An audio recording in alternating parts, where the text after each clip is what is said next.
Now, with his shadow army, he began to carry out his plan. Generals, I'm ready to fight with him. This world of emptiness where the reign of endless darkness is so boring that only constant battles help to distract me. When our hero appeared before the first ruler, he went up to him and told him that he had won the battle of the rulers. But now he needed to teach them all a lesson again, for it had been years since he had entered the rift in space. And now at last, the end of this long, agonizing, and boring battle has been brought to an end, and now all that is left is the little dragon lord and the warriors under his command, the so-called army of destruction. And fortunately, time flows differently here in the outside world. Some years have passed. In the reunion years later, his mother and father, he didn't know how they were now and how much his sister had changed. Well lowered in his head, he saw his general who said that from below everything was clear, no one was left alive. Our hero replied that, well, he wouldn't lose a second time, and now he must raise all his army that he has. Well, the Dragon King who was in his kingdom started to say that the Demon Lord was finished and maybe better, but he was tired of running away and decided that he would fight right there. And for him, he really was surprised by the Shadow Lord, and he turned back time with the bowl of samsara. And that he didn't think they would meet him alive and not in the realm of the dead, and now one of them must surely become a hostage to eternal rest. And his name is Antares, and he was touched by the Lord of Shadows. To which our hero appeared before him and replied that his name was Jinwoo, and finally asked him if he had anything else to say. To which the Dragon King replied that he did not. And at that moment they began their battle again. And on the other side, in the 2 years, and because of one prediction, all of America was in turmoil. But the main problem was that the seer was Selner, and the god of death descended with his countless army. Years ago, she had her eyes opened, and she predicted the death of the leader of the north of the lottery and the stock market graph, because of the decline in real estate prices and more. Because of her accurate predictions, she became the center of discussion. And high up in the sky above the village, a huge black hole appeared. Headlines all over the world publicized the predictions to that woman. And all the people who were watching on Earth couldn't understand what was going on, as the black hole opened up in front of them. And as soon as there was a noise, they couldn't understand what was happening, because they didn't know if it was the end for them, but it was actually very calm. Meanwhile, our hero, who was behind everyone, started to move away. And he was met by a man with a bouquet who said that he was glad he did it. And he couldn't think that he would appear as a schoolboy if people were surprised, our hero replied. Constantly together, he realized that it's not so bad when someone meets him on that man to think that he could really defeat them alone. They didn't come here to give him this bouquet, and what did the messenger of the rulers want with it? To which the man replied that the rulers wanted to convey something, that the conversation would be a bit tiresome, and that he would like a change of scenery. To which our hero said he'd like to sit in a place. And a little while later he was sitting in a place eating his ice cream. And that place was an ice cream store, and our hero said he always wanted something sweet. And then he started asking what the rulers were saying, to which the guy replied that they were saying thank you for starters. And once the problem was solved, and that's why he came to him. The rulers are worried about the effect of his power on their world, and as he knows the world will be hard-pressed to resist his ability, and that nature has no mother and is very weak. If he doesn't mind, they'll move him instead to a place that can handle his power, but they can't be bothered and just seal him off. Our hero replied, but the man replied that of course it was possible. And at that moment the atmosphere changed. And did they use it to its full potential and then decide to destroy it? Because they're afraid of him. But the man replied that it wasn't true, and he had to forgive them. And he took out his cell phone and showed a woman who said that the god of death was coming down to Earth, and before he came back, there was a prediction. In their hydro words, and his existence had caused this change. And he looked up and asked the man if they were coming back for him. To which he replied that they would, great lord. If all living things had a meaning to their existence, one thing, he would be sure of one thing. Being a shadow lord, he has done his best to shorten the aggression of the lords and destroy the countries of the phenomena. In this world, he has achieved his goal. A fully utilized power is like exhausted nuclear fuel that only causes trouble. And if that's the case, it's only natural to have doubts. Doesn't this world need him now? It sounds so stupid. But at that moment, a girl passed by his window. And out of the corner of his eye, he saw her and jumped out of the store and started to run after her. But he realized he'd always wonder if he could stay here. The girl smelled the ice cream because it was very pleasant for her. And our hero realized that there was a reason not to leave the world. Because there are still people who love him, and people who love him, or people who loved him once upon a time. But that's enough for him now. Because there will always be something to lift him up from his knees, and all he has to do is stay and find more reasons so that he can go on living in this world. Someone drives up to the emergency services station. Here you can always call 112 to get help from reliable staff. Woo Jin-chul is a criminal investigator. Sometimes he feels a sense of loss, a very strange feeling, as if he knew about something important, but nothing comes to mind. The emptiness in his soul grows more and more from these thoughts. A man with black short hair addresses Woo Jin-chul as Sunbai and holds out a glass to him. The man asks what he's dangling in the clouds about. Woo Jin-chul takes the drink in his hands and thanks the man for it. He thinks about how busy people just don't have time to be sad. He needs to focus on his work. Woo Jin-chul and his partner walk into the station and notice a strange guy here. He wonders who they are. The man with short hair realizes what kind of guys they are talking about. He can't get the words right to describe. The guys look scared shitless and are shaking with panic and fear. They're talking about some kind of shadow monster that appeared out of the ground. The guy spells out aloud what the shadow told him. If he doesn't turn himself in within the next 24 hours, he will regret being alive. The man starts yelling about how it's all his fault and just an investigator to put him in jail.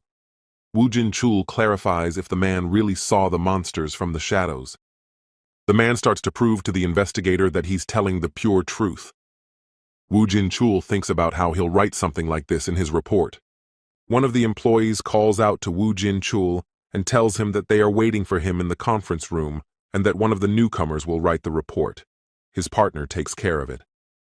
Woo Jin-chul heads to the conference room and is informed that they want to release those who have now surrendered. An older man demands the investigator to be quiet. Woo Jin-chul clarifies what the old man means when he suggests releasing those who have come forward. The old man starts looking out the window through the blinds. He says that this is all for a reason. He needs to find out what will happen if they stay free. The investigator thinks these people are talking nonsense and talking about monsters is just the effect of the drugs.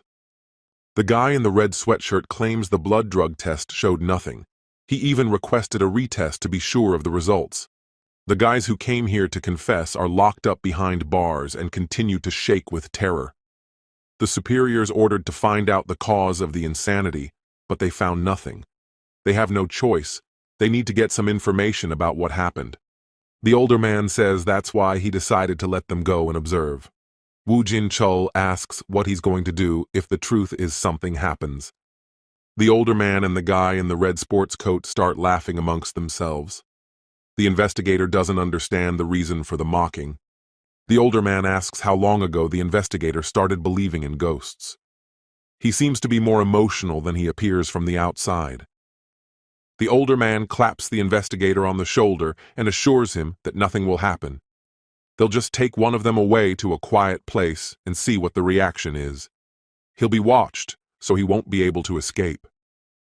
The older man smirks and says that you can guess how the monster will appear in 24 hours according to them. That's quite a reason to be thankful. The older man says they need a volunteer. If the investigator doesn't want to, he can just stay at the station, but he refuses and will go with them. In one of the rusty and old barns, they lock up one of the disturbed men who came to the station to confess.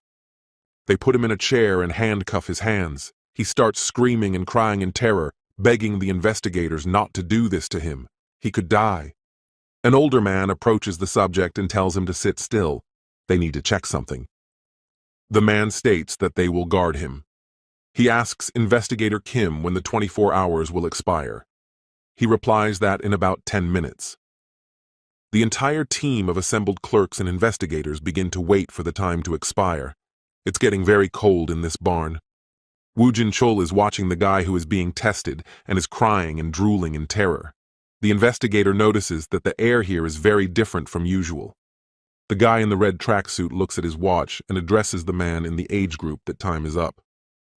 The handcuffed suspect continues to shake with fear, but nothing happens. The investigators look around. The man in terror also starts looking around and can't understand why nothing is happening. The older man asks if maybe they got high on something together and demands a confession to end it soon.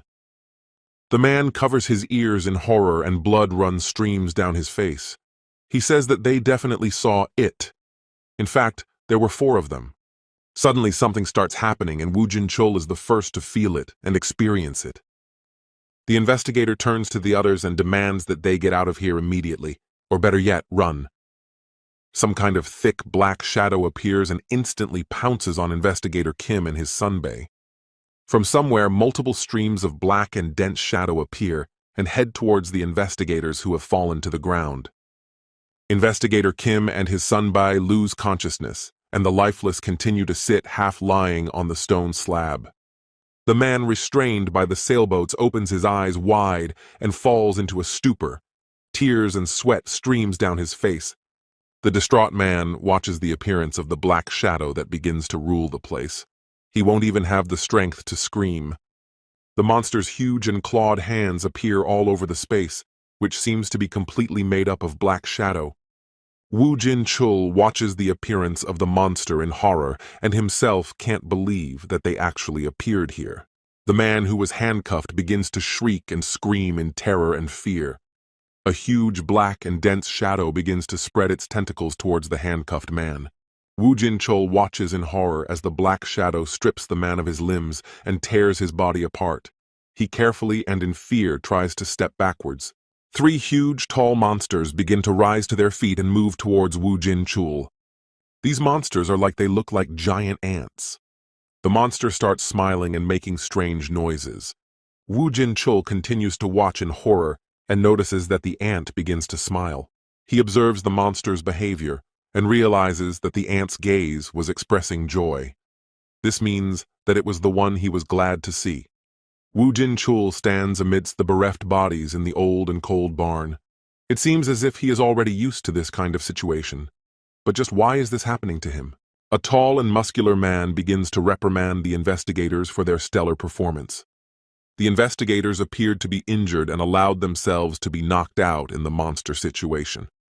On top of that, the man who came here and surrendered just disappears without a trace. The man turns to Woo Jin-chul and asks him if he remembers anything and if he's the one who called the ambulance.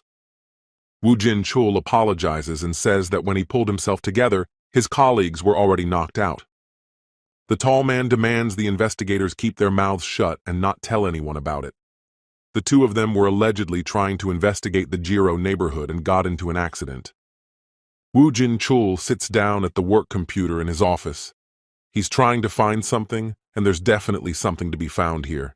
His junior partner notices that the investigator is going to continue to investigate the self-driving case.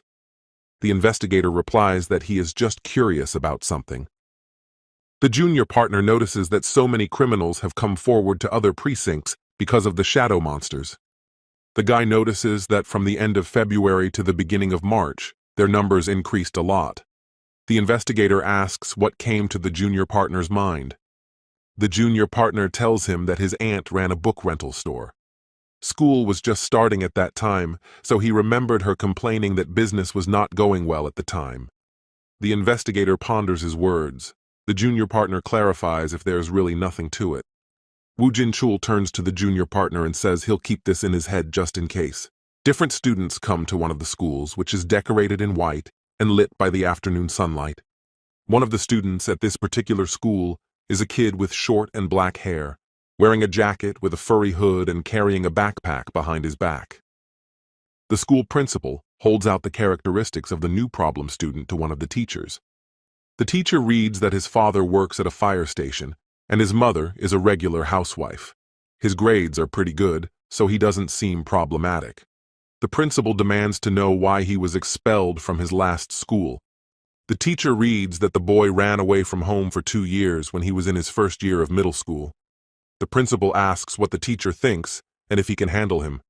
The man's name is Park B-seol and his nickname is Viper. He asks the principal to entrust him with the difficult students. He's going to teach them. In the stadium of this school, many students are gathered and lined up in lines. Park B-seol moves between the students and holds some kind of educational stick in his hands. He demands everyone to be quiet and asks who is talking. Among the many students, Park B-seol notices the very new and troubled student. Park B-seol knows that this student's name is Sung Jinwoo. The man calls him asshole and doesn't have warm feelings for him. Park B-seol thinks that no matter how much of a bully Song Jinwoo is, he will make a quiet sheep out of him. Student Song Jinwoo's hands are wearing black leather gloves, which violates the rules of this school. Park B-seol is going to show the boy who's in charge here. He turns to Song Jinwoo and asks how dare he wear gloves in school. Eye contact happens between Song Jinwoo's burning eyes and Park B-seol's startled gaze. Park B-seol's eyes appear horror, fear, and panic. He notices something terrifying in his student's eyes. The image of the disciple Song Jinwoo appears with a black and purple dark aura. He stares coldly at the teacher. Park B-seol turns away from Song Jinwoo and points his stick at the other students to stand steady and quiet. Park B-seol turns away on purpose to see if something just appeared to him or not. A man in a helmet appears behind Song Jinwoo, who addresses the guy as a lord. They realize that Park B-seol has seen everything. Song Jinwoo lowers his eyes pensively and thinks about whether this is one of the effects he brought with him into this world. School starts, and many students gather in their classroom. Everyone is socializing with their own company. Sung Jinwoo sits in the same classroom at a desk and reads some book that fascinates him. A classmate with bright red hair approaches Song Jinwoo and asks him if he said his name correctly. The boy's name is Oh Eun-gil. He was in the same class with Sung Jinwoo in the first year of middle school. He asks if the boy lives nearby, since he only moved in last year. One of the other students grabs Oh Eun-gil by the sleeve of his school uniform and pulls the boy aside. A group of tall guys approach Song Jinwoo's desk with less than friendly intentions. One of the guys says that Jinwoo is kinda cool for wearing gloves to school. They ask why the glove is only on one hand and start mocking him, talking about dragons. Sung Jinwoo tries to figure out what these guys are doing and if they are trying to signify their status in this class. One of them demands the guy to take off his glove and let him try it on. The guy gets angry that Sung Jinwoo doesn't respond when he is addressed.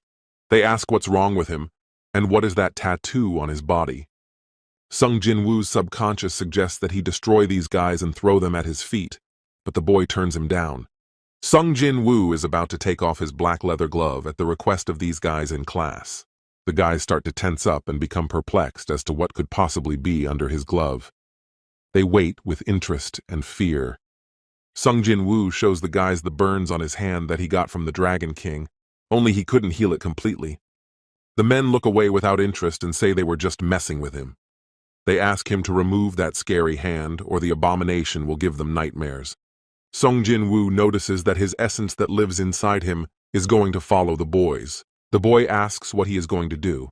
The essence asks, doesn't it feel good? In fact, it's even comforting.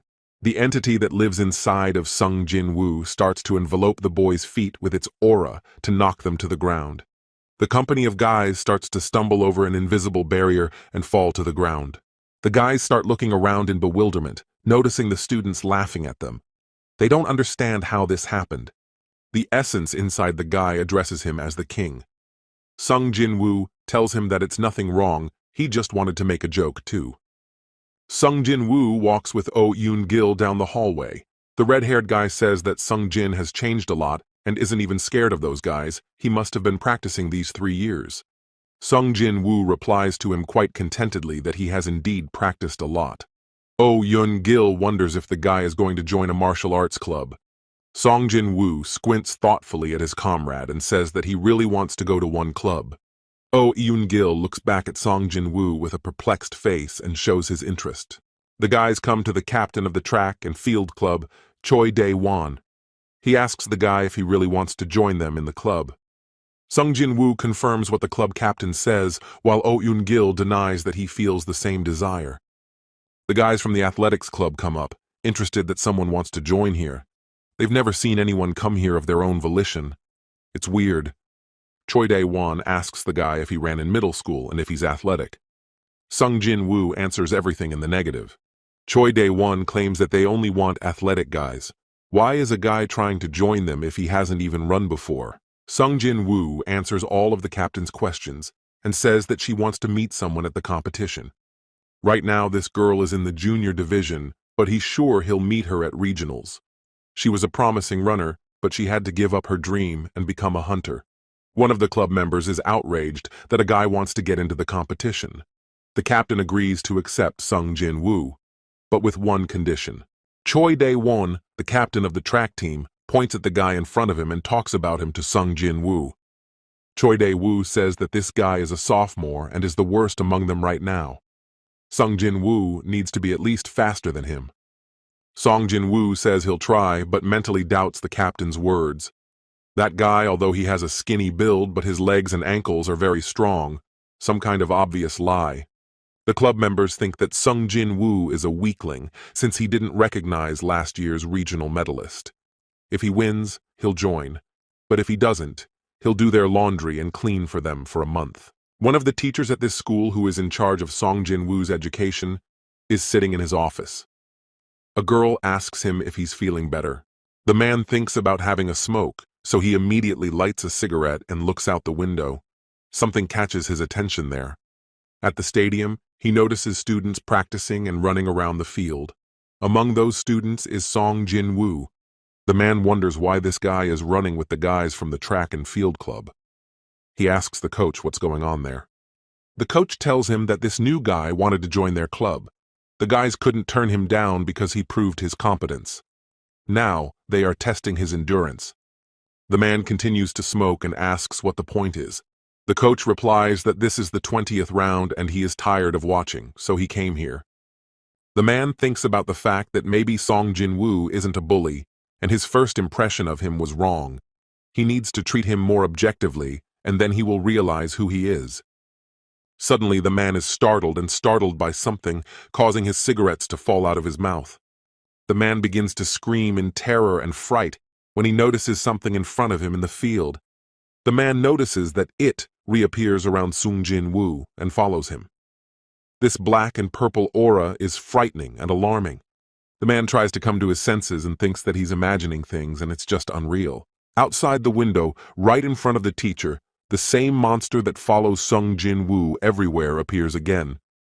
The black and purple creature opens its mouth wide and threateningly and starts to scare the teacher. The man opens his mouth in horror from fright and shock. He starts yelling and drooling from his mouth. Park Bi-seol falls to the ground from the horror and shock and passes out. The coach of the athletics club approaches him and tries to figure out what happened. Two huge, dark creatures begin to talk to each other. One tells the other that he shouldn't have done it. One of the monsters looks at Park Bi-seol and asks if the man can really see them. Jinchul and his younger partner are eating at a cafe. His partner asks him about the case he was investigating about the perpetrators of the perpetrators. He asks if he saw something that day. Jinchul interjects to ask what exactly the guy is talking about and what day he means. The younger partner thinks it's already clear to the man what he's talking about. The partner talks about the day the suspect who turned himself in disappeared and Jinchul saw something. Jinchul drinks his shot and tells his younger partner that he saw a monster ant that day. Jinchul himself doesn't know what it really was, but it looked like a huge ant. His partner interjects to ask if the big ant appeared in front of him. Teacher Park Bi-seol approaches Jinchul and is shaking with fear. He asks if he saw a monster with the head of an ant and the body of a man that day. The members of the track and field club continue their training before reaching their goal of winning the national tournament. One of the guys interjects, wasn't the goal of their training to win regionals? The captain practices with the rest of the guys and says that such a goal is too shallow. Their goal is to win the national tournament. The captain continues his training on his last breath and is about to collapse without energy. Jinwoo turns to the others and wonders why that guy is torturing himself like this. His essence inside says that people are stupid. Jinwoo puts out his gloved hand and points it at his comrade, Oh Eun-gil. Oh Eun-gil doesn't realize what's happening. His whole body starts to burn abruptly and incomprehensibly because of what? Oh Yong-gil's red-haired boyfriend starts accelerating and ends up overtaking everyone who was practicing next to him. The guy flies out in front. The seniors realize that their rookie is straight up blazing with passion. Park B-seol continues to watch Song Jinwoo from the window. His face expresses wariness and disgust. The man begins to blush with tension and thinks about whether it could be that monster with the head of an ant and the body of a human. Park B-seol apologizes to Jin Chul and says that he's just really drunk, so he's talking nonsense. Jin Chul tries to stop him. Jin Chul warily approaches the man and asks him to elaborate on what Park B-seol just told him. Sung Jinwoo squints at Park B-seol, who is watching him from the window, and suspects that someone is very interested in him. The creature inside Sung Jinwoo asks him if he should erase the man's memory. The guy denies it. They should observe. Jin Chul comes to the school grounds to observe what is happening here. The investigator realizes that there is definitely a connection between the criminals who saw the monster and the teacher who saw the same monster in the student, but he has no proof. He tries to figure out how he could ask the student about it. It's too presumptuous to think that he won't be treated like a crazy person after asking such a question. At investigator Jin Chul's feet, one of the tentacles of the aura of the very creature that lives inside Sung Jinwoo flies up. The investigator turns back in panic and shock and notices something strange under his feet.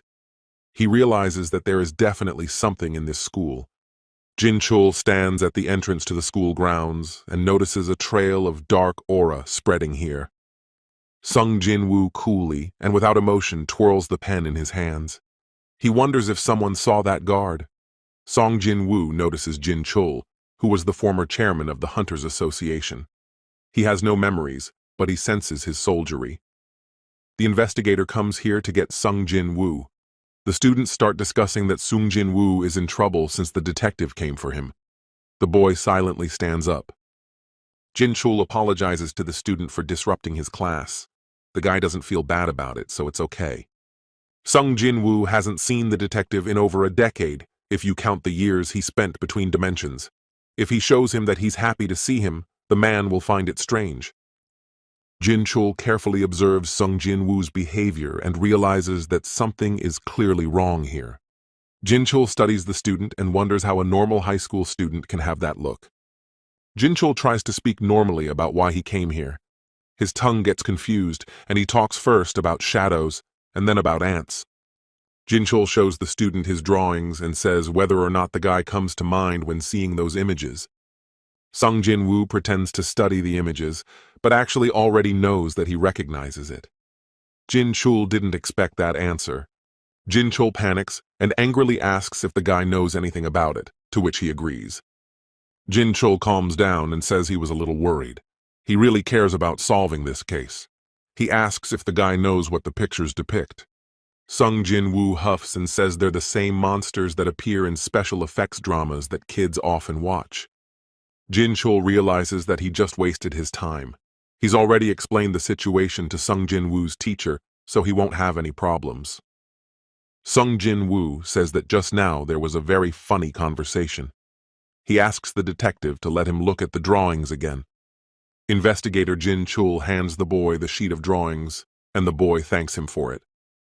Sung Jinwoo snickers after the investigator, who leaves and starts walking down the stairs. The creature living inside Sung Jinwoo asks why the student didn't tell him the whole truth about the monsters and drawings.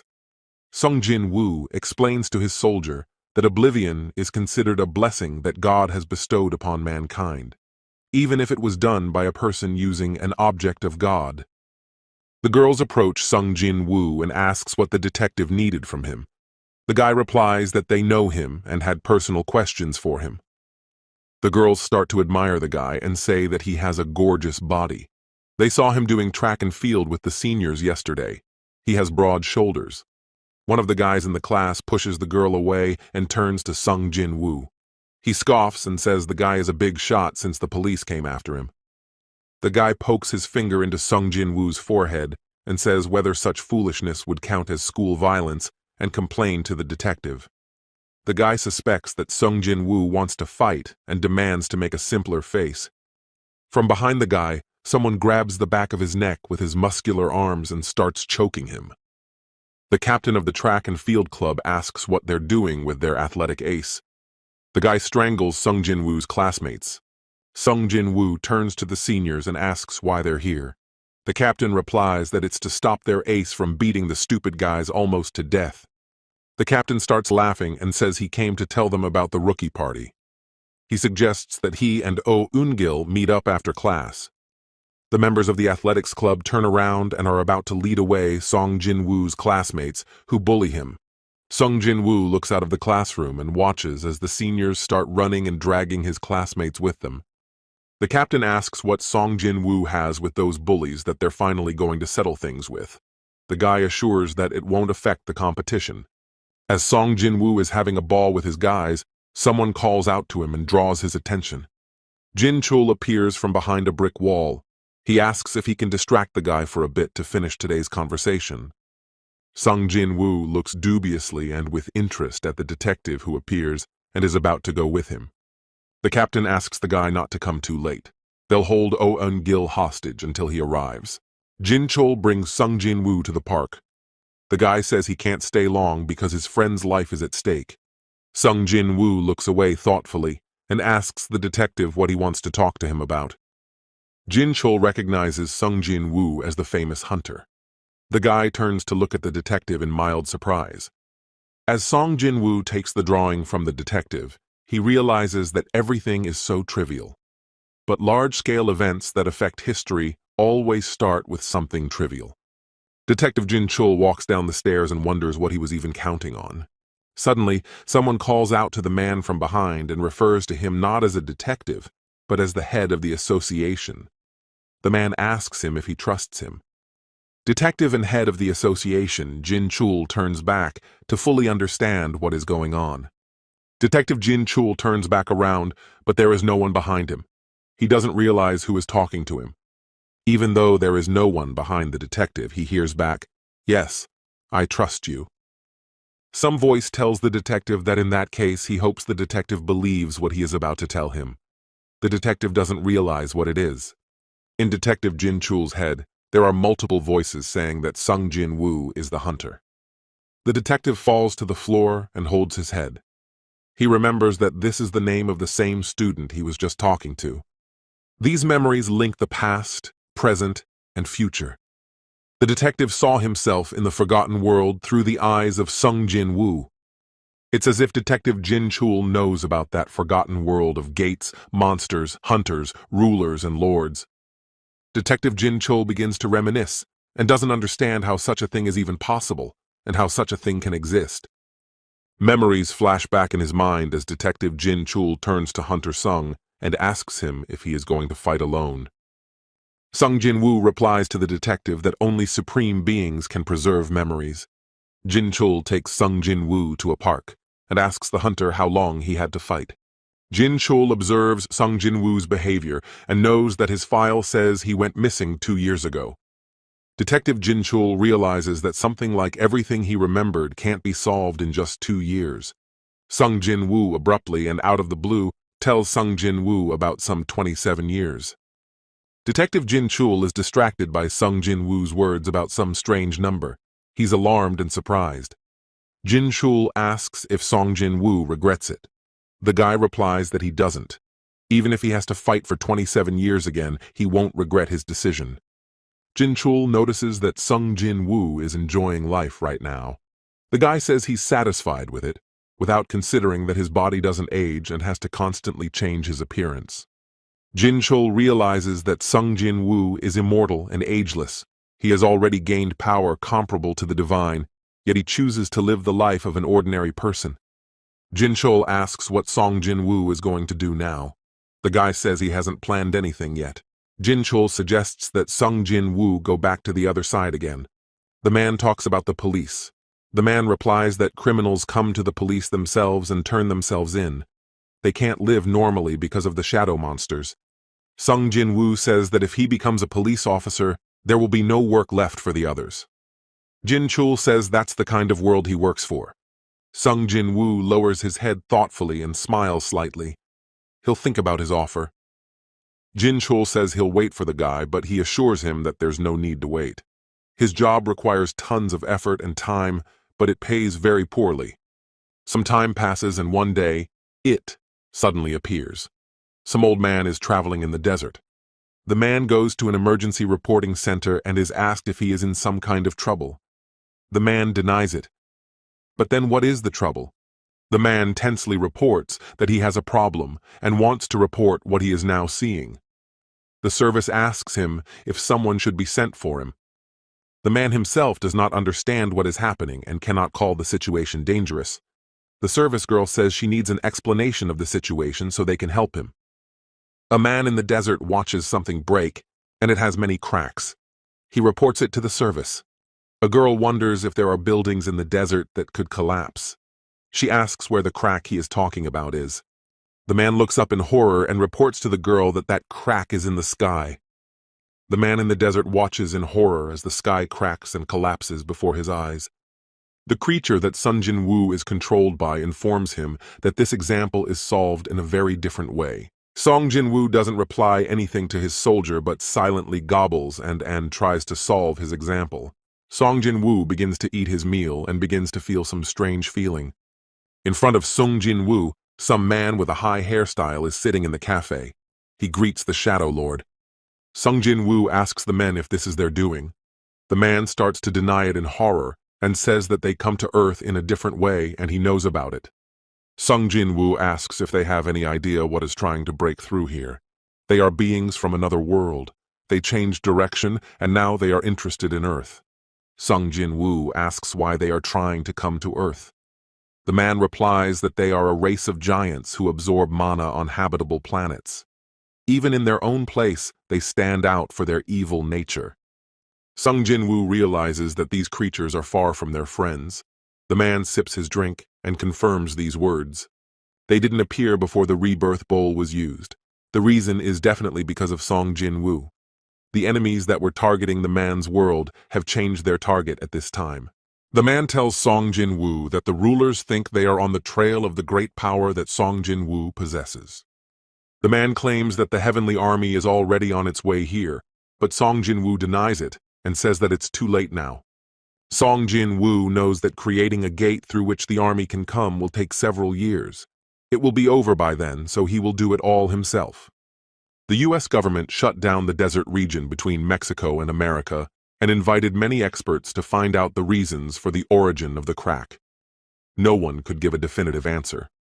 One such expert reports that he had never seen such a phenomenon before, although he had studied natural anomalies for 30 years.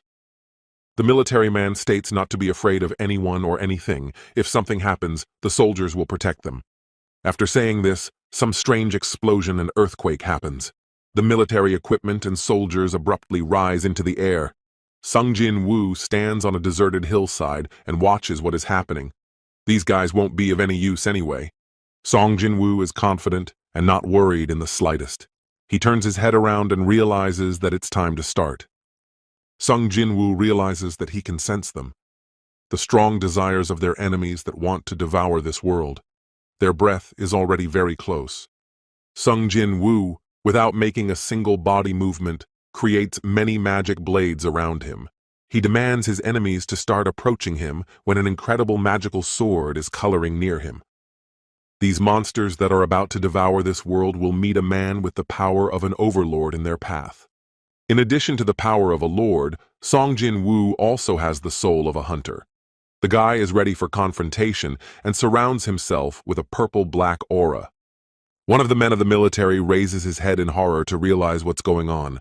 He turns around in shock. The other military man turns towards what is happening and notices a portal appearing in the sky.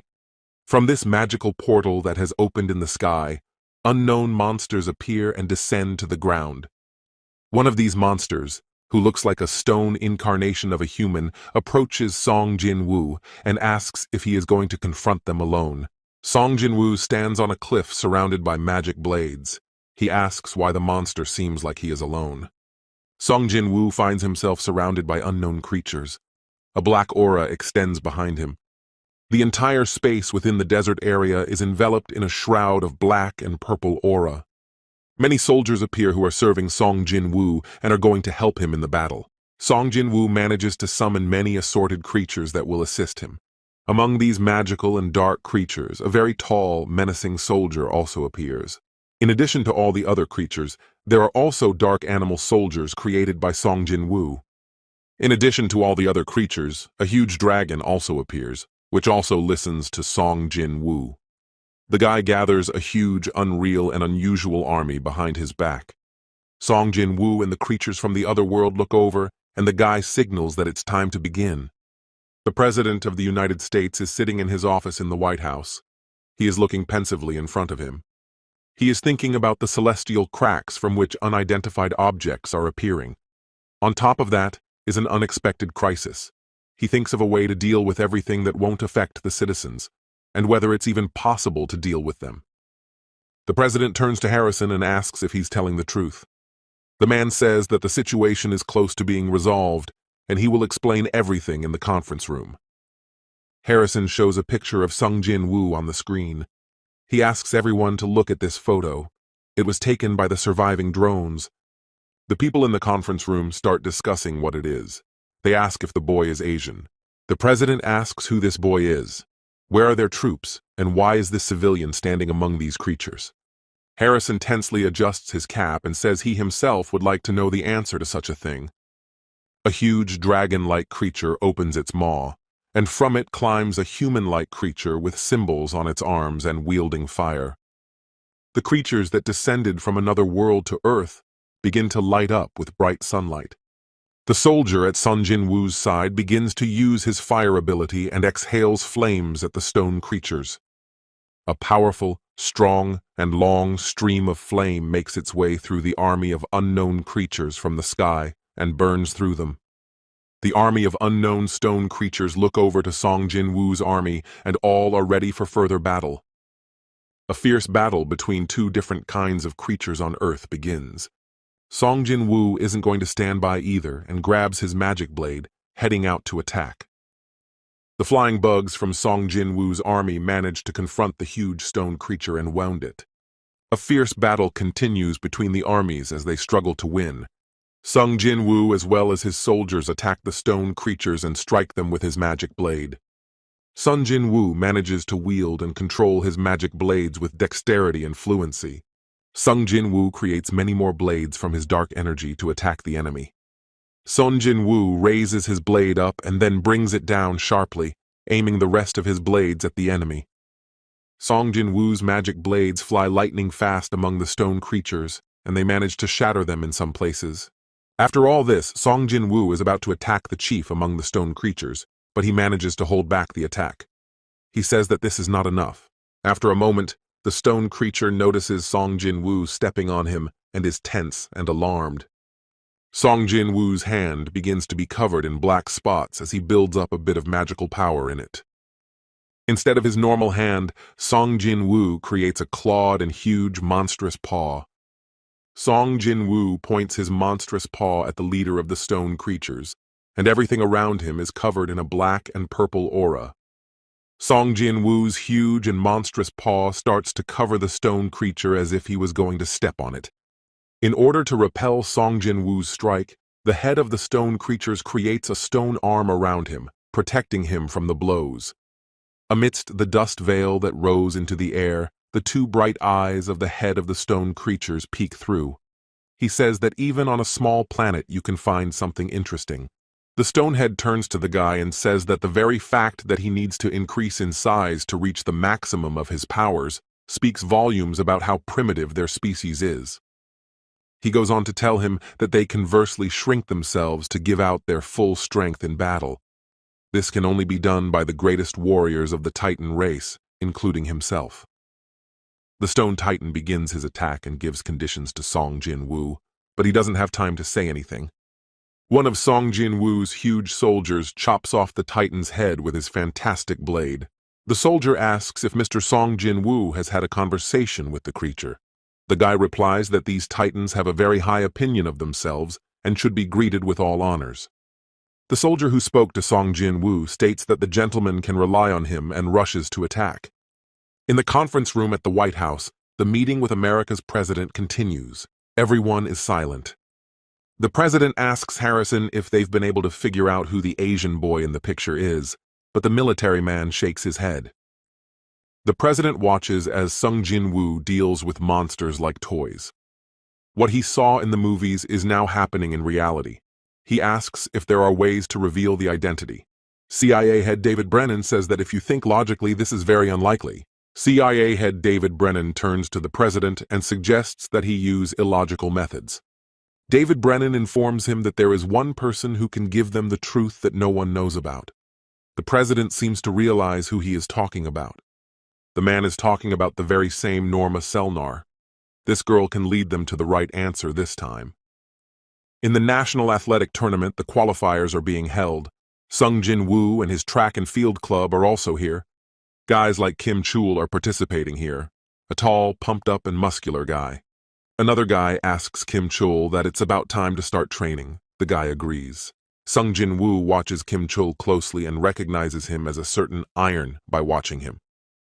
Some aggressive guy approaches Choi Dae-won, the captain of the track and field club, and is surprised that he let a rookie compete.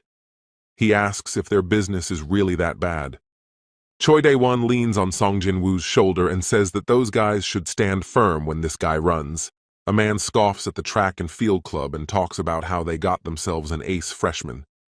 The man starts to sweat and tense up. He feels an overwhelming momentum. He doesn't realize what's happening to him. The guy feels like kneeling in front of a 1-year-old he's never even seen before.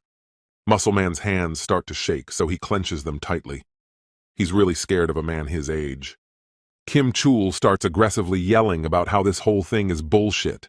The others don't understand what has happened so drastically to the guy. Kim Chul laughs to himself about being scared of some kid.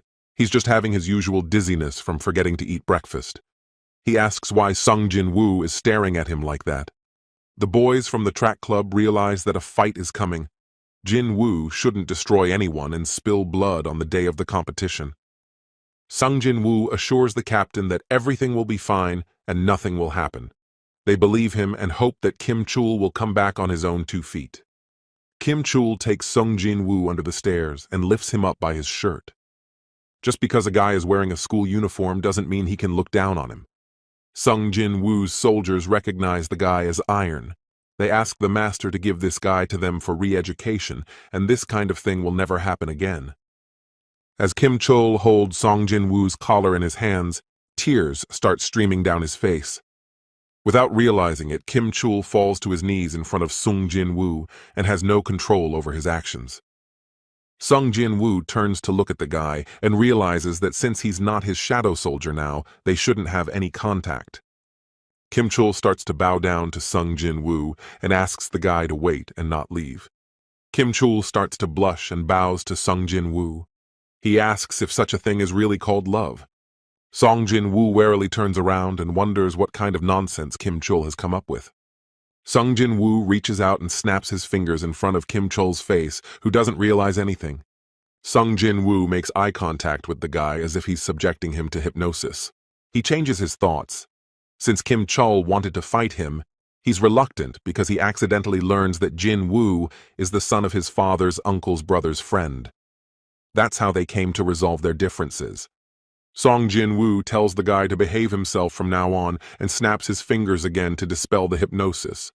Jinwoo says in passing that Kim Chul was one of those who fought to protect the world, so he should be proud of that.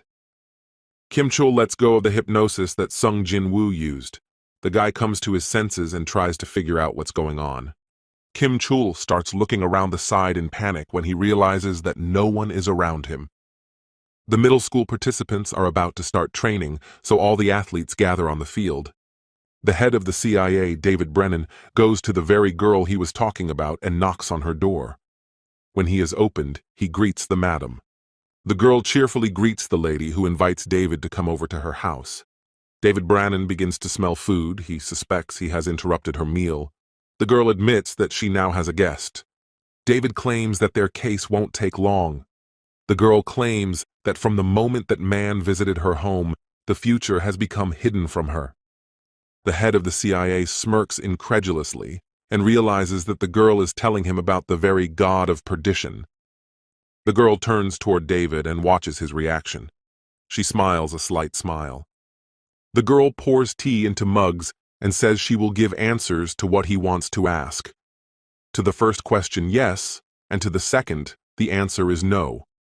She gets ahead of the man and realizes that he wonders how she knew about the question if she doesn't see a future. The girl explains to him that the answers he wants her to give him need to look in the past. She just looked at what was once said. The girl treats David to tea and continues by asking if she should keep answering his questions. The girl covers her eyes thoughtfully and claims to know about the man they are looking for. Selnar says she's not going to give him any information about that guy. David is outraged, since the girl knows what he did. A loud argument ensues between them when a little boy opens the door to the kitchen and shows up here to the voices of the argument. Selnar holds up his mug of tea and asks David if they've seen the footage from that day. David says he has seen it. The man did not back down, standing against the terrifying monsters. Though his strength is overwhelming and frightening, he definitely saved humanity. Salma asks David if he will believe her when she tells him that such an incident is far from the first. David suspects that the girl means that humanity has been on the brink of destruction several times and didn't even know it. Selnar and her child see David off as their conversation ends on the right note. David is about to ask one last question. Does the girl give assurances that this man is not dangerous? The girl confidently replies to David that she can 100% guarantee such a thing.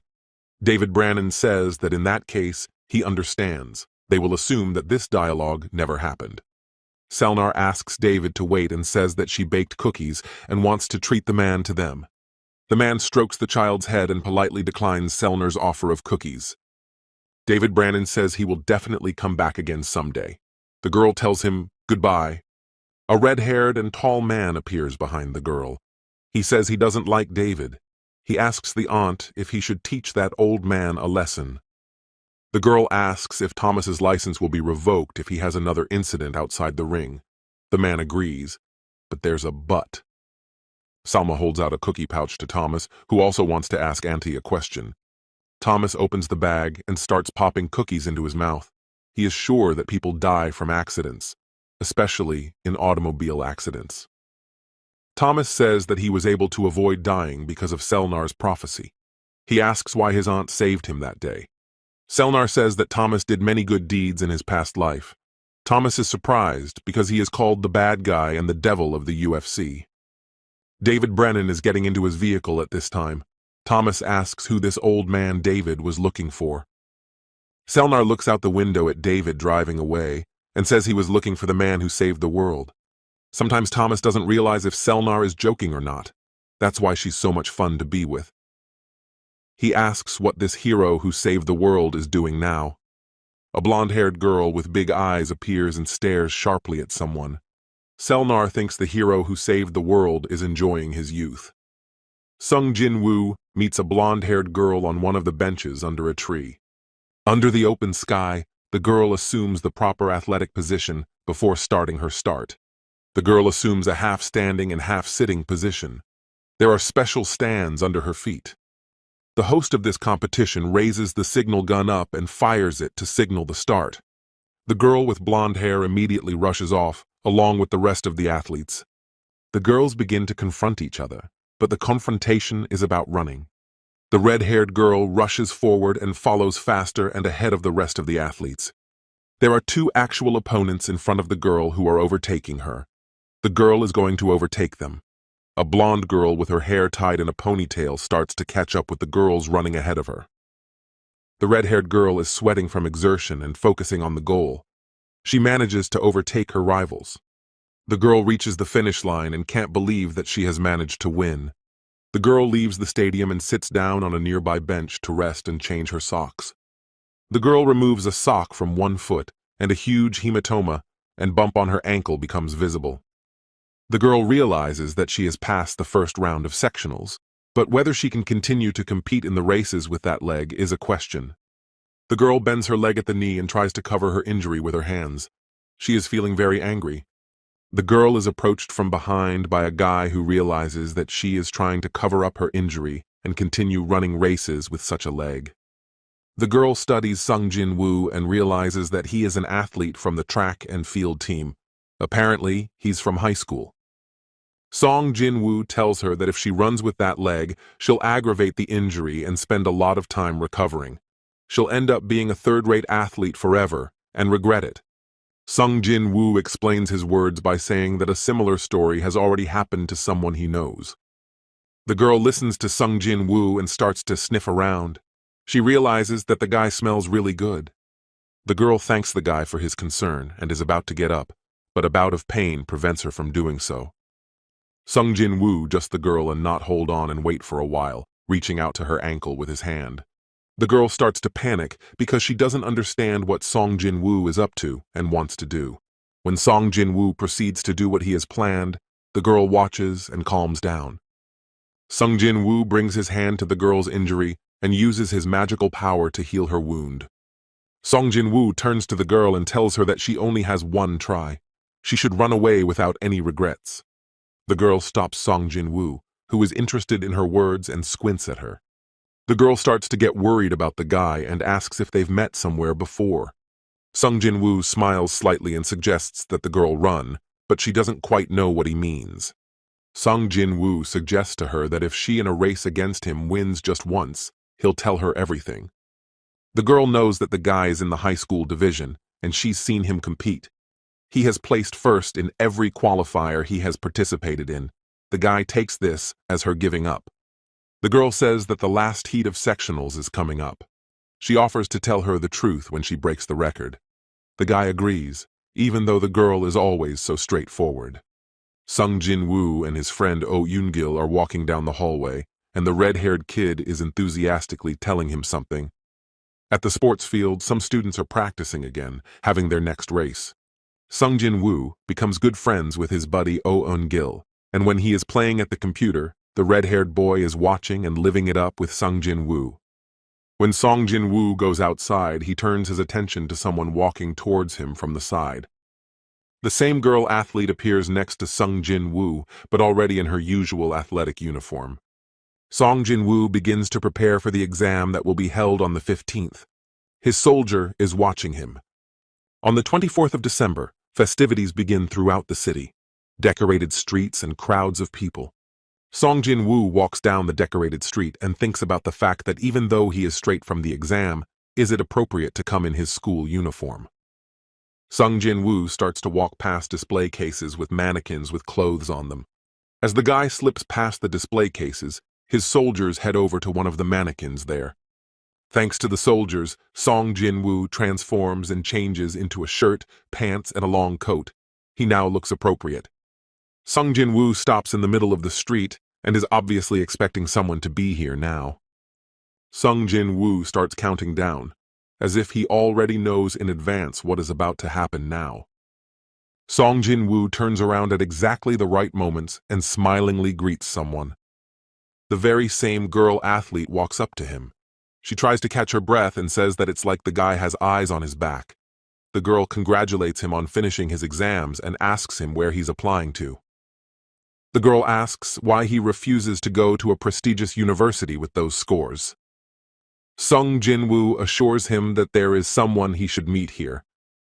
The girl tensely asks if that person could be a woman. Song Jinwoo pretends not to know anything. The girl turns away and asks if the guy remembers what he promised her. Sung Jinwoo asks what promise we're talking about. The girl reminds him that when she breaks the record, he will answer all her questions.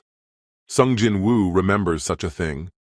The girl suggests that they make a bet where whoever gets to the Christmas tree in the center first wins. Sung Jinwoo asks what she's going to ask since she's acting like this. The girl says about everything. The girl asks what the guy sometimes thinks about, the guy or girl he's dating at this uni, and a few other things. The last question she asks is if they dated before that very competition. Sung Jinwoo looks at the girl in surprise and response and is amazed at so many questions. Song Jinwoo, embarrassed and smilingly lowers his head and agrees to the girl's conditions about the questions. The girl takes off her scarf and puts it on Sung Jinwoo. If he likes her, the guy shouldn't move from his seat. Sung Jinwoo stands up in a stupor and is startled by those words. He didn't quite expect this. The soldiers begin to gloat over the Lord and are surprised that even their Lord is capable of losing. They incite him to move forward. Song Jinwoo looks at the girl running forward and begins to remember what he went through with her. Sung Jinwoo remembers this cute female athlete in the past when she came to his rescue to save him.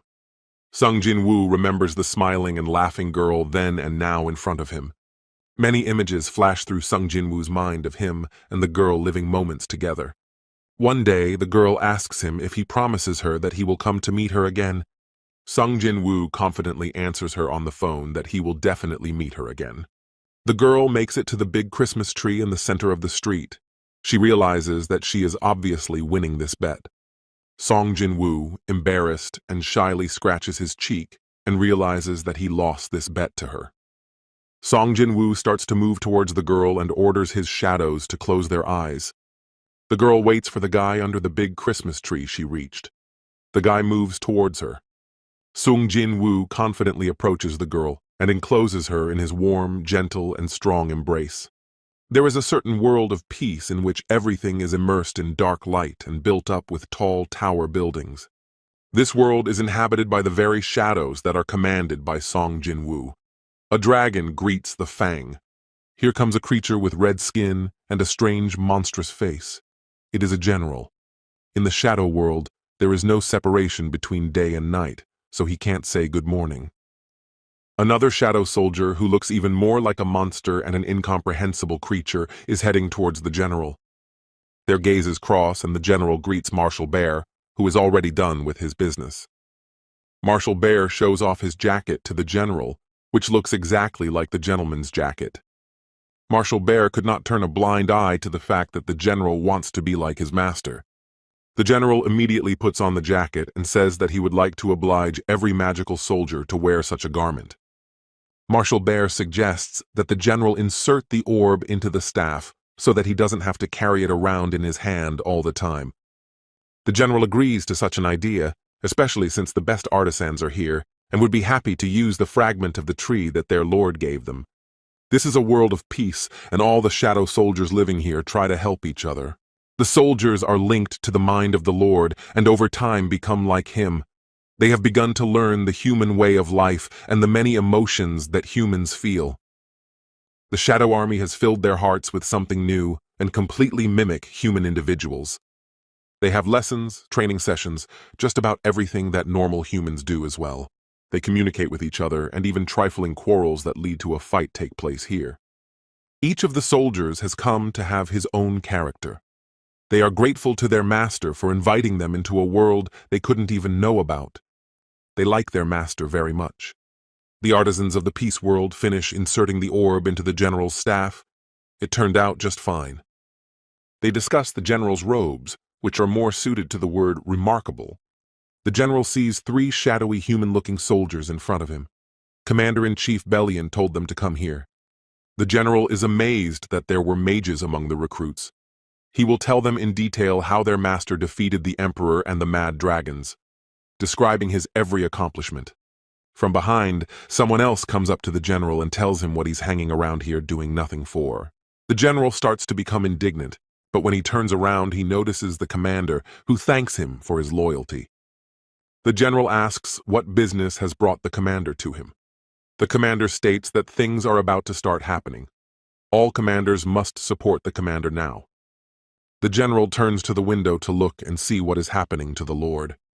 The general observes the picture and realizes that Song Jinwoo has finally met Lady Hei-in. All the shadow soldiers residing in the world of peace begin to shout enthusiastically and joyfully.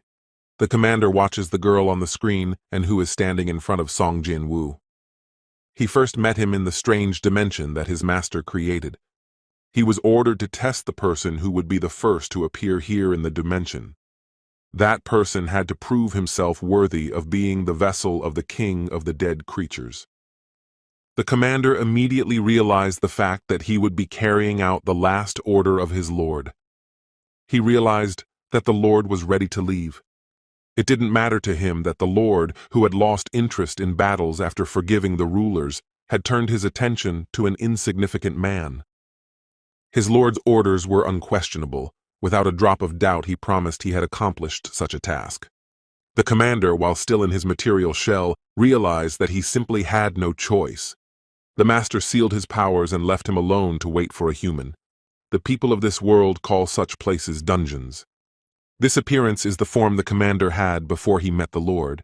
He is surprised that he was able to replicate the appearance so perfectly. Only a person who is worthy would be able to pass such a test. The commander senses his presence and demands to enter. He will wait for him on his throne. The commander sits on his throne and begins to shake his head, for this is too arrogant. Isn't he being disrespectful? The subject has the consciousness of a lord in his soul, so it's a little strange to meet him sitting on his throne. The door to the huge dungeon opens, and the very person who managed to sneak in appears. The commander hides behind one of the columns and realizes that this is the very man who has been chosen to be the Lord of Shadows. The commander will do his best to do the Lord's bidding. If this child is too weak, he will simply perish at his hands. Blood-red Commander Igris is going to see if this man is worthy of his reward. Blood-red Commander Igris is going to see if this child is worthy of sitting on that throne behind him. The result of their battle disappointed him, for the boy constantly dodged his sword. He had no talent or ability. He could easily overpower him even with powers under seal. The boy realized that he couldn't pierce through the commander's armor and was going to overpower him with his bare hands. This is very impressive courage for a human. The commander tears off his cloak and enters the battle. Even if he is no match for the Lord, he will honor his will. He likes the boy's look, but will he match it? It's a disappointment. How can this wimpy boy have the qualities needed to become a vessel for his Lord? The boy kept dodging the blows of the blood-red Igris commander time and time again during the battle. The commander and the boy arrange the devastating effects on the dungeon during the battle. The commander tells the boy to surrender because he's pathetic. The place of the throne doesn't suit him at all. Commander Igris assures the boy that he will die here at his hands, but with great honors. Igris is then relieved at the boy's failure. If this man is not worthy, then the Lord will stay for a while longer.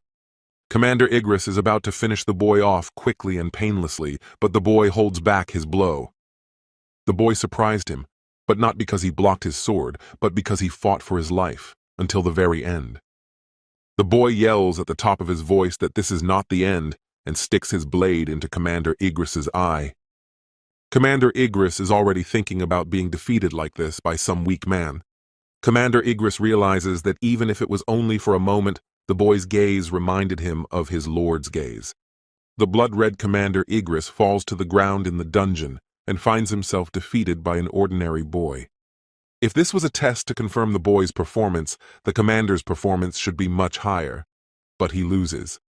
The commander wonders if he was careless about the task, or if there was some kind of miracle that the boy defeated him. The Lord's choice turned out to be the right one, but that doesn't change the fact that the commander lost. His new master praised him. Commander Igris was grateful for the kindness he felt from the boy. To him, the man had become a lord, a friend, and a comrade. The commander had been through many battles with his lord, and his loyalty was growing deeper. The belonging to the previous master became less, and he accepted the new master. After the Shadow Legion arrived, the Lord became much more powerful after all this. After the arrival of the Shadow Legion and the might of the Lord, the commander was joined by Bellion, his old comrade. The joy of the new meeting quickly passed. Bellion fell under the influence of his loyal but cruel neighbor. When Bellion knocked the hubris off Bear, it was very refreshing. They held out a new flag to each other. Their master's response was to make Bera walk up to him and fall to the ground.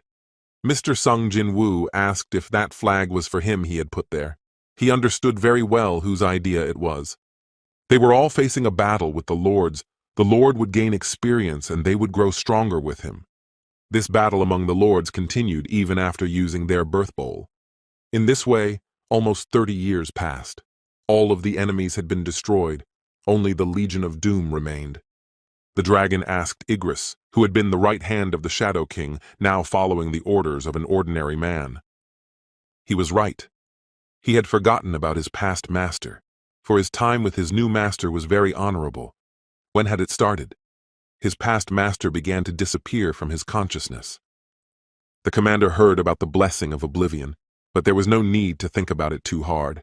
He had not forgotten his past master. Greed and iron had forgotten everything and lived ordinary lives, and he was always by his lord's side.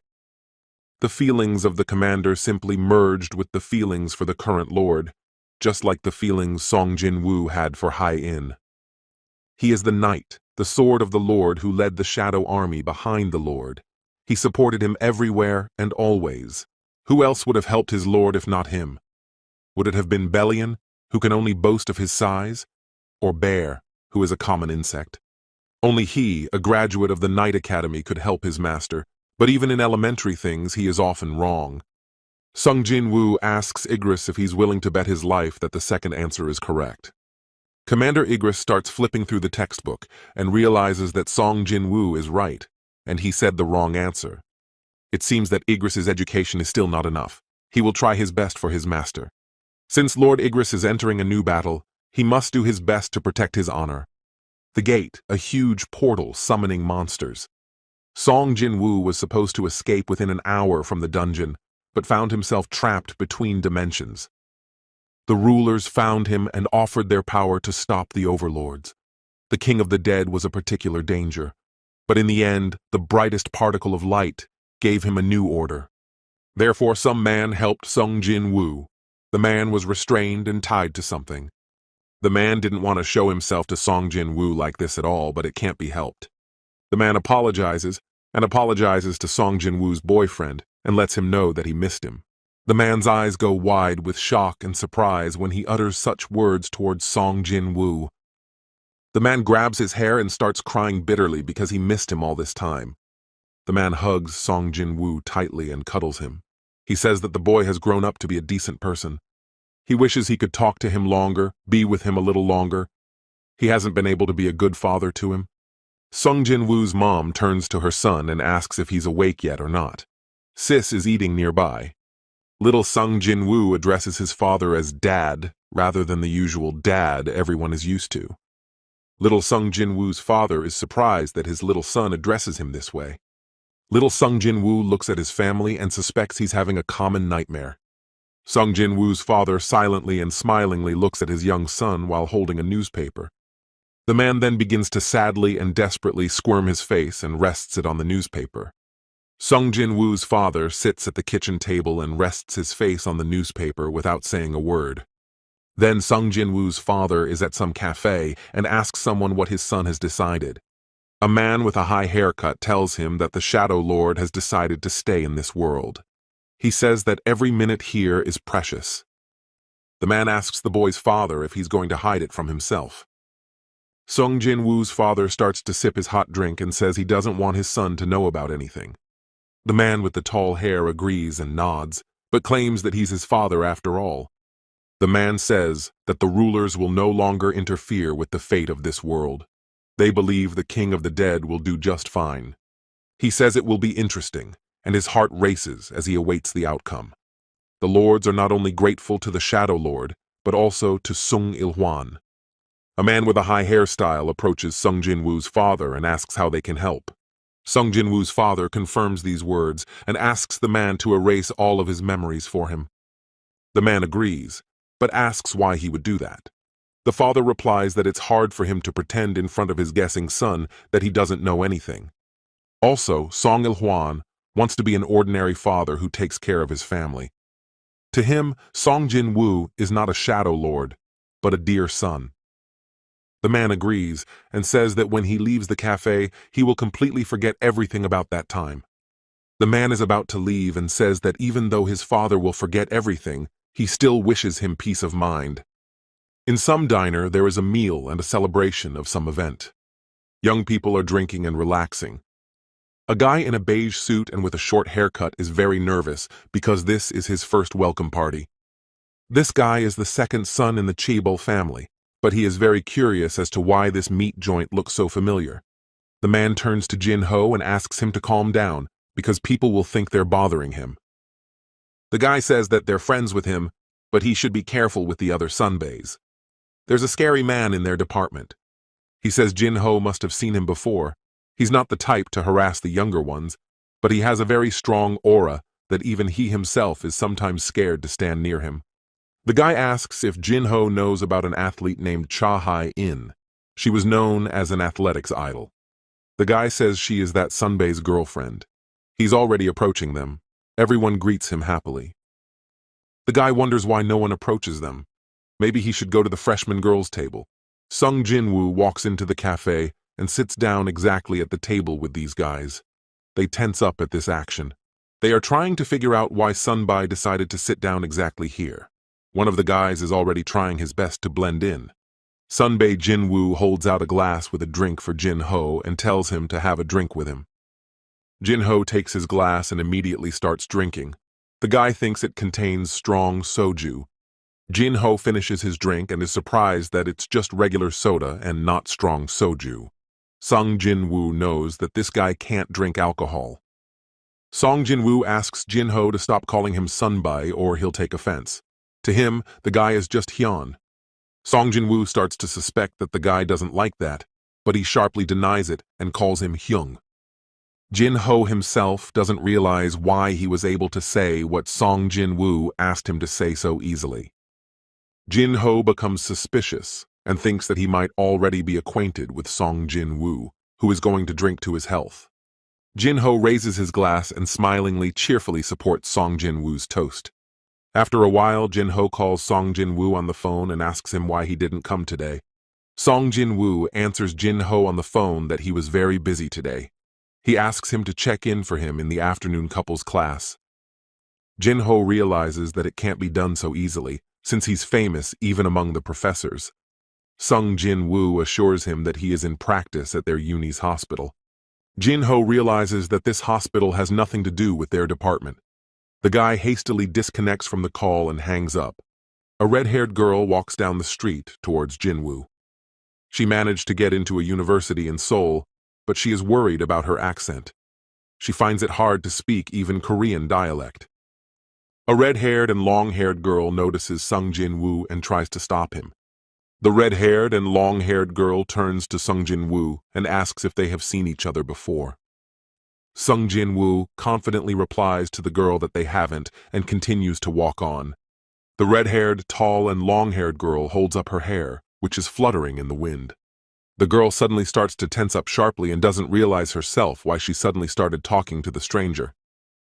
The girl walks and wonders if the guy thought she was playing a joke on him, or if she wanted to lure him into some sect.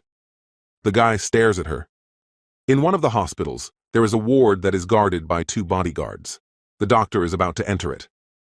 The doctor enters the room where a gray-haired man is in a serious condition. He asks the doctor to help him up. As the doctor helps the gray-haired man out of bed, he notices a strange vase on a nightstand nearby. He asks the chairman what it is. The gray-haired man tries to sit up and tells him that some guy came and gave him this vase. This is very strange because there are bodyguards standing in front of his chamber. How could someone just walk past them like that? The gray-haired man says that the guy's words surprised him more. The guy told him that they once fought together against monsters, and this vial was a gift for him. Then the guy disappeared, just like a mirage, like he wasn't even here. He promised that if he drank the contents of the vial, he'd be cured immediately. The doctor doubts it. The gray-haired and old man says he is tired of all this, so he is ready to believe anything. The man says that it doesn't make any difference whether it's all lies or the truth. He reaches for the vial. The gray-haired man asks the doctor how much more he has left. The doctor silently lowers his gaze. The gray-haired man says that if he dies after drinking the contents, the doctor should write something on his tombstone. The gravestone should say that Chairman Go Gong-hee, who never gave up and fought his disease until his last breath, is buried here. The man is no longer going and is tired of agonizing, so he opens the vial and is about to drink the contents. The gray-haired man greedily drinks the contents of the vial, and a red liquid runs down the corners of his lips. The man places the empty vial on the nightstand next to his bed and says that he needs some rest. The doctor agrees with the chairman and tells him to be sure to call him if anything happens. The doctor, frustrated and silently, leaves the old gray-haired and sick chairman's room. The gray-haired chairman continues to lie on his bed in the chamber with closed eyes and a tired look. Bright sunlight begins to penetrate the gray-haired chairman's chamber and illuminates his hands. The man greedily grasps his chest with his palms and begins to squeeze his hospital shirt. The man begins to enjoy the sunlight and greedily squeezes his chest near his heart. The man smiles and enjoys the sunlight, for the sun is really warming. A light breeze drifts into his room. The man's name is Antares. He is the first lord born out of darkness, and also the strongest lord. He is the king who commanded all dragons, the one who personified terror and destruction. That's right, as a sign of respect and submission, he was called the Dragon Emperor. But one very ordinary day he woke up, about to get busy preparing an invasion of Earth, but discovered something. It ended up being that the Dragon Emperor was trapped in an ordinary human body. The young guy inside with the Dragon Emperor looks in the mirror and doesn't realize what that infirm human face is. He realizes that he looks pathetic. This guy's name is Jinwoo, a young guy that worked as an E-rank hunter in South Korea. Despite the fact that he often finds himself in the crosshairs of death, he doesn't give up and keeps working. Rather, the reason is because his mother is sick. The emperor inside Jinwoo realizes that with his magic, he would cure such an illness in an instant. Jinwoo picks up the ringing phone and asks who is there. Someone demands him to arrive on the spot, as it's almost the beginning of the raid. The woman on the phone asks if the hunter is going to be late again. The guy is greatly surprised. Jinwoo is startled but resentful that the girl dared to accuse a powerful being of incompetence. This is completely unforgivable. The emperor within the boy demands himself to concentrate and find the location of this insolent woman who accuses him. The Dragon Emperor manages to locate the girl who keeps talking to him on the phone, but the connection is cut off. The girl unhappily takes the phone away from her ear and doesn't realize what just happened. Jinwoo abruptly and unexpectedly appears behind the girl and asks if he is still late or not. The girl is startled out of her wits. Jinwoo with crazy eyes grabs the girl's shoulder and asks if he is really still late. The girl starts to deny it. One of the cooks on staff treats the old man to a pastry and wishes him good luck on today's raid. A gray-haired and old man calls out to Jinwoo. The guy tries to figure out who the man is and if he is his subordinate. Jinwoo approaches the cook and says he wants coffee too. The man recognizes him as a hunter. They just ran out of coffee. Jinwoo says it's no problem and snatches the coffee cup from the cook himself. The guy starts brazenly and greedily drinking the coffee, saying that the strongest should take things from the weakest. That's what lords do. The rest of the raid notices that the guy is acting strange today. His appearance today has startled many people. A red-haired and long-haired girl approaches Jinwoo and asks what's wrong with his face. Apparently, he hurt himself again. The girl in all seriousness tries to find out what happened. Jinwoo tries to understand why people are so noisy. A man appears, aged and wearing a blue jacket. They are going on a hunting trip and he would like to be the leader in this raid. The other participants don't mind at all, as Mr. Song has the highest rank of all. They can trust him, and it's been a while since they've seen him in action. The other members of the raid agree with the others' cheers and don't mind Mr. Song's leadership either. Jinwoo stands next to the red-haired girl. He thinks about the fact that this place is quite suspicious. Mr. Sung orders the others to enter the dungeon now. All the participants need to move forward. Jinwoo knows that this gate that appeared on the ground is clearly a trick of the rulers.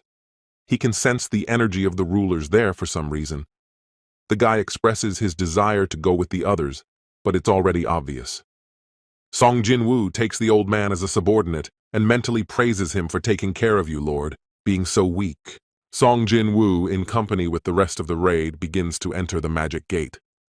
Jinwoo fails to enter the dungeon with the others and immediately, deftly, and quickly deals with the local baddies. Now the others are definitely stressed out by this, although maybe there were just some unclean things here that were too weak. Jinwoo holds up the undead head and asks why the others are hanging around doing nothing, since they need to follow there. Mr. Sung says that in that case everyone should vote, but the guy isn't going to listen and stabs him in the neck. The man falls lifelessly to the ground. Jinwoo realizes that this way everyone agrees and will follow him. Everyone in the raid is trying to figure out how long they've been walking here and if they've already traveled far. The dungeon closes after the boss is destroyed after an hour, so they still have time to spare. The raid comes to a huge and strange door that wasn't here before. They think they're taking too much risk. Sung Jinwoo squints at the others and realizes that all the people are overly anxious. Song Jinwoo even agrees with them because after discovering so much powerful energy oozing from within, he would have realized that it was dangerous. The guy opens the doors. Sung Jinwoo grabs the collar of the man closest to him and pulls him sharply towards him. Sung Jinwoo defiantly throws the man inside the dungeon, right outside the doors he opened. The man turns around in horror and asks why the guy did that. Jinwoo realizes that nothing happened and it's okay for them to go inside. The raid members go inside and notice how bright it is.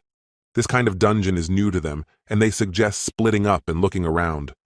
The raid members notice a huge stone face that is molded into the wall.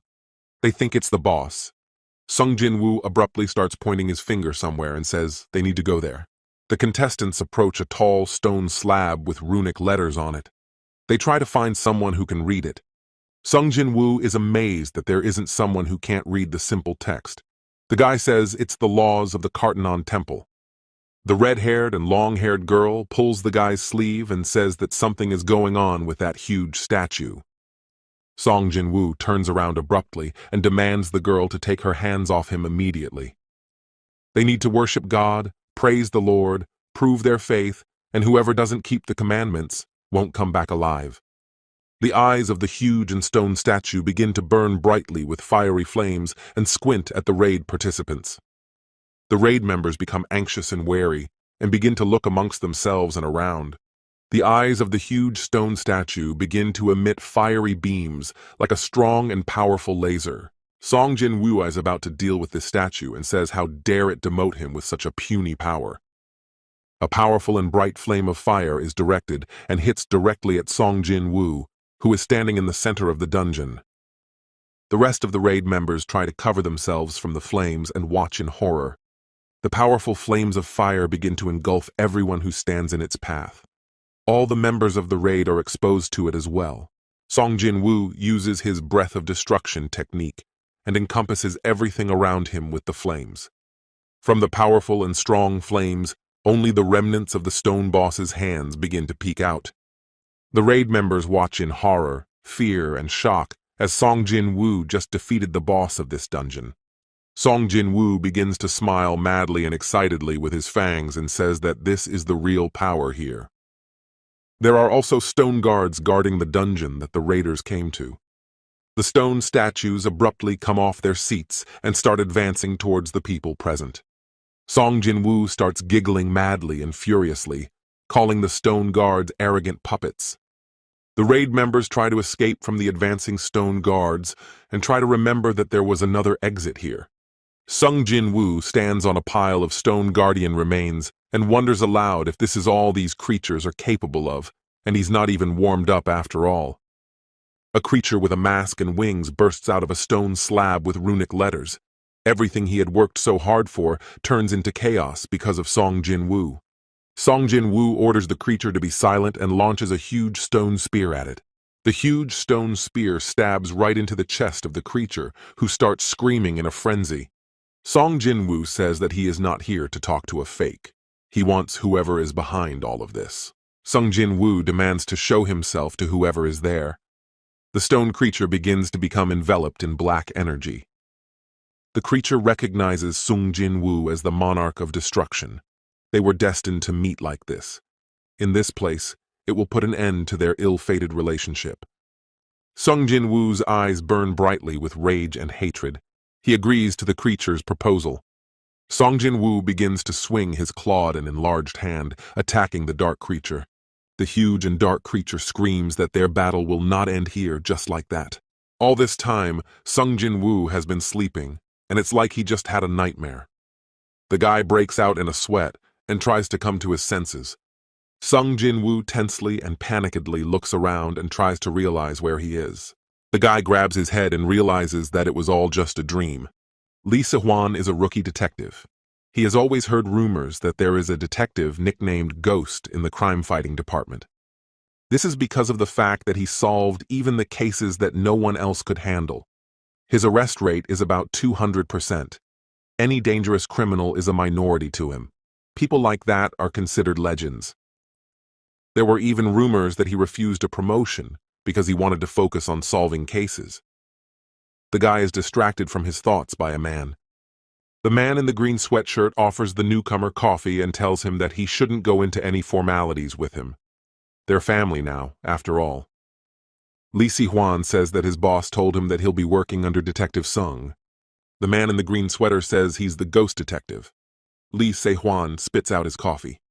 The man explains that this guy is unrealistically fast, which is why he was given that nickname.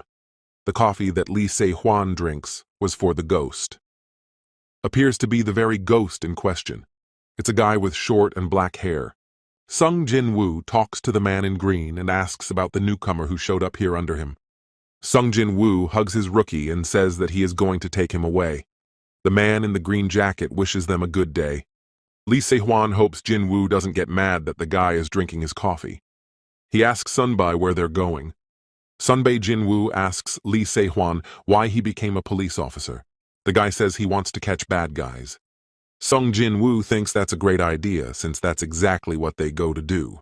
He became a police officer for the same reason.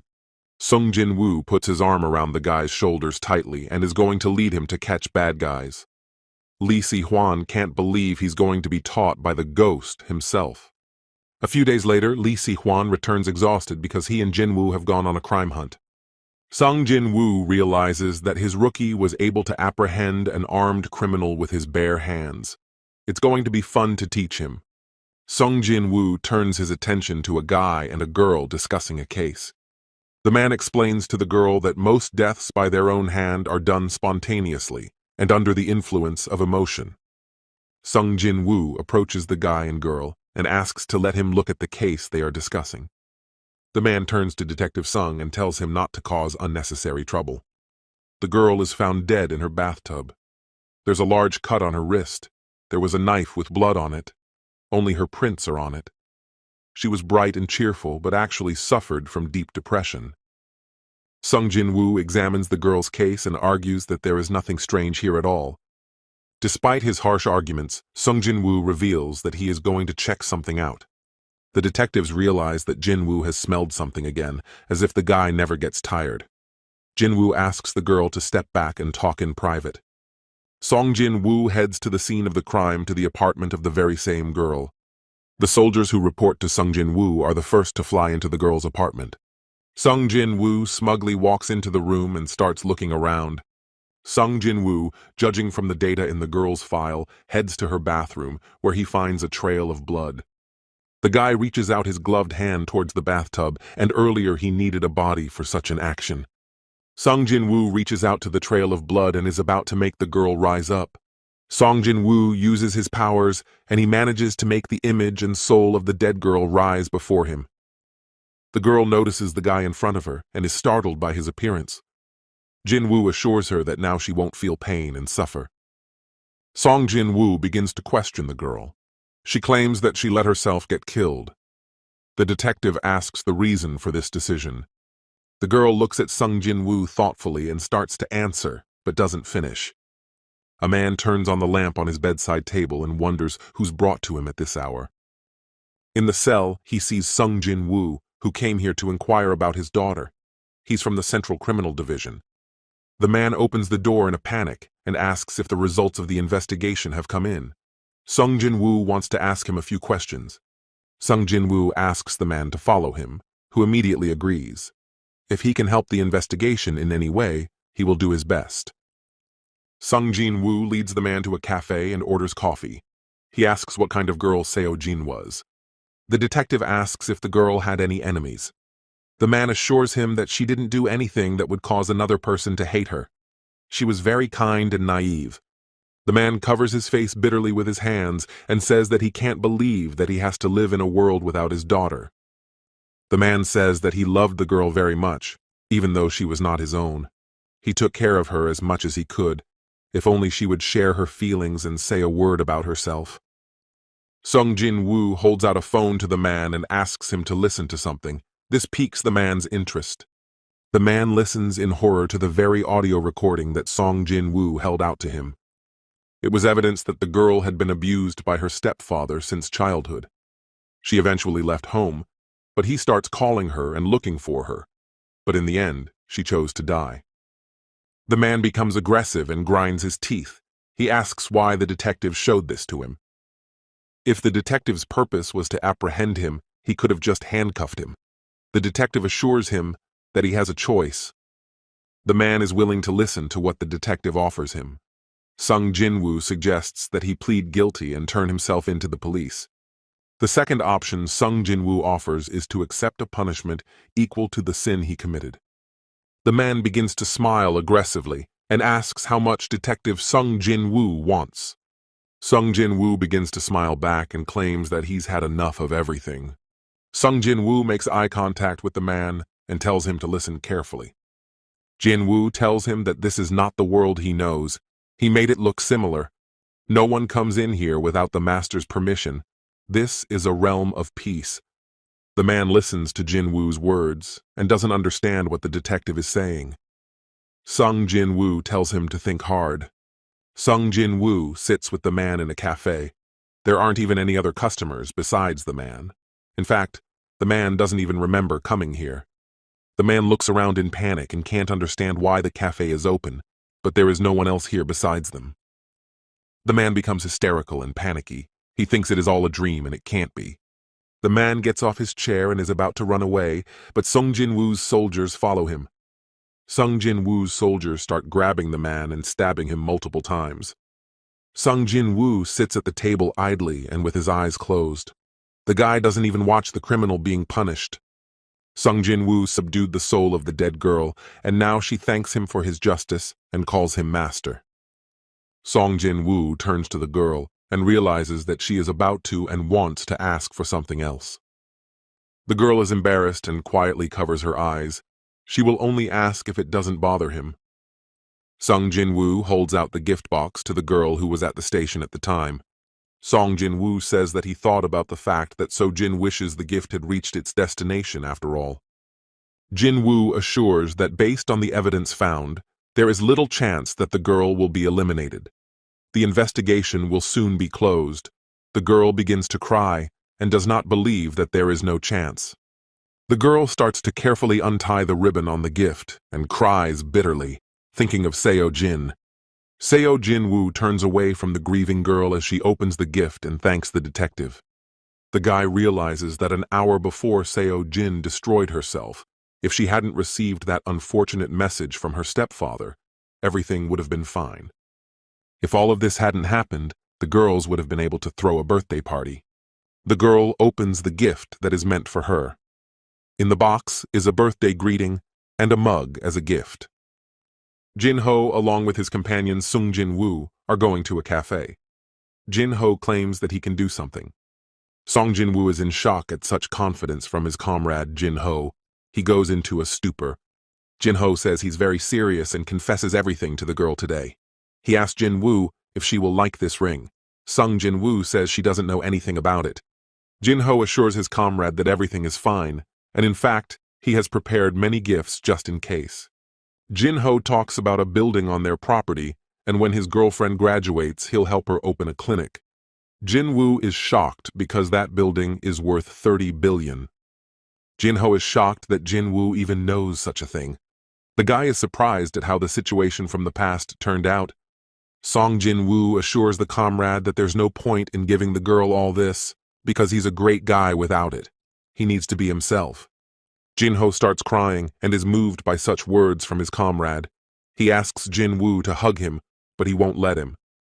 Jinho doesn't even listen to his comrade's refusal and pounces on him across the table. Jinwoo goes back to his house after hanging out with his mate and announces it out loud. His little child reaches out to him and calls him daddy, who sits in the girl's arms. Seo-jin is happy to see her lover, and it's like she can't believe he's back home. The girl asks why Jinwoo was delayed.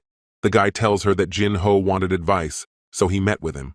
The girl is surprised that the guy made up his mind. Jinwoo takes his son Seo-hoo in his arms and asks why he's so chipper at this time.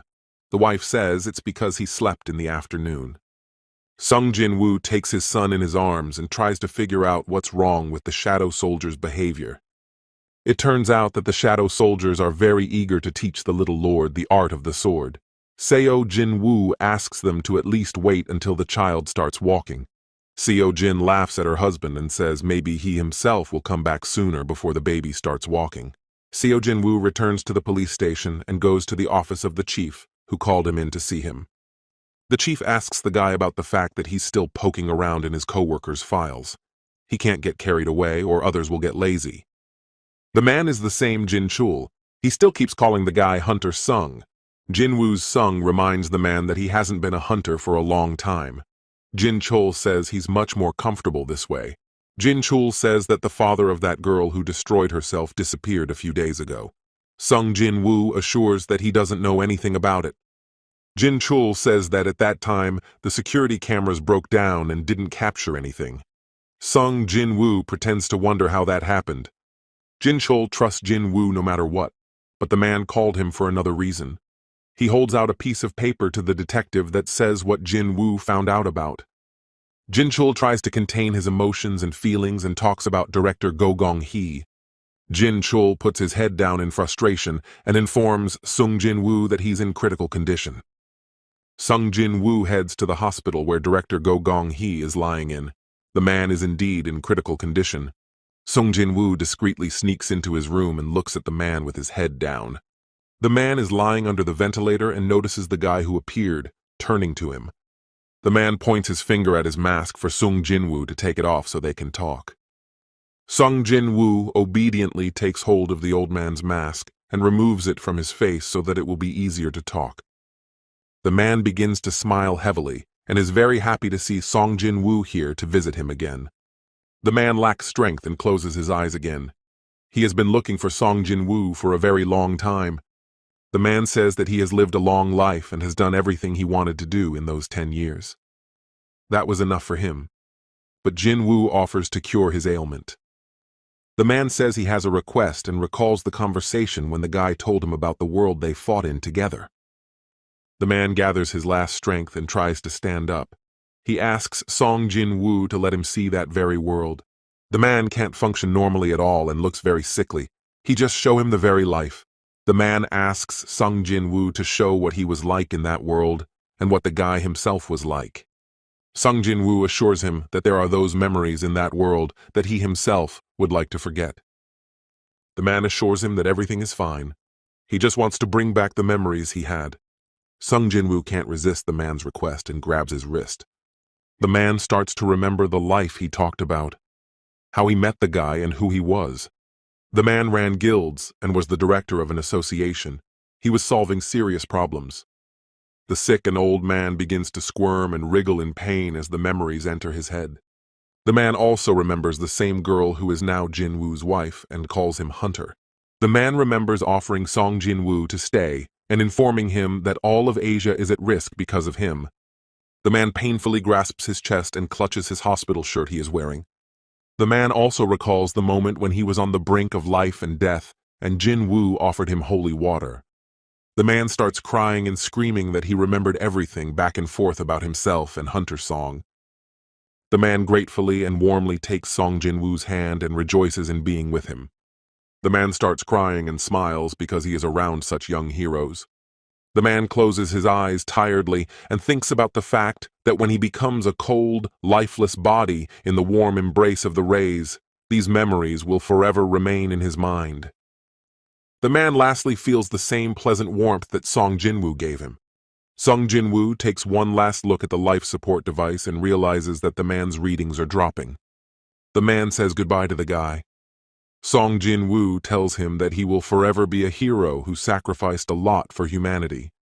Sung Jinwoo leaves the hospital and gets a phone call from his wife, who panics about something.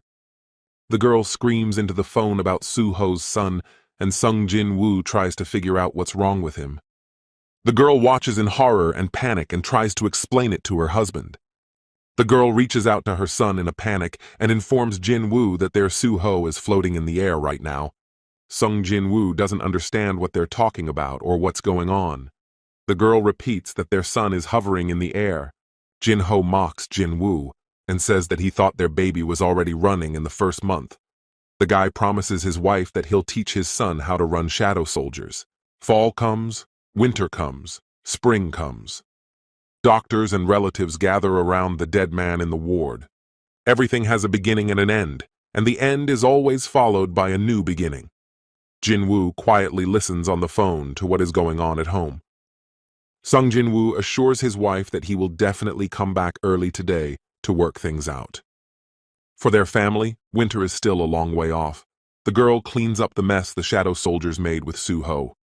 Some monster realizes that his children are forced to devour each other since there is no food left on Earth. It can't go on like this.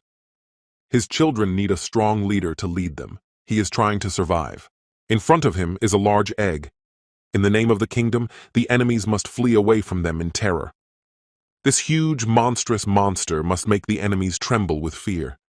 He realizes that there is no king here. This monster was born to destroy. He wonders if there is a man here who calls himself king. All the living creatures look at him with fear. He approaches Jinwoo and asks if he is the king of the humans. The guy is surprised that an insect is talking to him. For the monstrous monster, this was the first time he met a creature that wasn't afraid of him. Jinwoo looks at the monster without fear in his eyes and says that now the insect is making sounds that fit him. And now, after all these years, he meets a man again who is not afraid of him at all. It's Suho. The huge and monstrous shadow soldier can't understand why Suho looks at him with such delight. Suho's little boy happily stretches his arms towards the monster and calls him Fly. The boy tries to reach the monster, but it climbs up on the roof. He's so weird because this little overlord is forever chasing him. Commander Igris appears from behind and says that the monster is clearly sympathetic to little Suho. Igris assures him that he looks like a huge flying ant that talks. What kid wouldn't like that? The monster is puzzled that he only likes Suho because he can fly and talk, and he's also big. The commander returns to the world of peace and is greeted, happy to see him back. The commander says there's been a change of plans. They are going to erect a statue of the Lord in honor of the anniversary of his reign. The commander only wants to make adjustments. The commander begins to show and tell where and what to change. His subordinate agrees. It's even better this way. The subordinate says more manpower will be needed. Is it possible to utilize the forces of the demon castle?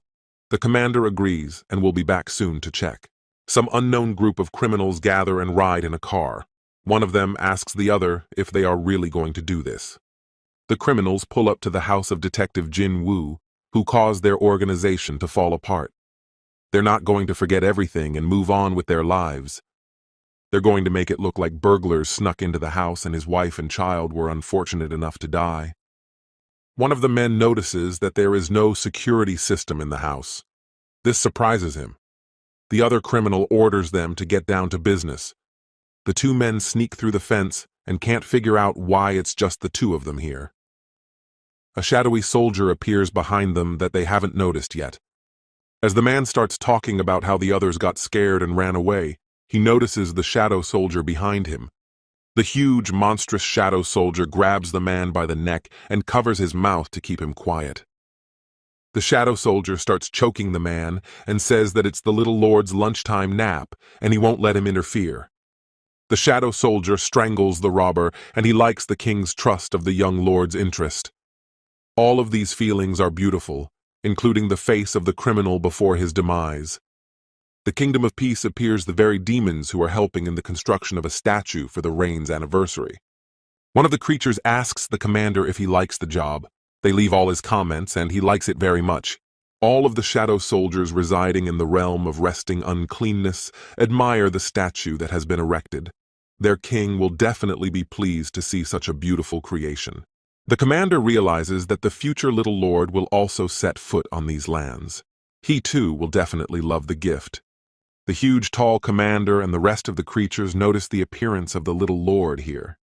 The huge hulking creature is frightened when the little child appears behind him and calls him Muria. A few years later, a teacher shows Sujin her son Suho's drawings that he drew himself. Sujin asks what's wrong with them. The teacher explains that the supervisor asked the boy to draw his close friends.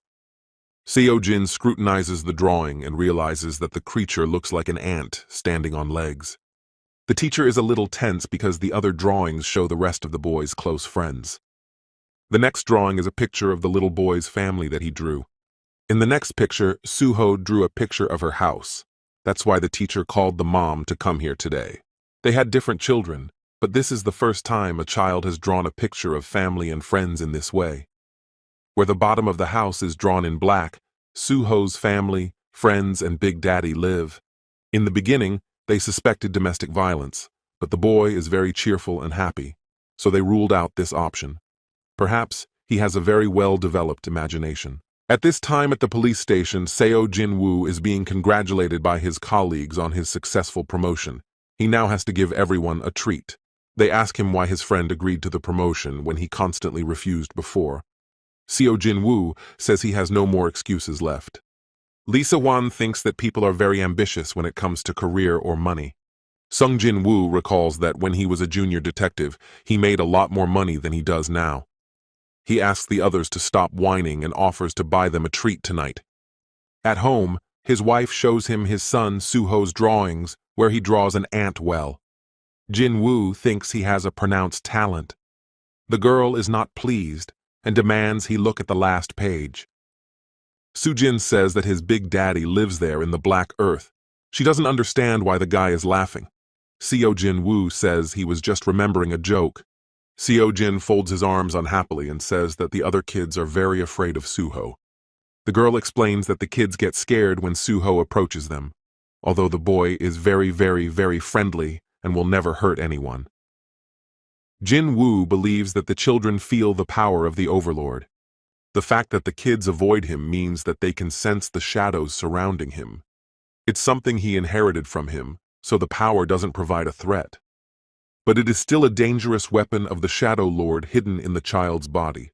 The god's power will grow as he matures, and it may get out of control.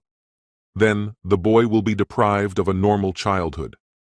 Song Jinwoo realizes that it will be necessary to suppress the little boy's power until he is old enough to control it. He makes the decision to deprive him of his memories of shadow soldiers for the duration of his childhood. The commander turns to Sung Jinwoo, who holds out to him a drawing of Suho drawing a shadow soldier. The commander begins to look at the drawing and asks if he can say goodbye to the young lord. The Shadow Army commander walks over to the child's crib and cries. He says goodbye to the boy on behalf of the entire Shadow Realm. The commander sadly says that he was honored to take care of the boy. He says goodbye and tells him until we see him again. The commander issues final wishes for Suho, and Sung Jinwoo wishes the boy pleasant dreams, about to take away his memories. Song Jinwoo places his palm on little Suho's forehead and strips him of his memories. These were the last drawings with the shadow soldiers when the boy still had the memory of the realm of peace. One day, Suho wakes up early in the morning, already quite a grown-up and mature boy. Song Jinwoo's son Suho has already grown up and entered school. He goes to class with the rest of the students. The grown-up Suho is a carbon copy of his father, just as tall, calm, and focused. In high school, the law of the jungle applies. The weak are devoured by the strong. It's a new environment, new people. Yi Eun-chul enters the first class of the high school. He says hello to the other boys who've also enrolled here. Just one look can decide everything. And Eun-chul turns to an acquaintance, Sung-ho, and realizes that he got in here too. Someone here will become your friend, and someone else will become your enemy. The guys are going to become friends, but it's all just hypocrisy. And Eun-chul realizes that they've figured out the hierarchy at school, and now only one guy is the problem. Seo-hoo, who is sitting in his seat and socializing with the other guys, notices that someone is squinting at him. A grown-up Seo-hoo turns questioningly towards Yi Eun-chul, who is looking at him. Yi Eun-chul gets annoyed when Seo-hoo supposedly stares at him. The guy takes it to mean that he's being looked down upon. Sung-ho stops Yi Eun-chul and says that he used to study with Seo-hoo, so he doesn't advise him to touch him. Yi Eun-chul aggressively, angrily turns around to his supposed comrade and has no intention of listening to his advice. And Eun-chul, in company with other guys outside of school, catches Sung-hoo out and beats him up. And Eun-chul doesn't understand why Seon-ho is scared of Seo-hoo's boyfriend. The guy who is beaten up and can barely stay on his feet says that Seo-hoo was the strongest guy in middle school. He claims that not only could they not touch, they couldn't even look at the guy. He didn't want them to get in trouble, so he warned them in advance.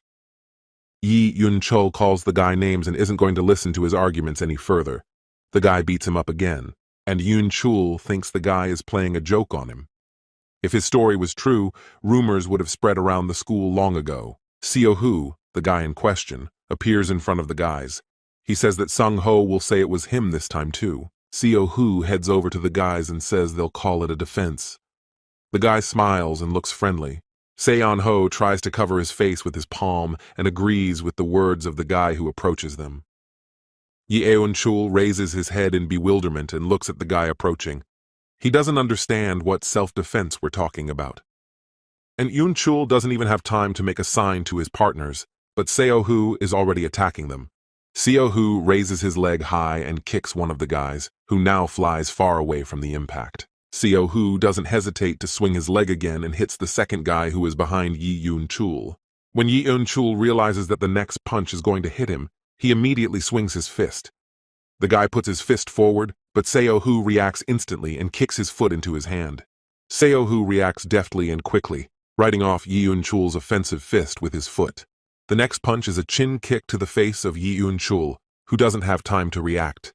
Seo-hoo, without too much exertion, just punches Yi Yun-chul in the face in such a way that the guy flies into the air. All the bullies who beat up Seo-hoo end up lying on the ground with beaten faces. Seo-hoo shakes off his palms and turns to Sun-ho. If things have turned out this way, he hopes for him. The students at the school discuss how Seo-hoo took down those three guys. They say he's been studying judo since he was a kid and is popular in his neighborhood. Everything that is happening is tedious and boring for Seo-hoo. The guy sits down at his desk tiredly and unhappily. Guy feels like his life used to be much more exciting and his heart was racing. Now he's bored and is even thinking of going to the computer club. Seo-hoo tries to leave the office and tries to open the door, but it won't budge. He doesn't understand why this happened. The other students of the school are already hurriedly leaving the school when Seo-hoo finds himself locked in the classroom. Some students stay on the sports field and play soccer while Seo-hoo tries to get out. Eventually, it turns out that time stops around Seo-hoo. The boy observes what is happening through the window. The boy realizes that time is stopping and doesn't understand how this is even possible. Seo-hoo turns to the board and notices a huge magical portal in front of him, which appears incomprehensibly from nowhere. Seo-hoo is horrified to see what is happening and doesn't understand what he needs to do right now. Seo-hoo remembers that his mother always told him how much he was like his father. The boy thinks about what his father would do in this situation. Seo-hoo grabs his backpack in his hands and is about to do what his father would do. His father, Sung Jinwoo, would have briefly and immediately entered that magic portal himself. Seo-hoo did the same thing. Seo-hoo moves through the magic portal into that very realm of peace. The guy looks around. Seo-hoo tensely looks around the room out of incomprehension and can't figure out what's going on. Seo-hoo abruptly turns back and notices that the magical portal that appeared is closing. Seo-hoo grabs the nearest torch and realizes that the portal is closing and there is no other way out. Seo-hoo looks forward and sees a long and dark corridor in front of him. The boy marvels at what he sees before him. Seo-hoo passes by various artifacts and accidentally touches one of them. The weapon immediately has its characterization. The boy picks up the torch and begins to examine the weapon with the characteristics. He begins to suspect that he got into the game on his way to the computer club. Seo-hoo walks down a long and dark hallway and examines the walls. The guy suspects that he needs to choose a weapon. Depending on his level, there are limitations to his choices. As his level increases, so does the assortment. Seo-hoo walks a little further and notices a strange and heavy sword. He suspects that it was hung here because of its poor quality. The boy lights some small, strange dagger with a torch and wonders who would use such a weak weapon. Seo-hoo turns to the other wall and notices that there are various gloves hanging on it. Seo-hoo carefully examines the assortment that is offered to him. The guy realizes that the knife is too weak, so he chooses something else. Seo-hoo chooses a shiny steel attack glove that is mesmerizing to look at. His characterization appears in front of his face. Seo-hoo makes his way deep into the dark dungeon and tries to figure out if there's someone here or not, and if it's the basement of some palace. He passes by the guards who are here, who don't move or do anything. As soon as Seohu turns away, one of the stone guards raises his sword and is about to attack the boy. The huge and stone guardian swings his sword sharply and powerfully at Seohu's boy. Seohu manages to notice and react in time, covering himself with the iron gloves he had taken. When the stone guardian's sword swings the iron gloves, the boy begins to suspect that his weapon is complete nonsense. Seohu is not going to give up, and with a sudden movement, he pushes the guard's sword away from him with his gloves. After attacking the guard, Seohu is about to counterattack him and delivers a powerful fist strike. The guardian starts to collapse and falls to the ground from the impact. Seohu's level rises, and the boy is surprised that all the guards are alive. The realization reaches the Seohu boy that there were a lot of stone guards behind him. The boy turns around. Seohu observes a picture in which the stone guards with an entire army start advancing on him. The guy is not wrong in his reasoning and realizes that all the stone guards come to life and follow him. While the stone guards are steadily advancing, Seohu begins to accumulate his power and energy in his gloves. Seohu begins to deal with each of the stone guards, shattering them to pieces with his gloves. As Seohu confronts the stone guards, his level increases continuously and repeatedly. Seohu takes a moment to take a breather while the stone guards continue to advance, and there are many of them. Seohu's eyes light up with power and confidence. The guy is about to attack the enemy again. It's as if the stone guards don't run out of steam and keep advancing on Seohu's boyfriend who is opposing them. Seohu moves deftly in space now and then, dodging and then attacking and attacking again. When Seohu delivers another and crushing blow, his level increases again. Seohu reaches level 19 after the battle with the guards. The boy exhales tiredly. Seohu looks at his gloves and realizes that he is raising his level by destroying monsters and getting stronger. This all really feels like a game. Seohu realizes that it was hard in the beginning, but now it's much easier. But after all, the guard's level was higher than his level. How could he even win? The iron gauntlet begins to ooze energy and power. The guy suspects that it's because of this very power. Seohu realizes that he needs to move and move on.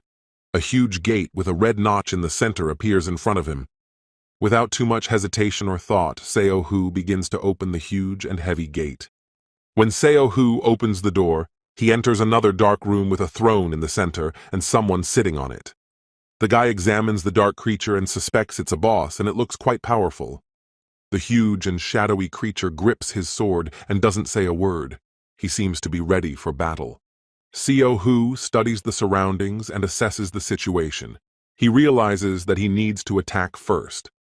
The huge shadow creature begins to approach the frightened Seohu, who stands in a stupor. The guy with an eye to eye is left with the powerful force and energy that the shadow creature exudes. The huge shadow creature manages to make only one swing of its sword as everything around it is destroyed. Seohu opens his eyes in panic and horror and starts looking around, sitting on the ground. The guy finds himself back in the long and dark corridor he was coming from to begin with. Guy scrutinizes his palms and wonders if he's alive and what even happened.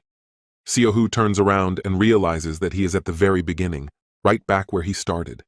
Seohu rises to his feet and realizes that he has to go there again from the beginning. He had already thought he was dead. Seohu notices that one candle on the wall has already gone out, even though there were originally 3. The wind has blown them away.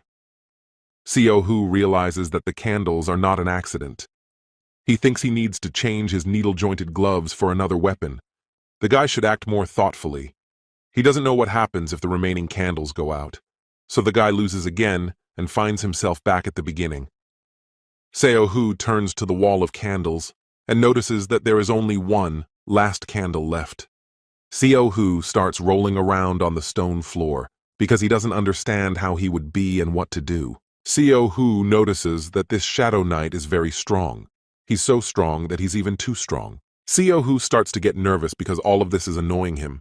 There's definitely no way he can beat him like this. Seohu notices the Demon King's long sword on the wall.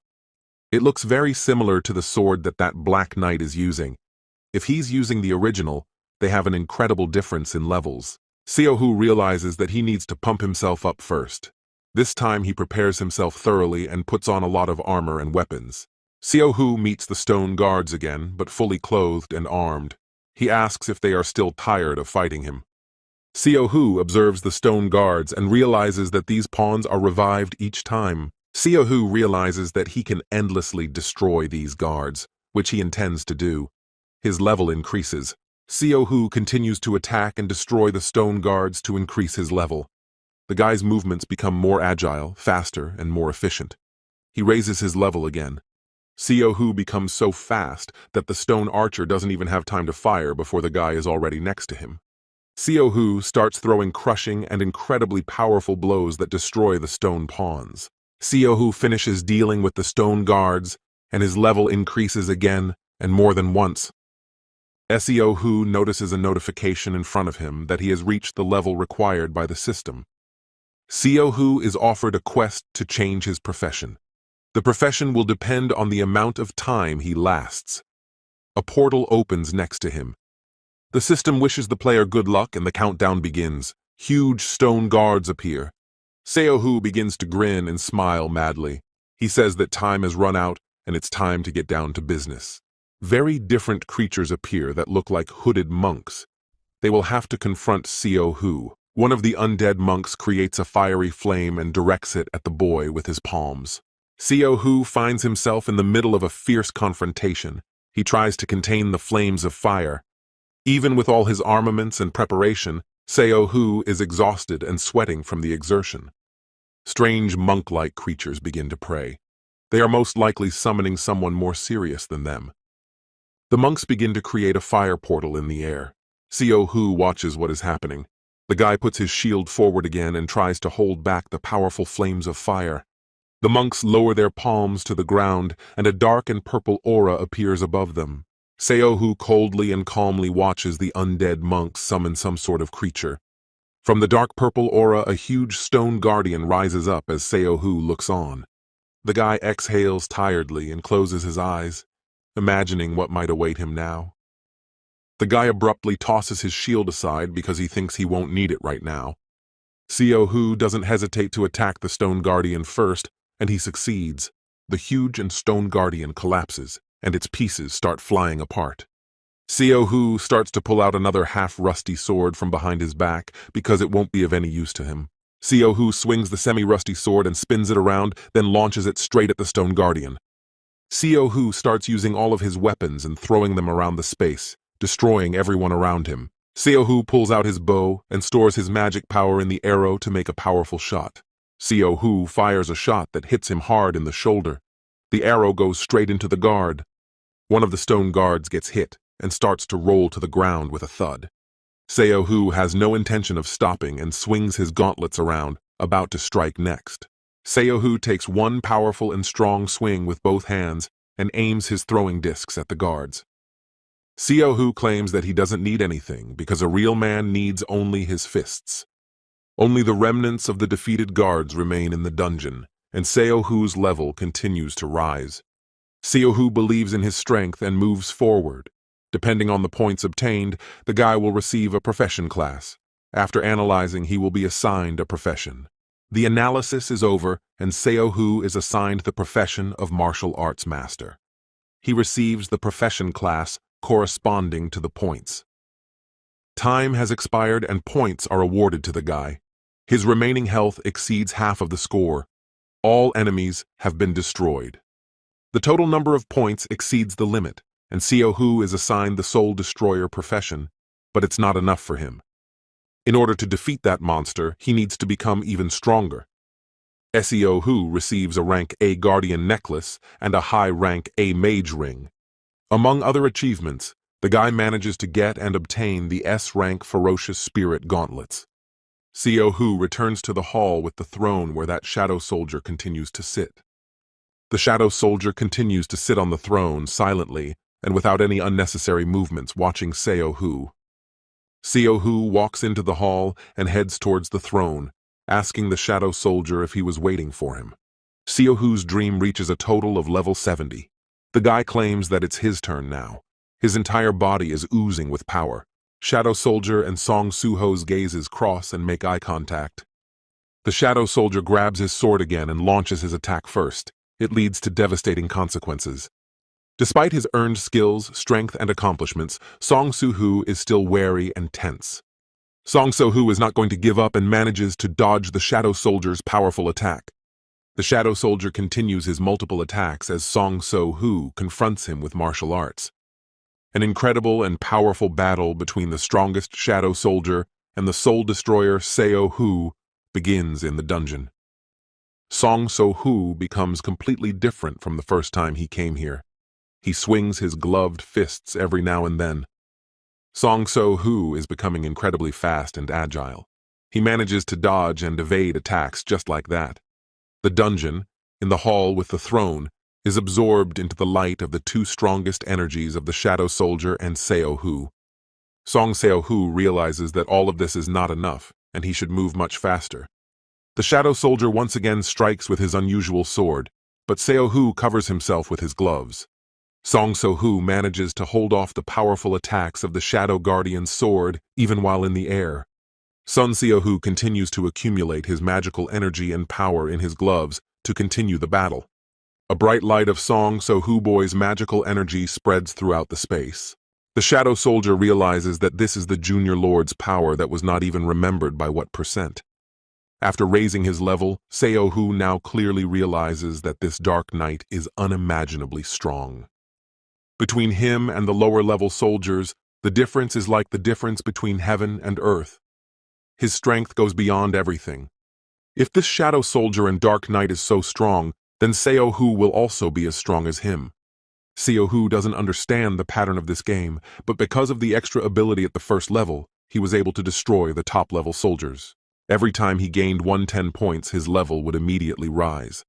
If the extra ability was taken into account, he was now as high as 110th level. Seo-hoo's nickname was Junior Lord. All of his stats will be increased by 40% because of the inheritance of the Shadow Lord ability. The Shadow Soldier continues to attack the Junior Lord by attacking him with his long sword.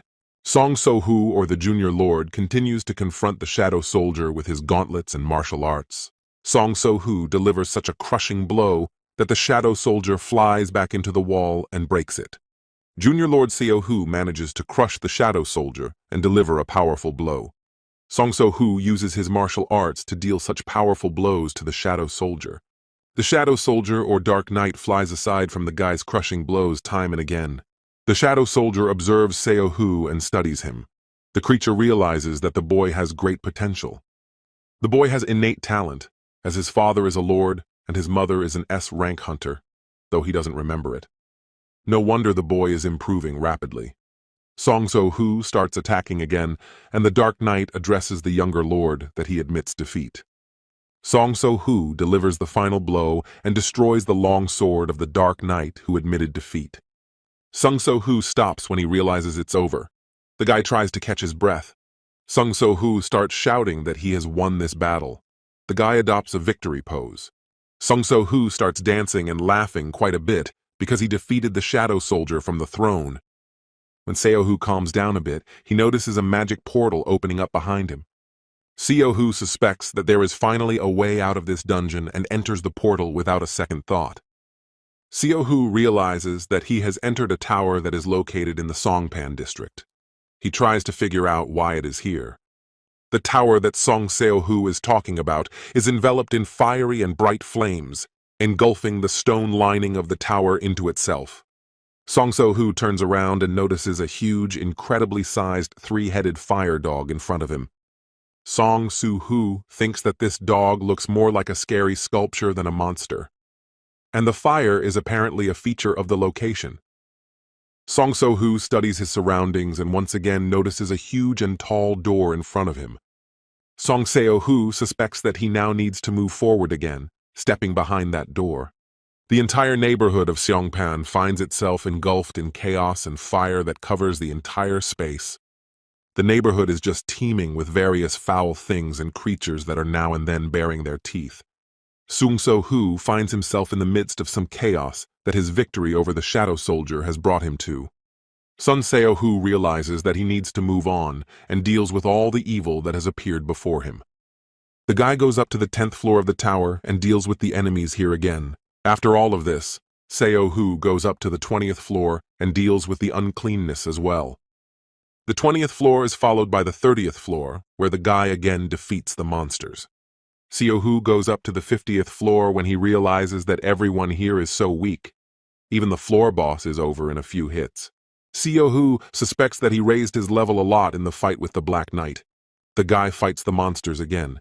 Despite the scale of the area, he'll finish here quickly if he spends an hour on each floor. Song Seo-hoo goes up to the 100th floor through the magic portal and thinks that there are only weaklings here too. A girl with purple hair and wearing armor appears in front of Song Seo-hoo. She smiles at him. There are two guards following her from behind. Song Seo-hoo says he doesn't have time for this kind of thing and starts to attack, but the girl tries to stop him. The girl says that it was hard for the Lord to climb up the tower. Who knew that the Junior Lord would make it this fast? He didn't manage to climb up here last time either.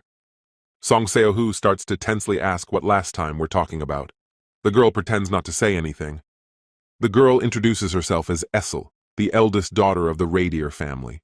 She greets him on the top floor. Song Seo-hoo interjects to ask if this is the end. The girl states that this is where they end. There used to be a floor with a demon king, but their family eliminated him when they took the place at the top. The girl congratulates him on passing all the floors. They want to have a banquet in honor of such. Their head of the family has prepared a grand celebration. Seo-hoo asks what's up there, where he points his finger. Essel explains to the guy that there is a portal to another space there.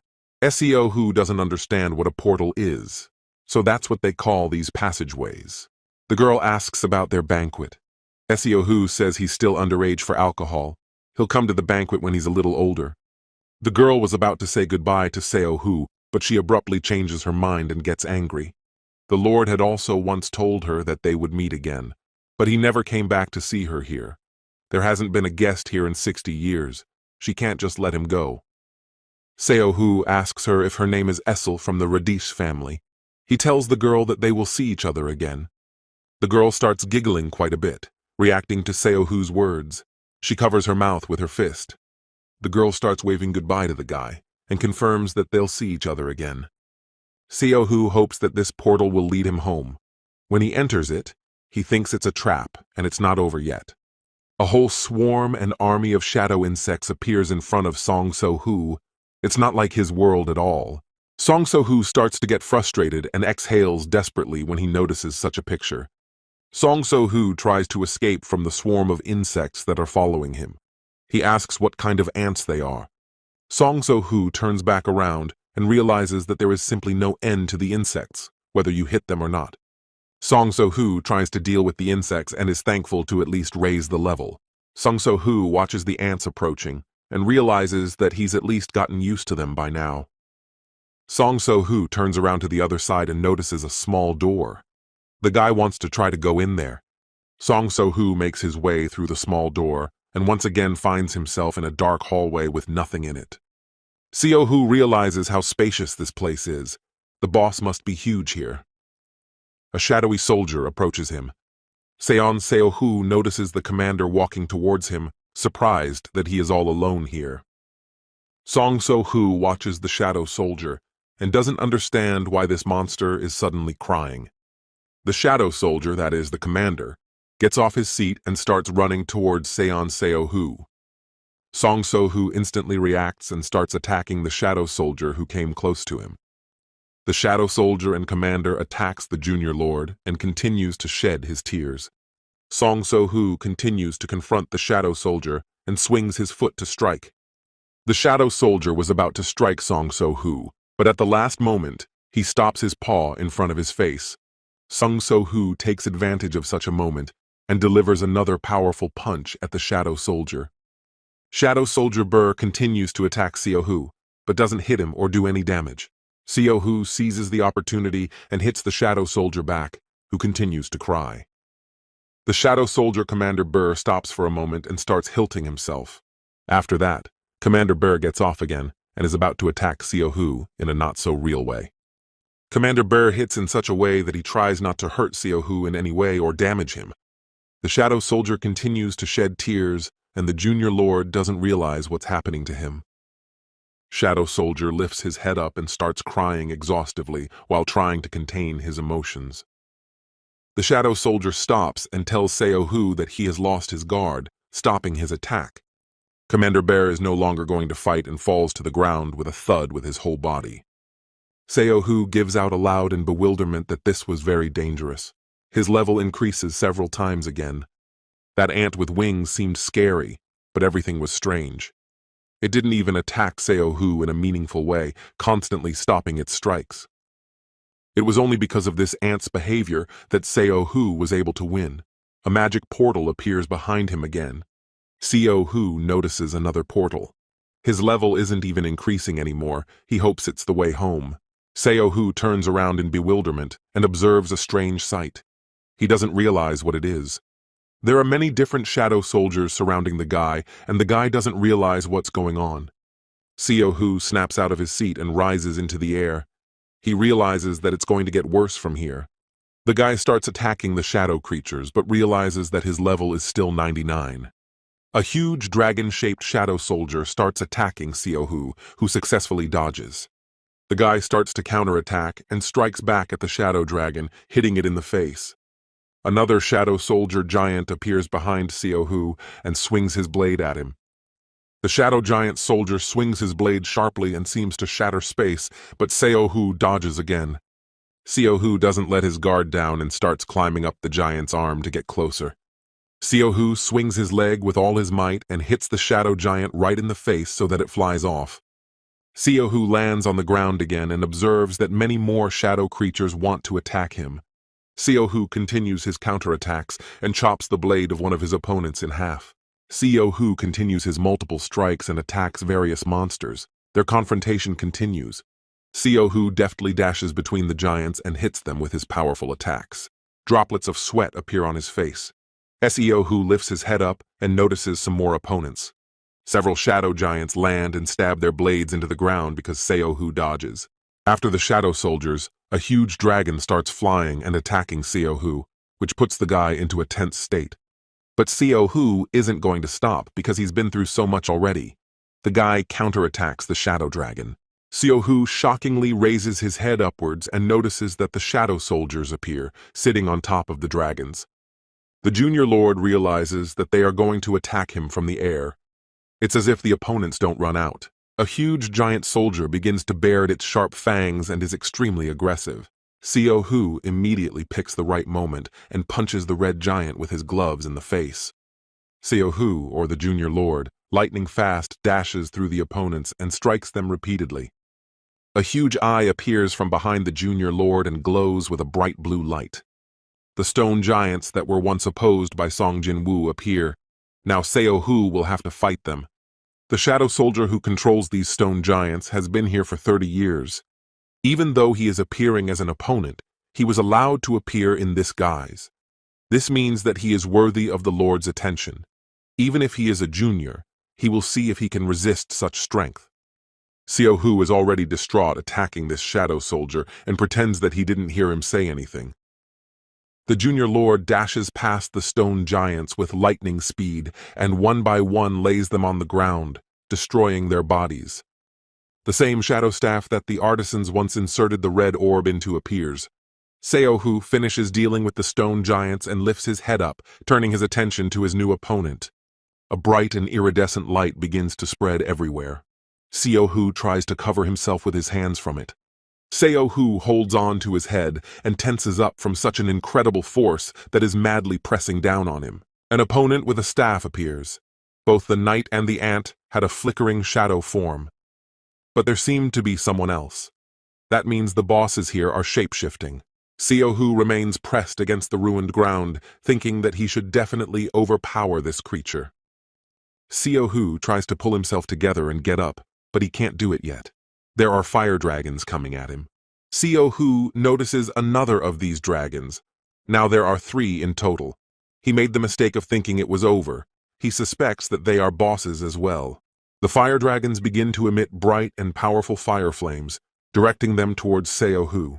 It's as if the shadow dragons are creating flaming swords from their flames to carry their weapons. Seo-hoo uses his lightning ability to swipe sharply and deftly through the dragons and strike at each of them.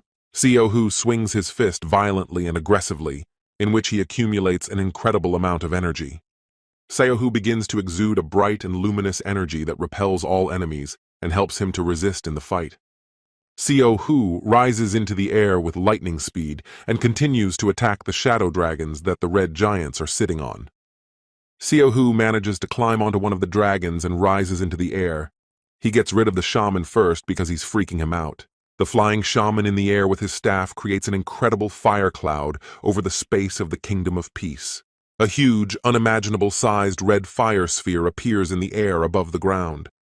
This is all thanks to the dragon staff of the flying and shadow shaman in which the magical sphere is inserted. A violent and powerful explosion occurs, leaving an indelible mark. Seo-hoo watches the whole thing. After that, another fiery explosion follows, which happens right behind the Junior Lord's back. The guy is shocked, and from the horror of what he sees, he opens his mouth so that his jaw drops. The shaman didn't expect this from himself. As soon as he got his staff, his attacks became much more powerful. He's so tough. Seo-hoo turns to the shaman in horror and pretends to laugh. He is shocked by what is happening. The Junior Lord is massacring the red giants flying dragons now and then.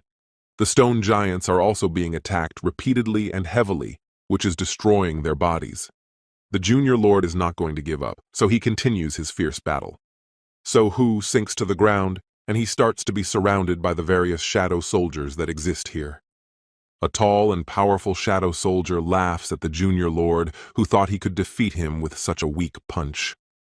Seo-hoo doesn't even finish listening to what the shadow soldier is telling him. He immediately kicks him with his foot. The shadow soldier says that after joining the Lord's squad, he rose to his current level through hard work. No one remembers him, but he will prove his loyalty and impress everyone. The Junior Lord once again doesn't let the shadow soldier speak properly and gives him a powerful punch. The Junior Lord climbs up and ends up on top of the head of the shadow soldier he is confronting. Seo-hoo now realizes that if the monsters don't stop appearing, he might not be able to handle it all. He needs to control his strength even better, without mistakes. Then he will be able to fight alone against the army and win over absolutely everyone. The shadow dragons continue to attack the Junior Lord, who has to confront them. The Junior Lord discovers an incredible strength and power that spreads everywhere and infects all the shadow soldiers. A red shadow soldier shaman with symbols on his face uses his staff to attack the Junior Lord. Seo-hoo aims his most powerful blow at the shaman, who creates a magical shield to hold back his blow. Seo-hoo is about to make the decisive blow and asks the shaman not to tell him it's the last one because the guy will be extremely disappointed. The Junior Lord heads over to the shaman and tells him that if he has nothing else to surprise him, he should disappear. The shadow soldier shaman raises his staff up and tries to hold back the Junior Lord's powerful blow. A bright and powerful explosion occurs, leaving behind the remnants of the various auras of the shadow soldiers and Seo-hoo. The guy manages to destroy the shaman. Although Seo-hoo's level didn't increase after so many battles, he had better control over his power. Another tall, important shadow soldier appears in front of the Junior Lord and follows straight towards him. The Junior Lord studies his opponent and thinks that he is good and will be even stronger than that ant. The Junior Lord asks if the soldier can talk. Before the battle begins, he would like to ask something. What part of the army are the warriors he fought? The shadow soldier looks at the guy coldly and confidently. He claims that it was 1/3000th unit. Junior Lord Seo-hoo realizes that he destroyed them non-stop, and even so, it is only a minuscule portion. Seo-hoo exhales smugly and accepts the circumstances. He offers to start the fight. The shadow soldier gets down on one knee in front of Seo-hoo and begins to draw his sword. He says that the Junior Lord has grown. The shadow soldier begins to attack the Junior Lord Seo-hoo, who deftly dodges the blow. Seo-hoo begins to resent why everyone is calling him Junior Lord and who he even is. Seo-hoo begins to fend off the shadow soldier's blows and asks what this has to do with him getting here in the first place. Seo-hoo starts to get aggressive and is willing to put up with the overlord, but why is he being called Junior? The shadow soldier leaves the guy's questions unanswered and just continues his repeated attacks. Junior Lord Seo-hoo dodges the shadow soldier's attacks time and time again, but manages to attack at the right moments as well. Despite all of this, Seo-hoo gets injured. Junior Lord Seo-hoo stares in horror at something he notices in front of him. His face is covered in sweat. The Shadow Soldier starts some strange, fast and strong attacks that fly around. Junior Lord Seo-hoo notices that the Shadow Soldier's sword has now become a whip for some reason. Song So-hoo, in sweat and already tired, continues to repel the Shadow Soldier's attacks towards him. Seo-hoo realizes that even though the Shadow Soldier's weapon has capabilities, it definitely has a weakness. All he has to do is to find and capture it. The Junior Lord deftly dodges the Shadow Soldier's whip and moves slightly to the side to study his opponent. The Shadow Soldier swings his Shadow Whip again, and the Junior Lord has no choice but to dodge. The Shadow Soldier delivers his powerful strike, after which the Junior Lord reflects it with his leg kick. Junior Lord So-hoo realizes that by blocking his strikes with both hands, the Shadow Soldier is opening up on this side. The Junior Lord doesn't miss his opportunity and strikes the Shadow Soldier exactly where the weak area opened up. Junior Lord Song So-hoo tried to cover himself from the blow and flies backwards along the ground. Around him, the rocks expand into a whirlwind. Song Seo-hoo realizes that he will definitely not be able to defeat the Shadow Knight with such attacks. If he continues like this, the fight will not end soon. Song So-hoo rubs his head tiredly and asks the Shadow Soldier that he is far from being the most important person here. The Shadow Soldier doesn't answer anything to the guy, but only drops to one knee and silently watches. Seo-hoo realizes that he is right in his beliefs. Junior Lord Song So-hoo lifts his head up and realizes that there in the air is the real master. In the air, Junior Lord Seo-hoo notices some dark silhouette sitting on a dragon. The silhouette from the dragon in the air disappears and appears here, descending to the ground. It is the dark silhouette of a man. The Junior Lord doesn't let the dark silhouette of a man get down and immediately leaps towards him and is about to attack. The dark silhouette man's sword and the Junior Lord's gauntlets collide with each other. When the two weapons of different people with different powers collide, a bright flash of light and energy happens. The dark silhouette of a man begins to repeatedly strike with his sword as the Junior Lord fends them off. Song So-hoo fights with his last strength and sweat against the dark silhouette of a man who has descended towards him. Their fierce battle surrounds in multiple streams of energies, magic and strength from multiple blows.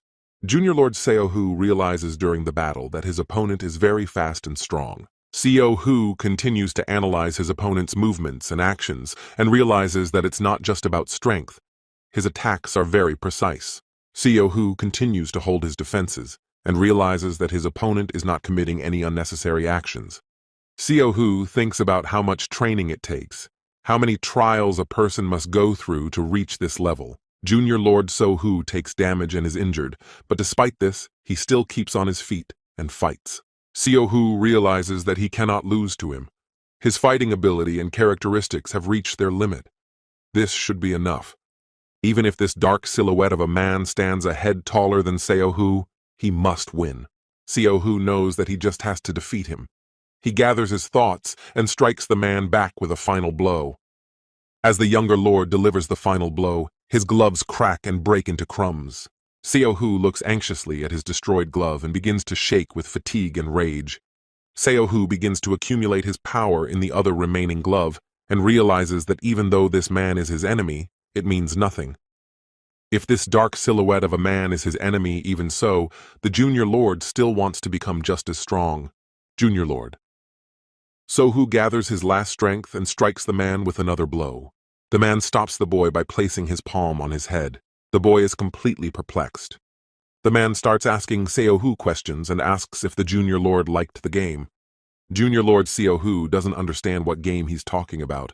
The man tells him that the boy surprised him. Junior Lord So-hoo raises his head and looks at the man. He recognizes the voice. It is his father's voice. The man pushes the Junior Lord aside the portal and tells him that he still has room to grow. Junior Lord So-hoo turns back one last time to look at the man before moving through the portal.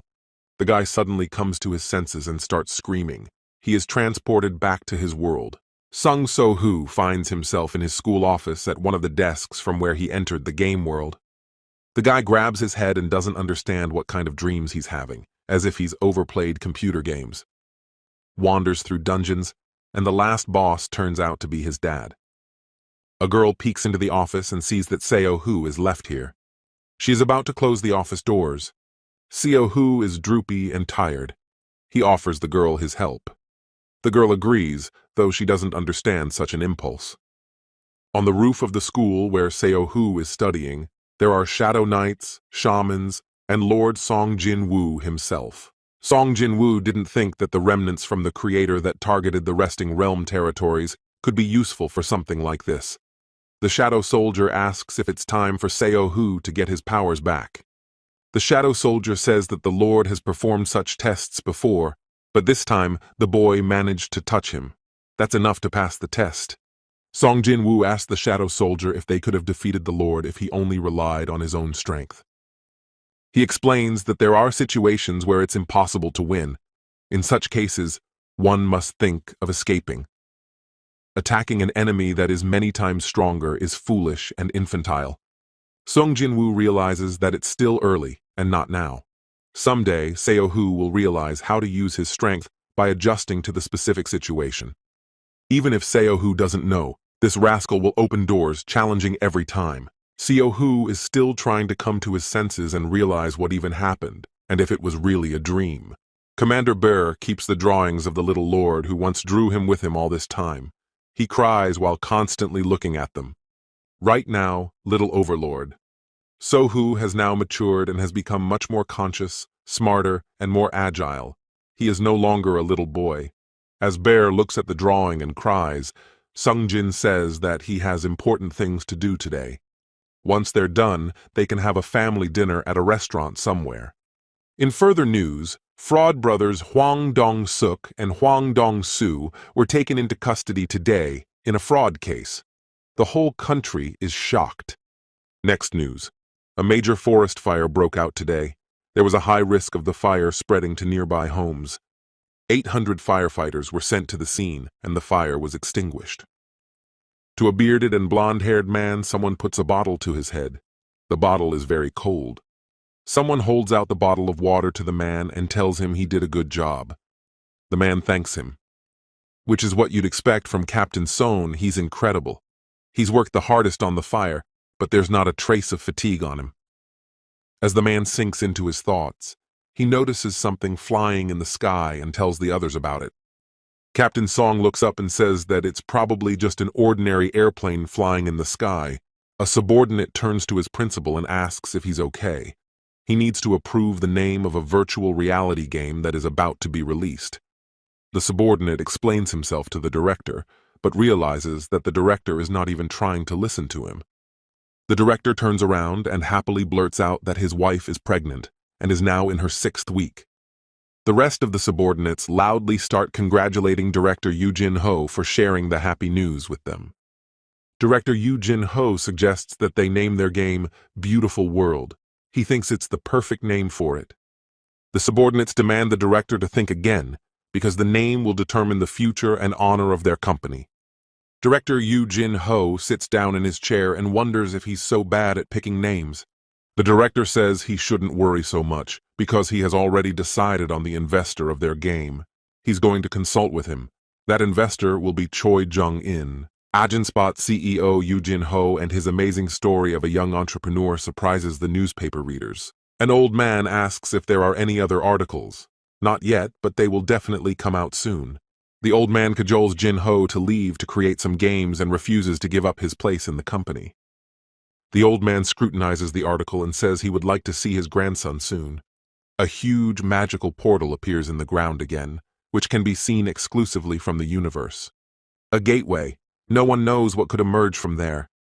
People could only shiver in fear and hope they would never appear near it. But there were those who entered them to fight monsters. They were called hunters. Some man picks up the phone and says that a man has gotten into the support department of the Hunters Association. Someone yells into his phone that he asked them not to send his son, so why did they ignore his request? The man explains that there was an error in creating the raid. He asks for more details and takes his time to explain the situation. The man becomes indignant and says that his son will break if anyone touches him. If this continues, he will give up the hunter's business. If you ask any school child on the street what they want to be when they grow up, there are three options: no more, no less. Either a well-known hunter, an employee of a well-known hunter company, or an employee in a hunter's association. Employees of the Hunters Association are constantly watching the hunters themselves, either complaining or asking for something. There is such a hunter, Jinwoo. He has an E rank, and his physical data is below average. He's no different from a normal person. Why does he have so many injuries? It's a miracle he hasn't been eliminated yet. I wonder why he's still a hunter. Understandably, it's all because of his mom in ICU and his little sister who is still in school.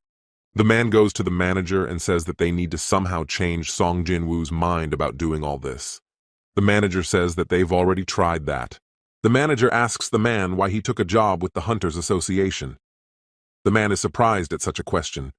In the beginning, he was just curious. Hunters try to save ordinary people by risking their lives, but who will help them? If there is no one to do it, he will. He will try his best to make sure the hunters don't get hurt or killed. The manager asks if he wants Song Jinwoo to quit his job or help him, but the man can't offer him anything. The manager prints out some girl's file and holds it out to the man. He says that the man can help him after all. The manager tells him that there are high-ranking awakened ones, but they don't become hunters. The man can change their minds and thus help other hunters. The man scrutinizes the girl's file given to him by the manager he is talking to. The picture is of a long-haired girl who is a B-rank healer who is not involved in the association. Even though she has skills, she refused to become a hunter because of her fear. And Song Jinwoo, who is fighting his fear, but he's walking into the gate every time. If someone like him can help a girl, she will become that strength for him. The manager asks if the man wants to try to pull it all off. The guy hopes that he can be of at least a little help to those on the other side of the gate. A guy and a girl are standing outside playing rock, scissors, paper. The guy keeps losing, so will carry her bag again. The girl realizes that the guy is looking and watching somewhere. She asks if there is something in the sky right now. Sung So-hoo continues to watch the sky but says there's nothing special about it. A huge shadow dragon appears in the sky with two human images on it. The blonde woman says that it has been a very long time since she has seen this city from this angle and view. The long-haired girl turns around and notices her favorite man behind her, then calls out to him. The man holds out a box with an amulet to the woman. He says it is a gift for their 16th anniversary. The man begins to put the gift amulet on the girl and tells her to stay home for now. The man kisses his beloved and says that he will be home soon. The woman asks if he will be late again. The girl starts to smile warmly and gently and says that she will wait for her beloved. Sung Jinwoo smiles back at his precious wife and escorts her with a loving look. The man seats his wife on the shadow dragon and sends her off to go home. Song Jinwoo rises into the air and approaches a huge magical gate that has appeared above the ground. It is said that those who wield great power attract terrible things from other worlds. Song Jinwoo demands his army to rise up. An entire army of stone guards find themselves defeated in some dungeon. I wonder what's behind those gates. What if there's something scary there that the guy has never encountered before? So-hoo thinks so and is afraid to die. If he doesn't open it, he won't know anything. He doesn't even know what's waiting for him there. The guy dies again and goes back to the starting point. How many days has he been here? He fights and it's very hard for him. He wants to go back, but he keeps fighting and doesn't give up. The two candles on the wall extinguish, and So-hoo realizes that he only has one last chance for everything. Since yesterday, he has been haunted by someone's incomprehensible voice that keeps telling him to rise up. Even if this is So-hoo's last chance, he's not going to stop at anything. The guy has been returning to this dungeon since he was a kid, endlessly trying to pass the dungeon without end. Junior Lord So-hoo had also returned here while in high school to confront the monsters. If only so he can raise his level to whatever is beyond this gate, he will challenge it. Junior Lord So-hoo once again opens the gate in front of him and sees a bright flash of light.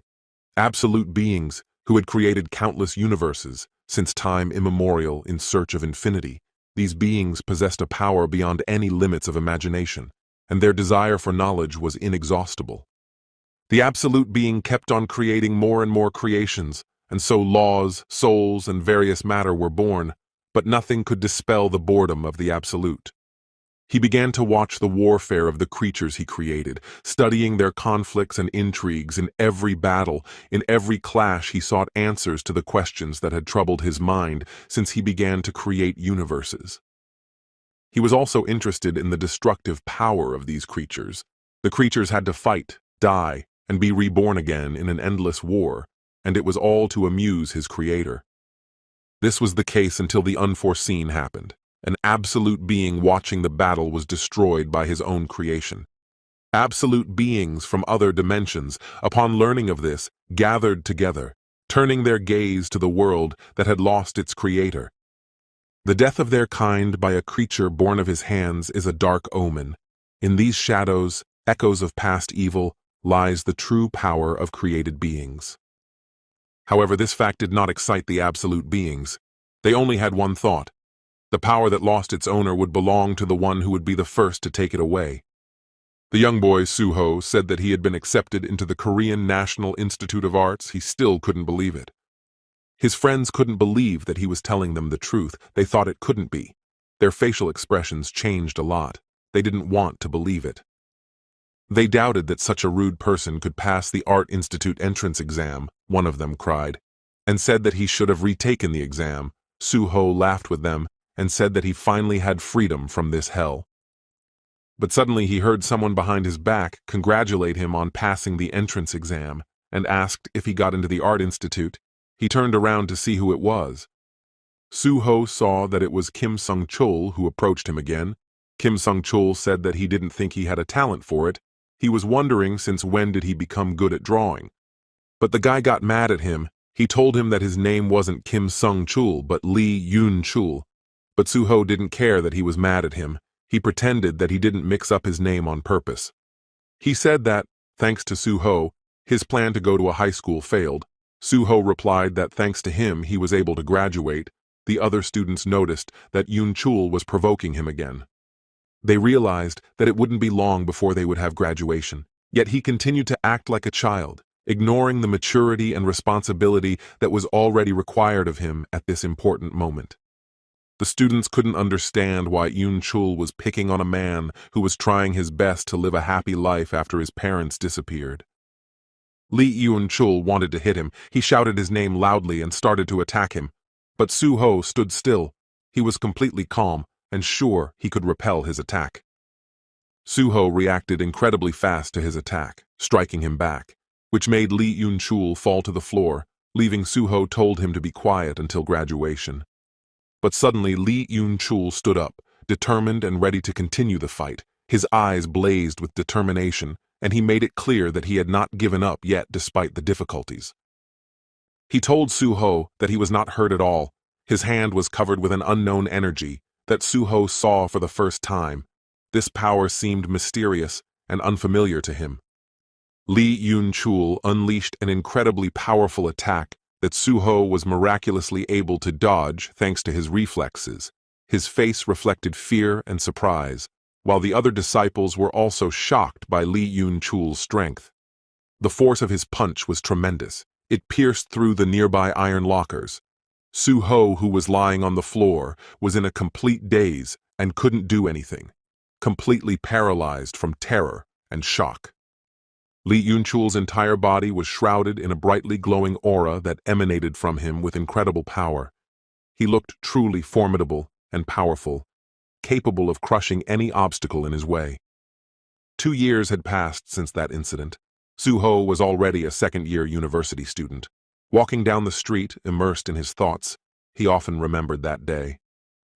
He heard a man telling the passers-by that all the classes in the main building had been moved to the neighboring building and asked all the students to go there. Suho thought that the hunters were currently conducting a gate sweep and noticed the guards telling everyone to stay away from the danger zone. One of them asked how long it had been since the hunters had arrived. The staff member replied that it had been a little over an hour. Considering the gate was rated as D-ranked, they should have arrived soon. Suho heard an announcement stating that only hunters could approach the gate. He thought that there was a new gate again, given the increased precautions and strict restriction on access. He remembered that 3 years ago, strange gates had started appearing all over the world, and since then things had changed. Their former world no longer existed. The gates worked as doors leading to a dungeon, from which demonic beasts would emerge after a time, destroying everything in their path. But at the same time with these, changes occurred in the people themselves. There were people able to control magical energy. Such people were called awakened. In their rapidly changing world, the chaos, which felt like it should have lasted for a long time, ended much sooner. An awakened man named Jinwoo created an association of hunters, gathering all his kind together, and founded the specialty of hunters. Thus now all people were divided into two groups. There were the awakened, and there were the ordinary people who couldn't awaken. While some had to break through obstacles like ants, others had it fall straight from the sky into their hands. In this system, the ants were clearly aware of their boundaries. Suho realized that no matter how hard an ordinary person tried, he was no match for even an awakened E-rank hunter. But if the hunter didn't close the gate, this world would be destroyed. In other words, people couldn't survive without the awakened ones, but the hunters could manage without the ordinary people. Suho was grateful to the hunters for this, that the unawakened like him could live peacefully, and yet he felt anxious whether he could get used to what he couldn't have. It all started from his parents missing, to depending on others for his right to survive. It all went against what he once could have gotten. He lost what he had, and the resulting void was filled with helplessness. He remembered that his mother often told him that he had taken after his father. He wondered how his father would have acted in his situation, and suddenly he heard someone calling him. His memories were interrupted by his teacher, who came up to him to tell him that he had had a pretty good concentration today. He looked at his drawing and asked if it was interesting to draw like that. Suho replied that he just did it without thinking, to which the teacher replied that his ant was quite ingenious for an insect. But looking closer, he said that it was not just an ant, but a human ant. Suho looked at his painting and could not understand why he had drawn it in the first place. All of the staff who were fencing the gate saw that the hunters were coming back, and everyone had to get ready to meet them. The people gathered around the gate noticed that the atmosphere around them was relaxed, which meant that their raid was a success. One of the staff members thanked Hunter Kim Jong-soo for their work, to which he replied that the dungeon had been successfully cleared and he had information to pass on to the association. He said that they had found a new species of demonic beasts. They were humanoid-like creatures that spewed blue flames from their eyes and mouths. They used claws and fangs, but their killing power was low. The hunter said that he was a little hurt, but since no complications had been revealed, they were just harmless monsters, and yet they definitely hadn't met such demonic beasts before, so he was glad that they weren't dangerous. When he told them about the new beasts, the staff asked him to detail everything in the association report. Suddenly blue flames appeared from the hunter's wound, and the hunter felt a sharp pain. He let go of his sword and hands. It was as if an unknown force enveloped him. He lowered his head and froze. The staff member noticed that his eyes were sparkling with blue flames. He called out to him, but there was no response from him. Before the employee could speak, the hunter turned around and attacked him. He was under the power of the blue flame and could not resist it. It destroyed the employee standing next to him. The hunters who were walking behind him were shocked that their leader had destroyed a man who posed no threat to him. They realized that the flames in this dungeon were not ordinary. It had infected the hunter, after which he could infect anyone he would bite. The people panicked and began to retreat from the gate, terrified that the hunter had just destroyed a human. They feared that he might turn against them, and quickly searched for a safe place. An unexpected noise outside interrupted the drawing class, and the students went to the windows to see why people were shouting. Suho raised his head and couldn't understand what was happening there. Looking through the window, the students couldn't understand why people started attacking each other. They were all enveloped in a blue flame that was driving them crazy. They noticed that their eyes were glowing blue, which meant that it was definitely demonic energy.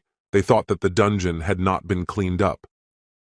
The people outside didn't know what to do. Some were trying to find a safe place and stay away from the blue flame-possessed people. Others were shouting that they should have waited for the hunters who could save them. One of the students told Professor Lim that he was also an awakened one and asked him to do something, to which the professor replied that he couldn't help. He was only an E-rank hunter. Suho noticed that one of the hunters engulfed in blue flames was heading straight towards them. He managed to warn everyone to run away from the windows quickly and find a safe place. After his words, the hunter's body burst into the classroom window and began to destroy all the people present in the classroom. Suho turned around and began to run away, shouting for everyone else to do the same. Suho, while running away, noticed that one student was lying on the floor crying in pain. She couldn't escape from the classroom. Her legs were injured. She was begging to be helped to get out and escape. He didn't know what to do and how he would be able to help the girl. He turned around and rushed to run further. He shouted to her that he ran for help and would definitely come back for her, but already with the hunters. Suho ran and could not understand who he could call for help. He thought that he had left the girl to her doom, but he realized that as an unawakened man, he could only do one thing. He closed his eyes and thought that it was all because of that stupid awakening, but if he only blamed the situation, nothing would change. He realized that it was up to him to find a way out of the situation. Suho closed his eyes and thought about what his father would have done in his place. He turned around and saw the possessed hunter already approaching the girl. The girl was screaming and calling for help, but there was no one around her. She saw that she was being attacked by the hunter. She covered her face with her hands and started screaming loudly. Suho came to her rescue, and with the help of a fire extinguisher, he was able to repel the hunter's attack. His brave act saved her from imminent death. Suho knew that in his place his father would have done the same thing. He would not leave the girl in trouble and would have saved her. Then Suho received a notice that he had fulfilled all the conditions of the secret quest Courage of the Powerless. He remembered that once he had a dream. He remembered it clearly, as if it was really happening to him. Suho thought that in this dream, it was as if he was in some game where he had power attack gloves in which he fought against monsters. In order to defeat the monsters that were getting stronger each time, Suho had to find new ways and methods to be able to resist these increasing threats. To prevent the monsters from killing him, he raised his level as much as possible and fought endlessly with the monsters. With each new destruction of his level increased, and he became stronger and stronger. Suho realized that the stronger the monsters became, the stronger he became, and soon he came across only powerful monsters. He used all his skills and all his weapons to fight the strong monsters. Time passed, and he managed to get to the last level, where the strongest monster was waiting for him to fight. Suho remembered that the boss he met there was very strong, although he was his enemy, but his power caused him respect and even envy. Well, for some reason, the boss was a character he wanted to wake up to. He couldn't and didn't want to fight him, and he couldn't wake up either. The main boss in the last level was his father. When he saw him, he realized that he would not be able to destroy him. He thought that maybe he was just a projection of his dream, strong and unflappable father. He wondered how he friend gained such strength. Suho took the fire extinguisher to save the girl from the mad hunter. He kept thinking about his father. He wondered what he would do in such a situation. He ran at the monster and thought that if his father was in this abnormal situation, how would he deal with the hunter who wanted to destroy them? The hunter's entire body was engulfed in a blue flame that completely took over him. He went mad and went to infect other people, turning them into similar monsters. Suho fought the hunter as best he could. He hit him with a fire extinguisher, preventing him from biting everyone in the class. He was sure that his father would have done the same thing. He would have sacrificed himself to save an innocent man, so he decided to do the same. He managed to fend off the attack of an incredibly strong hunter. He realized that they should have found a safe place now. He realized that it wouldn't last long, and he didn't know what to do now. He had heard that the unawakened couldn't hurt monsters without magic. Suho realized that he had been too reckless in running to save the girl. He hadn't thought of the consequences, and now his life was in danger. He had no magic, and he wouldn't be able to stop the monster. He noticed one strange thing. The monster didn't fall down. It was like it was suspended in the air. Suho couldn't understand what kind of magic it was, who possessed such power. Suho looked at the girl, who also froze and did not move. Everything around him froze. He could not understand what was happening. He received a notice that had not been opened yet. He was shocked that time had stopped around him. His thoughts were running through his head one after another. He opened the notification and read that he had successfully completed the secret quest, The Courage of a Weakling, and the system was offering him to become a player. Suddenly he realized that this was just like his dream, where he had to fight his father in the final fight. He thought that if it was really like his dream, he couldn't refuse such an offer to become a player. Suho smiled and confirmed that he would like to become a player. Now his life would change. He didn't know what was ahead of him, but he was ready to accept the change. The system congratulated him for becoming a player. He was rewarded for completing the task. The mage Kandiaru granted him a powerful spell, and from now on, he would always be in good health. He also received the enhancement of long life without disease. He was immune to all diseases, poisons, and other negative effects. The system warned him that this was not a dream, and to be careful, he only had one life. Looking at his stats, Suho thought that this window was just like in the game. It was just like in his dream, and he was happy about that. The system notified him that he had a new mission. He needed to destroy the fog burn and increase his level. Burn of Mist was an awakened hunter who was infected in the blue flame after a failed attempt to clear the gate. Suho, after receiving all the notifications, noticed that the time had unfrozen. He looked at the girl and told her to run away from here soon. Now he could see all the inscriptions above the heads of the hunters. They were all mist burns that he needed to destroy. They were simple, unawakened people. He saw two unawakened demonic beings and one hunter in front of him. He realized that he needed to defeat them to level up. Suho saw two fog burns running at him, ready to destroy him. The surviving humans were fleeing to safety. He stood calmly and waited for them to approach. He knew that if he really awakened, he now possessed magic that was capable of destroying the monsters. So he decided to test it. Suho took the fire extinguisher and hit the first monster that tried to attack him. This blow knocked the monster back a few meters. He threw the fire extinguisher away and now decided to test the power of his punch. He swung and aimed his fist straight at the monster's head. Suho was incredibly focused and angry. He gathered all his strength and shouted for the monster to feel the full force of his attack. His determination and rage were palpable, and for the first time, he was not afraid of them. The power of his strike increased several times now. He was an extraordinary, unawakened man. His physical power amazed him. He struck the monster, and it pierced the ceiling with him. Suho couldn't believe that he had such power. He was easily able to defeat the monster who had previously been able to destroy him with a single blow. The system notified him that he was able to defeat Burn Mist unawakened. He looked at his fist and couldn't believe that he was able to do it with just one blow. The monster saw that he was standing still and decided to attack him, but Suho was able to dodge and counterattack him, which destroyed the monster. The system confirmed that he was able to defeat the second monster, and his mission was complete. He was incredibly happy that he had such abilities. Suho was able to level up. He had successfully completed the training where he had to destroy the fog burn and level up. The system gave him a reward for completing the task. He couldn't think that this was actually happening to him. He decided to test his new powers. He attacked the monster and finally realized that he had really awakened. He now had abilities and could wield magic. Suho struck, but this time it was different. The monster took his blow as if it didn't feel any pain. This surprised Suho and made him realize that the upcoming battle would be much more difficult than he thought. He was quite astonished that he was unable to destroy the monster. He realized that his opponent had become much stronger than he had expected. This caused him to not only be surprised, but also anxious, causing him to look for new ways to defeat it. The monster launched its attack right after Suho failed to destroy it with each passing moment. The attack became more and more fierce, and Suho realized that he now had to endure a veritable storm of power and fury to survive and find a way to defeat this invulnerable enemy. Mist Burn had severely wounded Suho in one of his attacks.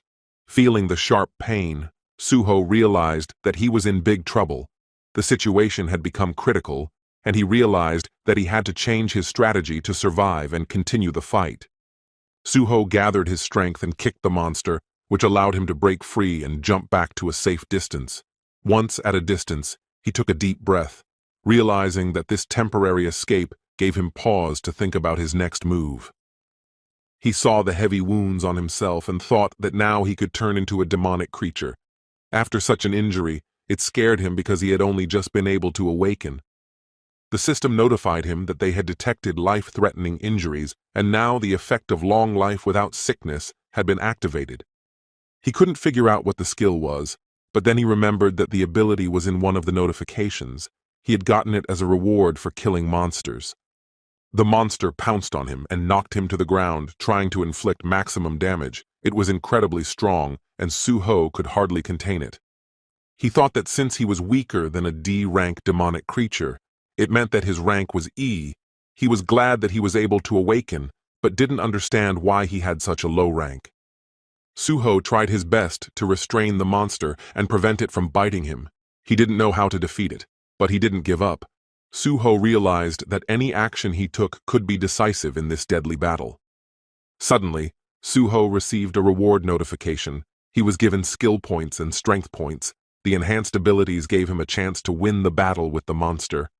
After receiving the reward, Suho was able to strike the monster and release his hand from its death grip. He became stronger, and now he could overpower this monster. He was able to throw the monster off of him by throwing it off of him to the floor. He had to get up and counterattack to finish off the monster before it could get back on its feet again. The monster quickly got up and their deadly duel continued. Suho didn't know what the monster would do, but he realized that he needed to urgently destroy it before it inflicted a fatal wound on him. Suho started to attack it and gave it a heavy and powerful blow. This attack was so strong that the monster recoiled. Clearly stunned by the power of the blow, he continued to pursue his target, leaving the monster no chance. But the monster took all the blows and still tried to destroy Suho, who couldn't believe that the monster was able to attack him back after receiving such heavy blows. Suho thought that even with such strength, he couldn't overpower the monster. He decided that the skill points given to him, he would have to invest in strength. He invested the skill points, and his strength increased. He thought that this would be enough to defeat the monster, who was an incredibly powerful opponent. Suho thought that an awakened who had increased his level. He had never heard of such a thing before. The rank of an awakened was determined upon awakening, and it was impossible to overcome this rank. He dodged the monster's attack and prepared to attack it. He didn't know that he determined the ranks of the unawakened as well, but that was the least of his worries right now.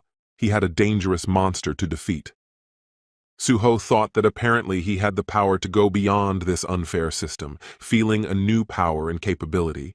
He felt that he was now able to overcome the limitations and change the course of events in his favor.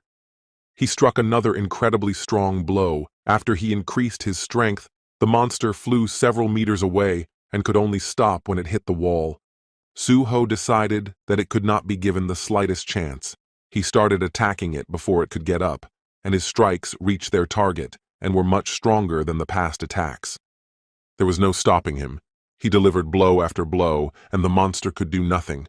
It did not defend itself, and only took all the blows. After a series of monstrous attacks, Suho struck it in the hope that he had managed to destroy it. The tension and fatigue was making itself felt, but Suho was determined. Suho was breathing heavily. It was becoming difficult for him to continue the battle. He approached the monster's body to see if he had succeeded in destroying it. The system notified him that he had defeated the monster. He was able to increase his level by several levels. The enhanced abilities and new abilities gave him confidence, and he felt that his efforts were not in vain. Suho decided to sit down and rest. He needed to catch his breath. He was happy that the monster was finally finished.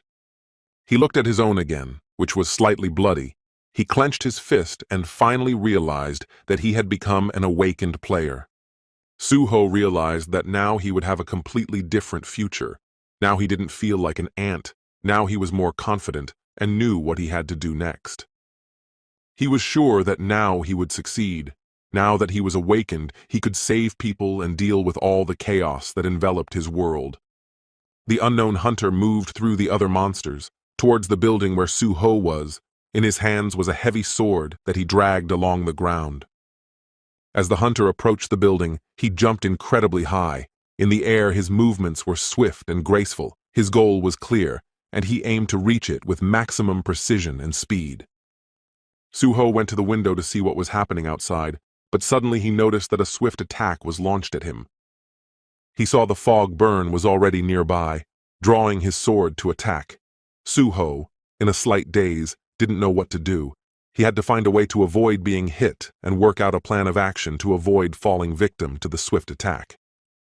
He was attacked by an incredibly strong monster. It was a Mistburn awakened. It was C rank, and stopping it would be quite difficult considering Suho's own rank. Burn Mist launched an attack that sent piles of rocks flying down. The debris piled up all around, creating clouds of dust and chaos. Suho needed to quickly orient himself to avoid the effects of the attack and find a way to continue fighting. Throughout the city, an announcement was sounded to the residents that was very important, and it came from all corners of the city and was repeated more than once. There was an escape from an underground prison in the Korean University district. Residents in the surrounding areas were to evacuate immediately. The soldiers stood on one of the rooftops and watched what was happening below. They were not supposed to interfere with what was happening and waited for the proper order. They were upset that the people below were dying and they were supposed to just stand by and watch it, the commander asked, when the hunters from the association would arrive.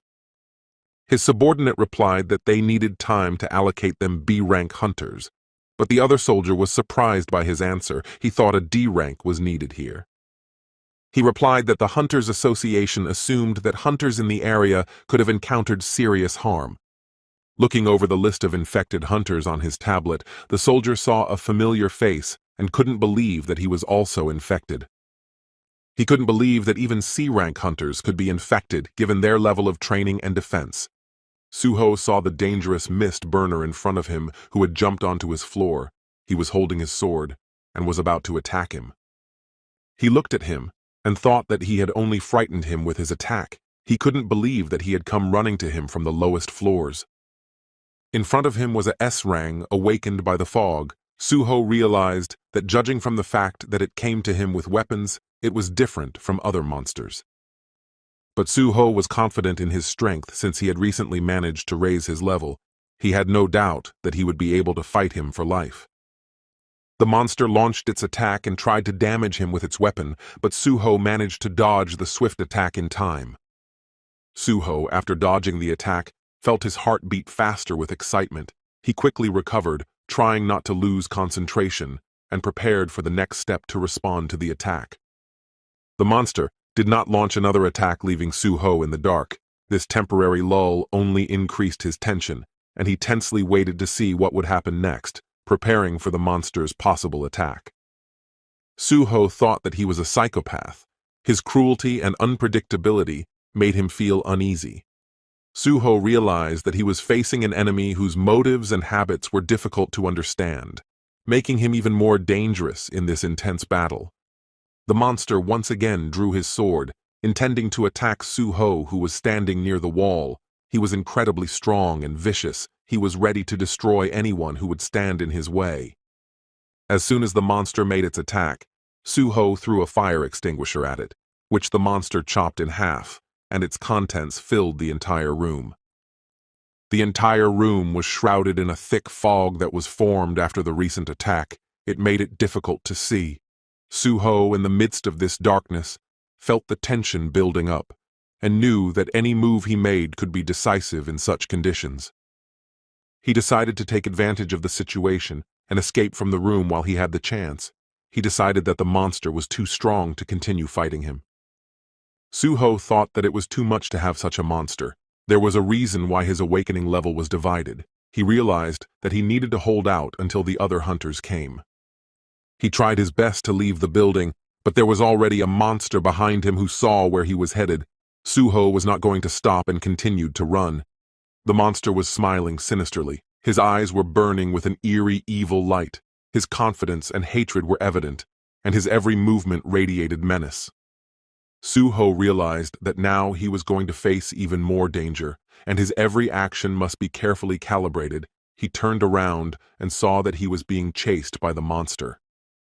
As he ran past the window, the monster suddenly stopped and looked through it. He saw 3 people on the roof who stood quietly, unsuspecting, and didn't even see him. On the roof were 3 frightened girls who were sure that they had to wait here until the hunters came, but they did not know if they would come to save them. The monster decided to change his target and started to attack the 3 girls who couldn't resist him or escape from him. He was about to give them a fatal blow.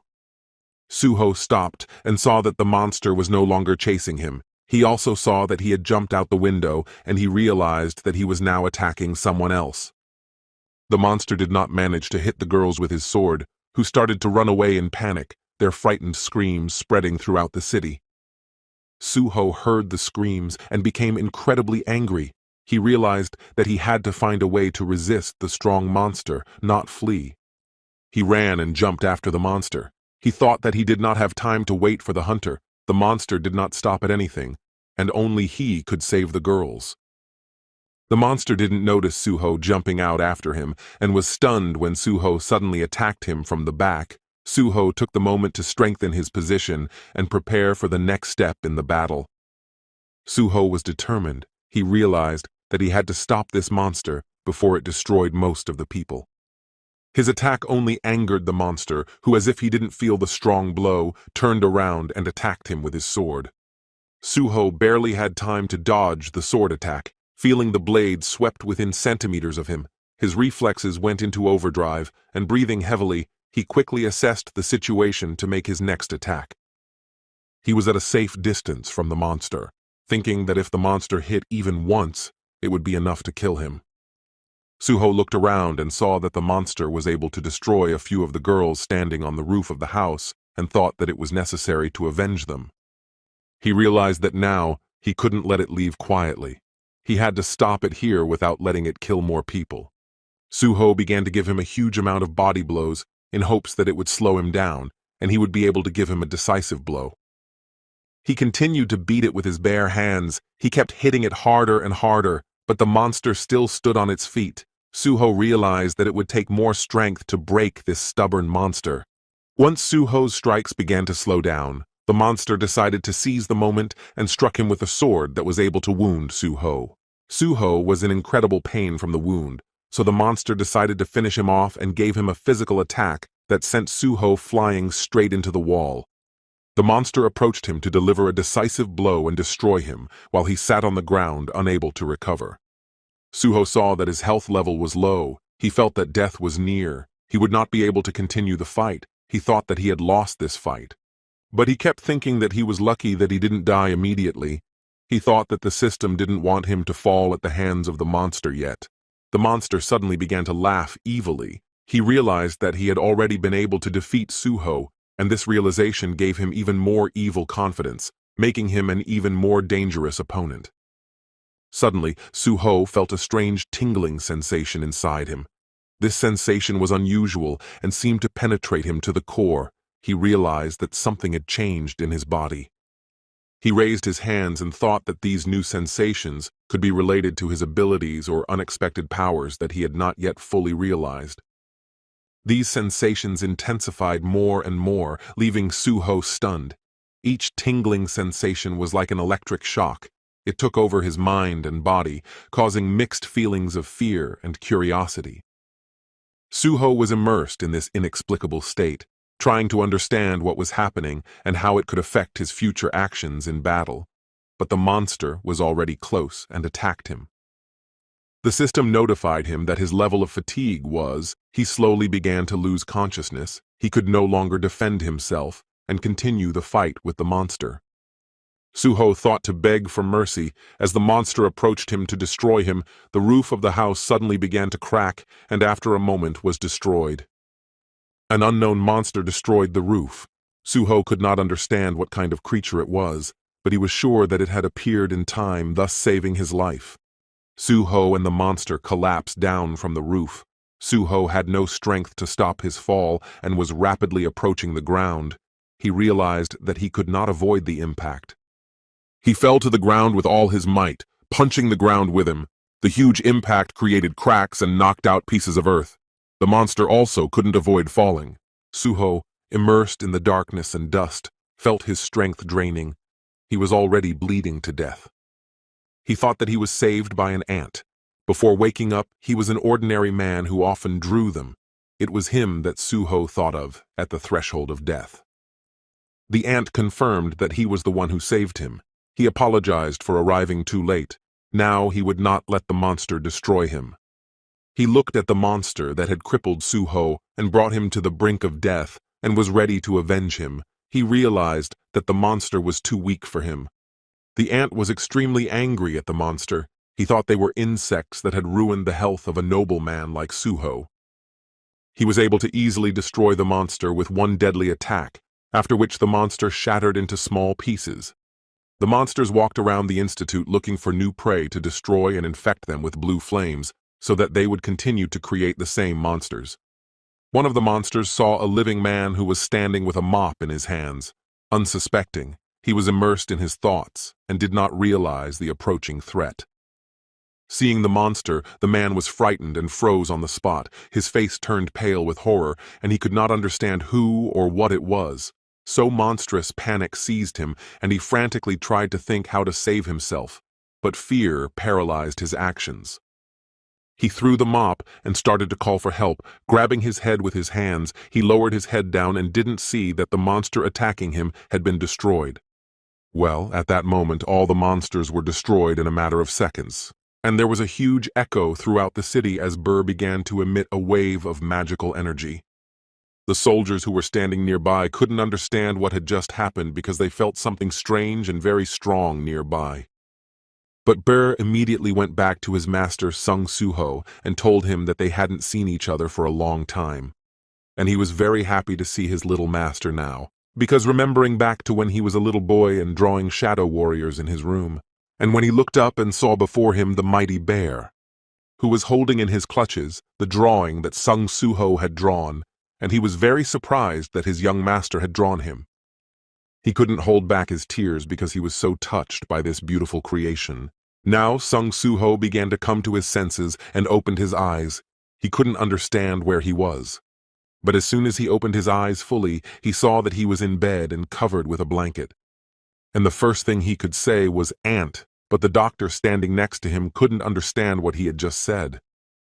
A little later, he started calling his uncle, and he couldn't understand what he was saying, but it didn't matter because he just asked him how badly he was hurt, and that the world was too cruel and dangerous, and he'd hire a couple of bodyguards for him. But Sun Suho told her he was fine. Then he started to watch on TV, and they showed the government commenting on the incident at the University of Arts. The incident, which injured many people, became a hot topic of discussion. Was the discovery of the Miss Bon monster, which charges hunters and turns them into monsters. Although the incident occurred in the heart of the city, the Hunters Association was unable to react quickly. And when the hunters arrived on the scene, they saw utter chaos and destruction. But what was even more amazing was that all the monsters were destroyed, and the only question was who or what destroyed them. But some witnesses started saying that suddenly the people who had turned into monsters came out of nowhere. Sung Suho. Watching all this, he couldn't realize that he wasn't really dreaming, because it was really real and it wasn't just some stupid dream, and that the awakened one becomes stronger by increasing his level, because at the moment Sung Suho is level 5, and he realized that it must be true that he got a small rank, and during a battle with a hunter who was charged, but he couldn't understand how he managed to survive. At that moment, he heard a voice that said it was because Burr got rid of those parasites. And as soon as he looked down at the floor, he saw a huge shadow looking at him with its huge eyes. And as soon as Bear regained his shadow form, he said it was good to see him again after all these years as a young lord. And that as a young lord, when he has grown up and become such a wonderful person, and he can't contain his feelings. But Sung Suho slowly began to put the pieces of lost memories together. And that she knows it's the ants, because as a child he loved him very much. He was one of the black creatures that had been with him in her childhood. But he couldn't understand why he could only remember it now, and Burr said that the young ruler had crossed the measurement boundary to meet him. But still Sung Suho couldn't understand why he had lived with these black creatures as a child. But now he was asking himself too many questions. For now, what was more important was his memories. He was bigger, but Burr replied that traveling through a dimension requires a lot of mana, and came out he was big and intimidating. But the card system indicated the level of a soldier, and as soon as Burr found out that he was down to a common soldier, he was furious. He didn't like that. He was down to a common soldier. Sung Soo-ho immediately got to his feet and started to say that he was feeling better and that it was really his doing. To which Burr replied that it was true, no matter how you looked at it. He was a great healer. And his original mission was to dispel the Shadow Seal. But it seems he's already broken it of his own free will, indeed his young ruler. But Sun Soo-ho couldn't understand what this seal had to do with him and us. But Burr began to explain that he could accept that all he had seen was what he had really lived through, and he had become much stronger since he had fought him last. And that the great Shadow Lord Sung Jinwoo had sealed his power along with his memory because he wanted him to live an ordinary life as its lord. But Sung Soo-ho couldn't believe his own ears because he was his father. So he's in touch with his father who left home, but Burr said he didn't leave home, he went into space. Sung Soo-ho couldn't understand what space was, but Burr began to explain in brief. That the Shadow Adeka is in space now, fighting monsters for this world, and his father is defending their world with his own life fighting powerful beings. More specifically, he's fighting against the powerful and the tariffs. Itarimi is a creature who is trying to take over their world by sending his apostles to bat, and his father and Burr fought. But to meet him, he defeated many enemies on the way here. And the opening of the gates on Earth is also the effect of the war that is still going on right now. But Sung Soo-ho asked him what it means that his mother is out there too, because she disappeared on the day when he was still with his father, and he thought they were together somewhere. When he heard that, Beira got really angry because he couldn't understand. How is it possible that Mrs. Hae-in has disappeared, and it's probably definitely the apostles' trickery? There's no doubt about it. Sung Soo-ho heard this and asked if he wanted to say that it's all the fault of the Atarim. And his parents can't come back because the Atarim interfered in their lives. But Burr realized that the young lord really wanted to meet the two of them. Sung Soo-ho replied that of course he wanted to.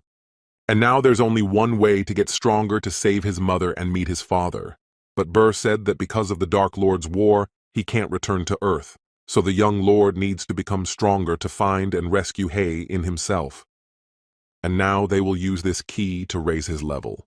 And at that moment, a notification window appeared that showed that he has a new quest shadow test. He is the son of the Great One. Now all his innate abilities are sealed to deal with this great power. He needs to prove his qualifications and enter the Dark Dungeon and prove his abilities. And this item is the key to the Dark Dungeon. This key will allow you to travel to the Dark Dungeon. It can be used in the shadow of the Sacred Protector. Burr immediately said that the young master must insert this key into his own shadow. And as soon as he did so, shadow gates began to appear in front of him. And in the shadow gate there was a portal that he had to go through right now. Burr briefly told him to go in and get back his powers that belonged to him alone. But Sung Soo-ho, thinking about it, couldn't quite believe that there's a cosmos, a war of the gods, a lord of shadows, and it all just doesn't make sense. But now all he has to do is gather his strength and save his mother and father, because if he can only face them when he's stronger. He decided that he would level up as much as he could just to get strong enough to fight. Bear, behind him, was very excited by this speech, and started to remember when his Shadow Lord told him to go to the ground and break Sung Soo-ho's seal. And Beer said that he was talking about the seal of the Shadow Lord, to which Sun Jinwoo said that the Atarim could invade the earth as well, and he should return his son's memory to the seal and let him protect the land. Otherwise, he should act at his discretion depending on the situation on Earth. Bear finally realized that if this task was entrusted to him, he would stay by the young lord's side and help him level up. And at that moment, Sung Soo-ho began to enter the portal, and on the other side, he slowly started to come out of it. And Burr began to explain that this is the abode of the dead, where no living person dares to enter without the master's permission. And this is the dark dungeon in which it is inhabited by many creatures. Sung Soo-ho immediately realized that it is a dungeon of shadows, and looks more like a ruined city than a dungeon. But suddenly he couldn't understand why he felt uncomfortable here. But it also seemed very familiar to him, as if he had been here before. But at that moment his thoughts were shattered by the notification system, which started showing him a status window. And it said, about the leadership of the task of survival in the Dungeon of Shadows will never recognize such a weakling as a master in his lands. He must hold on for the allotted time and prove his competence. Sung Soo-ho read the notice and realized that she had allotted him an hour. And as soon as the trial began, a creature appeared behind Sung Soo-ho. That didn't hesitate for a second and started to attack him in the back. Sung Soo-ho sensed its presence and swung around and kicked the goblin, causing it to fly off to the side. Sung Soo-ho realized that he had to keep his eyes open because this goblin had come out of nowhere. But when he looked closely, he saw that it wasn't just any goblin, but a scout goblin. To which Brer said that if the scout was here, there were other goblins around, and that he should deal with him before he called his friends. Soo-ho rushed into battle, but Brer warned his young lord that of course there were goblins, but that he should not be so careless. He immediately told Soo-ho that he didn't even have a name or color, and that this goblin was weaker than him by several times. Grabbing his hand, Soo-ho started to squeeze his hand harder, and taking the goblin's stone axe out of his inventory, he began to attack the enemy. And in a matter of seconds, he destroyed the goblin with a single blow. Then the notification system began to show that he had destroyed the goblin scout. Sung Soo-ho immediately told Baru that those who are stronger than him have different colored names. But at that moment, the two of them together began to hear a strange sound. And as soon as they turned around to where the sound was coming from, they saw a goblin sitting on the roof calling out to his friends, which made Sung Soo-ho angry because he realized there was another scout. And just a minute later, other goblins with yellow-colored names showed up. The goblin captains also arrived after the others, and seeing all this, Sung Soo-ho started to ask Burr if he could help him, and he replied that he said he was willing to fight, but he was too far away from the Overlord, so he couldn't replenish his magic power, and so he had to save his strength. And besides, if he participates in the battle, the amount of experience points he'll get will be greatly reduced. Sung Soo-ho immediately realized that means he won't help. And at that moment, he started to use a skill and decided that he would try to do it himself.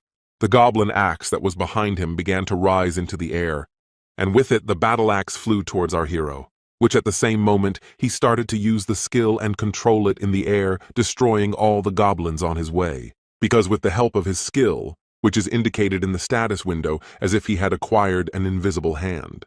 But at that moment, an arrow that flew towards our hero flew near his head, but he raised his hand in time to catch it. He looked up. He saw that the arrow that came was from another goblin who was standing on the roof, and pulled his magical bowstring and started to pull the arrow back. In just a second, the goblin archer was destroyed. Brr. As he watched the battle, he realized that he was adaptable, and this unusual birth of a hero from myths similar to the childhood story of the Little Lord. The Little Lord was free to use the power of the Lords, but this power was created to destroy everything, so it was harming the peaceful world. But now that the apostles are invading the land again, the Little Lord's village is finally beginning to blossom. And at that moment, Sung Soo-ho hung up his level, and he realized that the ruler's strength he could raise no more than a kilogram. But at that moment, another goblin came behind him and attacked him in the back. Smiling evilly, the goblin was pleased to have wounded the young Shadow Lord. But at that moment, a retaliatory strike came in and killed the goblin in a matter of seconds.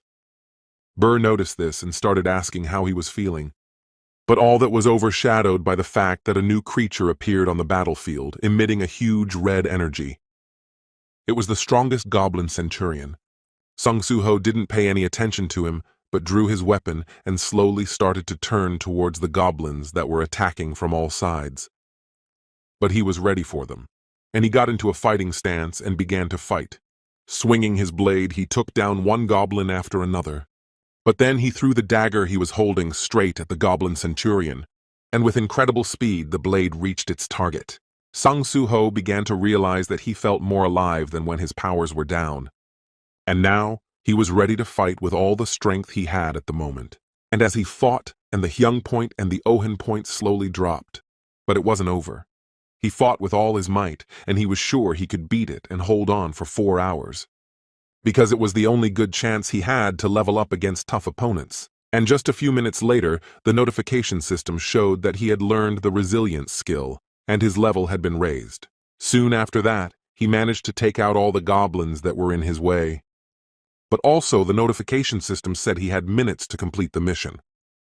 And Bear said that he was doing great, and he had no doubt for a minute that he would pass the challenge. And the notification system also said that he had received a reward for completing the challenge. And the reward was a runestone. If he used it, he would get this shadow extraction skill. Burr was very happy, because the young lord would be extracting shadows. Sung Soo-ho also noticed that during the battle he also got the skill resilience, so after awakening, he gets the skills and the level-up system. And compared to the time before awakening, he seems to have become too powerful. Burr explained that his leveling system is an improved version of the system that the Lord used in the past, and it is also a means for his steady growth. And he thought he wasn't awakened, but he turned out to be the strongest Shadow Lord ever, and that he got the runestone so he could break the runestone and absorb it from me. And once he cracked the runestone, the notification system said that he had learned the shadow extraction skill, and realized that he could create shadow soldiers. This skill exceeds the dead body of a monster into a soldier like him, and that is the power that makes the current Shadow Lord Sung Jinwoo exist. It's kind of like a necromancer, but to be one, he has to hunt, so he can only control those weaker than him. And he's heard that the summoning skill isn't very popular with hunters. But as soon as he wanted to extract the shadow, the notification system prompted him to name the command for the shadow extraction skill. Sung Soo-ho realized that he needed a special command to extract it. Burr started to suggest that the command should be something intuitive and intuitive. But after a moment of thought, Sung Soo-ho used the same phrase as her father to rise up. And as soon as he gave the command, the shadow began to gather and rise. And then Sung Soo-ho saw a small green hand appear on the wall. And as soon as the preparations were finished, he saw the first level shadow goblins appear. He couldn't believe his own eyes that this was the extraction, and that it wasn't as bad a skill as expected. Initially, soldiers who only shadow extraction were a little weaker than when they were alive and smaller in stature. But also, the notification system showed that they would disappear after 24 hours, but Bear was surprised that he didn't have the skill. Shadow power affects intelligence and level. Also, so this will be a really useful skill in the future. It's an incredibly good skill. Sung Soo-ho realized this and told him not to be upset. But now he realized that he hadn't eaten in a day. His stomach started to growl. He started asking Bera how he could get out of here, and he said that with the key to the shadow dungeon, he could get out at any time. So they decided that they would go and eat. A little while later, Sung Soo-ho was sitting in her hospital tent enjoying her meal. He also had no idea that hospital food was so delicious. Burr, watching him, said that his little overlord he will explain to him what to do next, and they are given only 3 tasks. The first is to protect the Earth from demons from outer space, to which Sung Soo-ho suggested they go into the dungeon and catch demonic creatures. Burr also confirmed that as they hunt the creatures, their level will increase, and the stronger they are, the safer the Earth will be. 3 is to find his missing mom, and is there any way to find out where she is? Asked Sung Soo-ho. But Burr said that if they keep catching these creatures, maybe they can find a clue and eventually they need to go to the dungeon. And the final 3rd task is the most important one. Burr has to regain his strength because he doesn't like the regular soldiers and he wants to show him all his enemy power. But Sung Soo-ho started asking what he should do to regain his strength, and Burr replied that he could absorb some of the knowledge and magic items. It used to be an ineffective way to use the item, thus becoming a shadow soldier. But since he can't get magic power, there's nothing left for him to do. He can eat something magical anyway, so Sung Soo-ho decided that he had to go to the dungeon anyway, and now they're going to prepare. But to enter the dungeon, the Hunters Association will determine the level of magical ability. And determining the level of magical ability, he's an awakened man who's raising his level, and now he has to check what grade he'll get, because it would be great if it was S rank. But the next day, when he went to the Hunters Association, the girl said that his magical ability level, and now he's the weakest hunter to be awarded an E rank. A little while later, he left the Hunters Association and decided he had to figure out something to get into the dungeon. Burr started to say that he had heard that a hunter's level is determined by the amount of magic power, and the little lord he was focusing on increasing his physical stats would certainly prove to be inferior to his skills. But Sun Su-ho said he shouldn't be comforted. It's more frustrating that way. And the shadow powers are evaluating the level of whether he can defend the land so early, but he still needs to raise his level. Because he heard that hunters of this rank can't just join the team, so entering the dungeon will be a problem. But there's one way he's going to check out right now. Because the capture team fights in the dungeon, and then there's the collection team that takes the body of the creatures. And then there's the extraction team, which is the extraction team, and that way he can get into the dungeon. Except for the capture team hunters of E rank, even with E rank, can enter the dungeon. A little later in the dungeon, workers started carrying magic crystals and bringing them out. Song Su-ho, who was standing near the magic crystals, began to scratch his head because he had no idea that it was such a hard job. He turned around and began to tell another hunter who was standing next to him that he was thankful to know him because he didn't know any other than him. This guy is a teacher's aide, and in the art department of a Korean university, he is also a self-awakened E rank, and that he was lucky to have him around because he was able to work in the dungeon. But suddenly the guy asked Sung Su-ho. He started apologizing to him for giving him problems at the university, because there were no other awakened people there besides him, and he got scared and ran away. Sung Su-ho recalled this situation when he was told that he was an awakened person and should do something, to which he replied that he had an E rank. Now he's apologizing for not doing anything at the time, but Su-ho told him to raise his head because he's also an E-ranked awakened man. And the association says that E-rank hunters should run away as fast as they can when they encounter a demonic creature. But that guy was just surprised that Sung Su-ho is also an E-rank, to which Sung Su-ho replied that his magical ability scores are equal. But that guy couldn't believe it was true, because when he was running away, he saw Sung Su-ho fighting a demonic creature on the roof, but now he couldn't realize if it was true and if he was wrong. And if his rank had gone up after the creature attacked, then he's really cool. But at that moment, Burr appeared next to that guy and started saying that the little lord is cool. But the guy turned around to see whose voice it was, and as soon as he saw the shadow soldier, he immediately sidestepped and started yelling that there's a demonic creature here. Sung Su-ho didn't understand why he came out of the shadows, but the shadow soldier answered that the little lord is now at the level of a weak ant larva, and so it would be safer if he stayed close to him and protected him. The guy started to get to his feet and asked if he had awakened as a summoned hunter, to which Sung Su-ho replied that it seemed so. And there are a lot of hunters who have no skills at all. But he was lucky. But this guy had a skill, so Su-ho teased him that if that's why he was running away from the monsters so fast. But as soon as he spoke, the guy sat down and got nervous. Su-ho said it was just a joke, and then he turned around and started telling Su-ho that he had finally killed him. Sung Su-ho started looking into the cave and realized that this was the first time he was in a dungeon other than the shadow dungeon. And now he's facing a task force going after demonic creatures. And this rapture team is looking at what appears to be an empty dungeon, and judging by the fact that they've only come across demonic wolves. But wolf pelt is worth a lot of money, so they need to collect that stuff too. But there are also sometimes groups of magic stones, so there's nothing left to do but keep looking.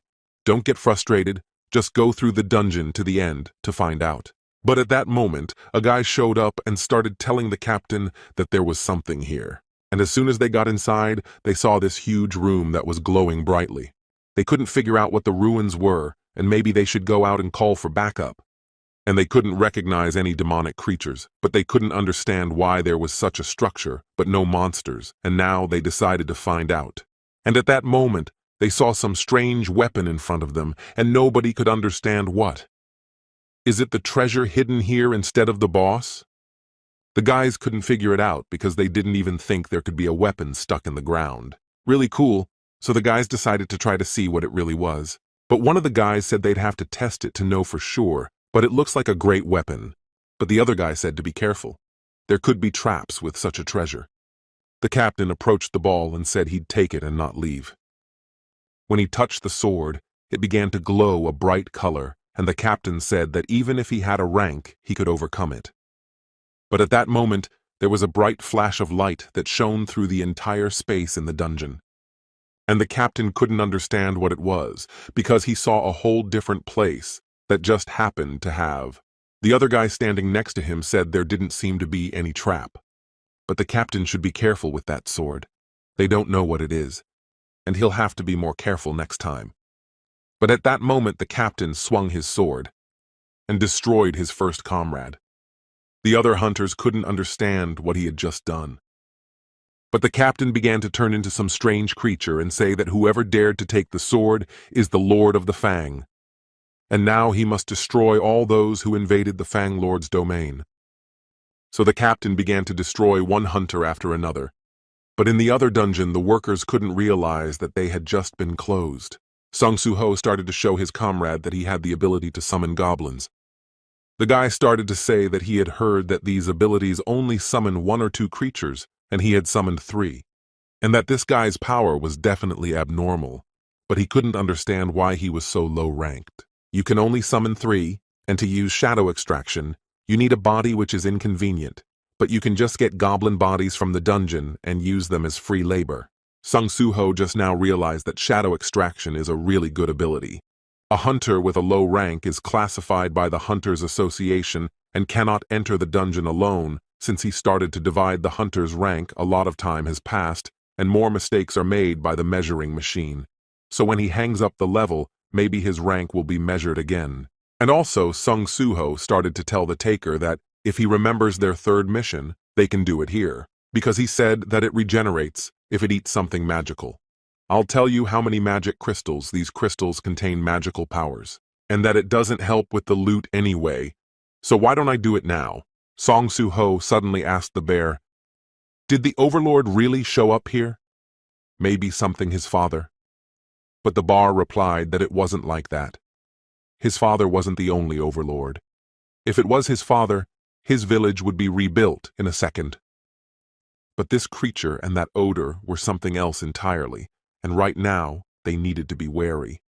The other diggers who were in this dungeon couldn't figure out what that noise was coming from the cave.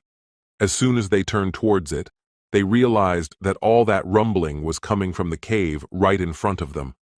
And then they wondered if they had any direction to where their capture team was headed. But that's when they started looking closer. And they noticed that some strange creature had begun to emerge from the cave. As they got closer, the diggers realized it wasn't human.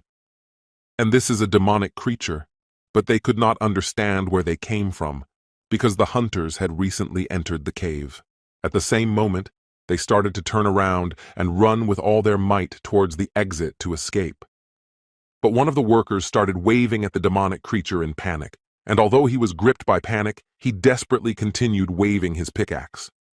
But the demon dog came closer and grabbed the pickaxe with its huge mouth. The miner, looking at the destroyed pickaxe, could not understand how this monster managed to destroy it in a matter of seconds. And at that moment, he realized that he was about to be finished, and with a desperate cry, he began to call for help from the other hunters. Just as the monster was about to attack the worker jumped back, at which point Song Soo-ho intervened and ran up from somewhere and hit the demon dog on the head with all his might. Song Soo-ho at the same moment shouted to his partner that he would buy them time and they should get out. Desperately, his comrade started to run away, with all his legs, and lastly said only that he was grateful to him.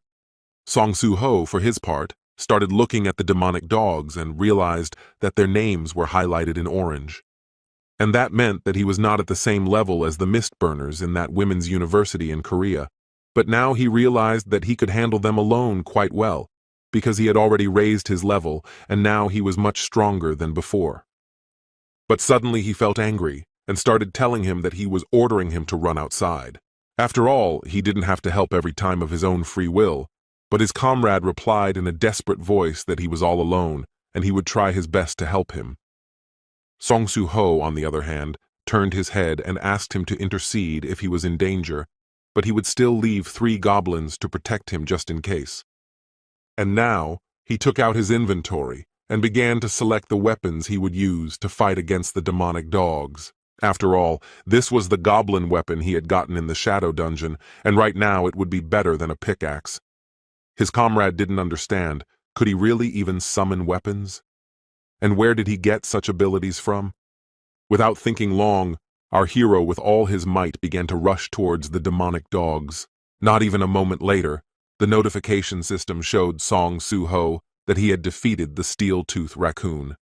The comrades left behind only looked on and rejoiced that their young lord was so strong. But Song Soo-ho reached back and began to command the demonic dog to let his shadow rise. The three goblins and his comrade looked on in horror as he was able to summon the demonic dog. And as soon as the demonic dog was summoned, it immediately started attacking the other demonic dogs, thus helping Song Soo-ho. Burr, who was watching his little lord, was happy that he was already getting used to fighting using shadow power. But our hero realized that retrieving and summoning shadows didn't waste his mana. If he could summon more creatures as his magic power increased, he would have an entire region. Once he destroyed the demon dog, he immediately decided to summon it. The goblin who was standing beside our hero's partner watched with the same amazement as he summoned another demon dog. At this moment, the notification system once again showed that he was able to defeat the steel-tooth Rican, and he had gained a new level. But following that, Song Soo-ho began to summon another wolf, and this time it was the last one he had defeated. At this moment, his comrade began to ask Song Soo-ho, "What is this? After all, this is clearly not a rank E ability. How could he be able to resurrect demonic beings?" Song Soo-ho suddenly hesitated, as he began to realize that he had lost his temper this time, and he needed to quickly think of a way to talk himself out of it. Turning around, he said that this was basically rank E, but his comrade could not understand. Had Song Soo-ho intentionally registered under a false rank? Song Soo-ho suddenly turned around towards the cave where the demonic creatures came out of, and realized that he still had a task left and still had one enemy left. But he couldn't figure out what that enemy was since he had already destroyed all the Reikans. In the distance, he began to see a strange silhouette of a man and could not understand if it was his last enemy. But it looked like it was a person from the capture team. Suddenly, Song Soo-ho's comrade began to approach that hunter and asked, did he really survive? After all, they were attacked by demonic creatures and almost killed. At this moment, the expression on the hunter's face changed, and the guys realized that now. And as soon as the hunter, Song Soo-ho, pulled his comrade aside at the same moment, because right in front of his face flew a sword that broke his glasses. As soon as the huge sword struck the ground, Song Soo-ho managed to pull his comrade aside. In fear, Song Soo-ho immediately began to order his wolves to attack this hunter. Without a second thought, the wolves from all sides began to pounce on the hunter to destroy him. At the same time, Song Soo-ho began to pull his comrade away and said that he was unlucky this time because he had once again been caught by a demonic creature that had lost its mind. And to make matters worse, the color of his name had turned red, which meant that he was a very strong opponent. After all, the redder the color, the more dangerous the creature, and at the women's university in Korea, he had hardly felt how strong red-level creatures were. So the sensible thing to do would be to take his comrade and run as far away from this place as possible. As soon as they left the area where that hunter was, our hero began to ask Bear what he meant when he said he could sense the Overlord. Bear replied that the hunter carries his energy, but is not even close in power to the Overlord. However, even so, he is not his equal yet. To which Song Soo-ho replied that he understands everything right now. For now, he needed to open his inventory and come up with a plan, but Burr couldn't understand. Did the little lord really want to fight? Song Soo-ho immediately replied that the system said that it was in some way a safety mechanism to ensure his growth, which meant that since he was given this assignment, he had a chance to win. Besides, if he wanted to meet his parents, he needed to get stronger sooner rather than later. And to get stronger, he needs to destroy this monster and raise his level. After scattering all the weapons he had in his inventory, he decided that he would defeat the enemy now and be able to raise his level. Burr looked at Song Soo-ho and was very touched by his words. Burr, in turn, began to say that he faces trials he can't handle over and over again, and never avoids battles. And that with this weak character comes the character of a lord. And just as the hunter began to approach Song Soo-ho, Burr said that the body of that thing that had taken hold of the hunter was a sword. If he could wrestle the sword away from the bearer would no longer be able to move. At this moment, the hunter began to approach Song Soo-ho little by little. But at this moment, the shadow wolves began to surround him and attack him from all sides. As soon as one of the wolves was able to grab the hunter's sword, our hero realized that hunter was indeed up again after using magic. Bear added that shadow soldiers are essentially immortal. If there is magic, they can regenerate as long as they want. Song Soo-ho realized at this moment that the power of the shadow soldiers was the key to superiority over any enemy. But at this moment, he saw that the hunter had easily destroyed his shadow wolf with one swing of his sword. Burr added that the hunter was destroying the shadows so easily because his magic was still weak. Suddenly, the hunter turned to Song Soo-ho, saying how a lowly person like him could use the power of a shadow lord. Song Soo-ho was surprised that the hunter could speak, but Burr jumped into the conversation and started yelling at the hunter, how dare he call a lord from the shadow lord lineage a lowlife. The hunter didn't like this, and replied that he hadn't thought of meeting the shadow lord lineage again. Without thinking long, the hunter started shouting that Song Soo-ho was the Fang Lord's enemy. Without thinking long, Song Soo-ho began to raise his weapon and said that he would now begin to test his level. With all speed, he started throwing his weapon, destroying the goblins, and aiming it straight at the hunter. But the hunter easily began to repel all of his attacks. And then Song Soo-ho realized that, as expected from the red name, the hunter was easily repelled. After scattering his weapons all over the area, Song Soo-ho decided that he would act differently in this case. Without thinking long, he extended his arm and decided that he would just take quantity now. Bear, being behind him, realized that this was the ruler's strength that he had been using since he was an infant. As he continued to attack, Song Soo-ho made sure that all of his attacks were easily repelled by that red hunter. As soon as he came close, the hunter struck a few more times and broke the weapon he was holding. Looking at the hunter, Song Soo-ho saw an intimidating gaze directed straight at him. Dodging all of the hunter's attacks, Song Soo-ho realized that it felt like it was impossible for him to fight back. If this hunter hit him once, he would be finished. If he were to stall for time, his chances of winning would be gone. But suddenly, the hunter began to shout, "Are you really going to avoid the battle like this? Right now, you look like a coward hiding behind the Shadow Lord and the Shadow Soldiers." But Song Soo-ho began to smile and replied to the hunter, "Affecting your parents is a violation of the rules. And you don't have the confidence to approach even if you provoke like this." Thinking back to that conversation with Bear, if his seal is wrong, why doesn't he regain the ability to climb the tower? But Bear replied that his powers were sealed when he was still young, and he could be said to have regained the skill of those shadows. If he had those powers, he could rival Itarim. However, this place isn't a dream or reality. It's a test to see if he can handle the powers. The physical strength was destined to disappear, whether the test succeeded or not. Then it's true. It's just a game. The experience of being in the tower wasn't meaningless. Song Soo-ho recalled that he remembered precisely and clearly the sensations he felt when he passed the Tower of Trials. And at least if he had something like an iron glove like back then. Song Soo-ho recalled Burr's words, "Shadow soldiers are essentially immortal. If there's magic, they can regenerate for as long as they want. And if you think of it that way, Bear can also change form at will. In that case, he can now come up with new plans to overpower this hunter." Once the preparations were over, he began to summon his shadow dogs anew. But the red hunter continued to attack and shouted, "Song Soo-ho, are you really at it again? Haven't you learned that it doesn't work to send those meaningless shadow dogs at me? Right now, I'll just cut you down to the point where your shadow soldiers can get close to me." But at this moment, something strange began to happen on the battlefield. Song Soo-ho began to extract shadows and transformed them into matter that enveloped his hands. At this moment, the red hunter made a decisive strike, causing a huge explosion to sound after the strike. But with his head down, the red hunter couldn't realize what had just happened.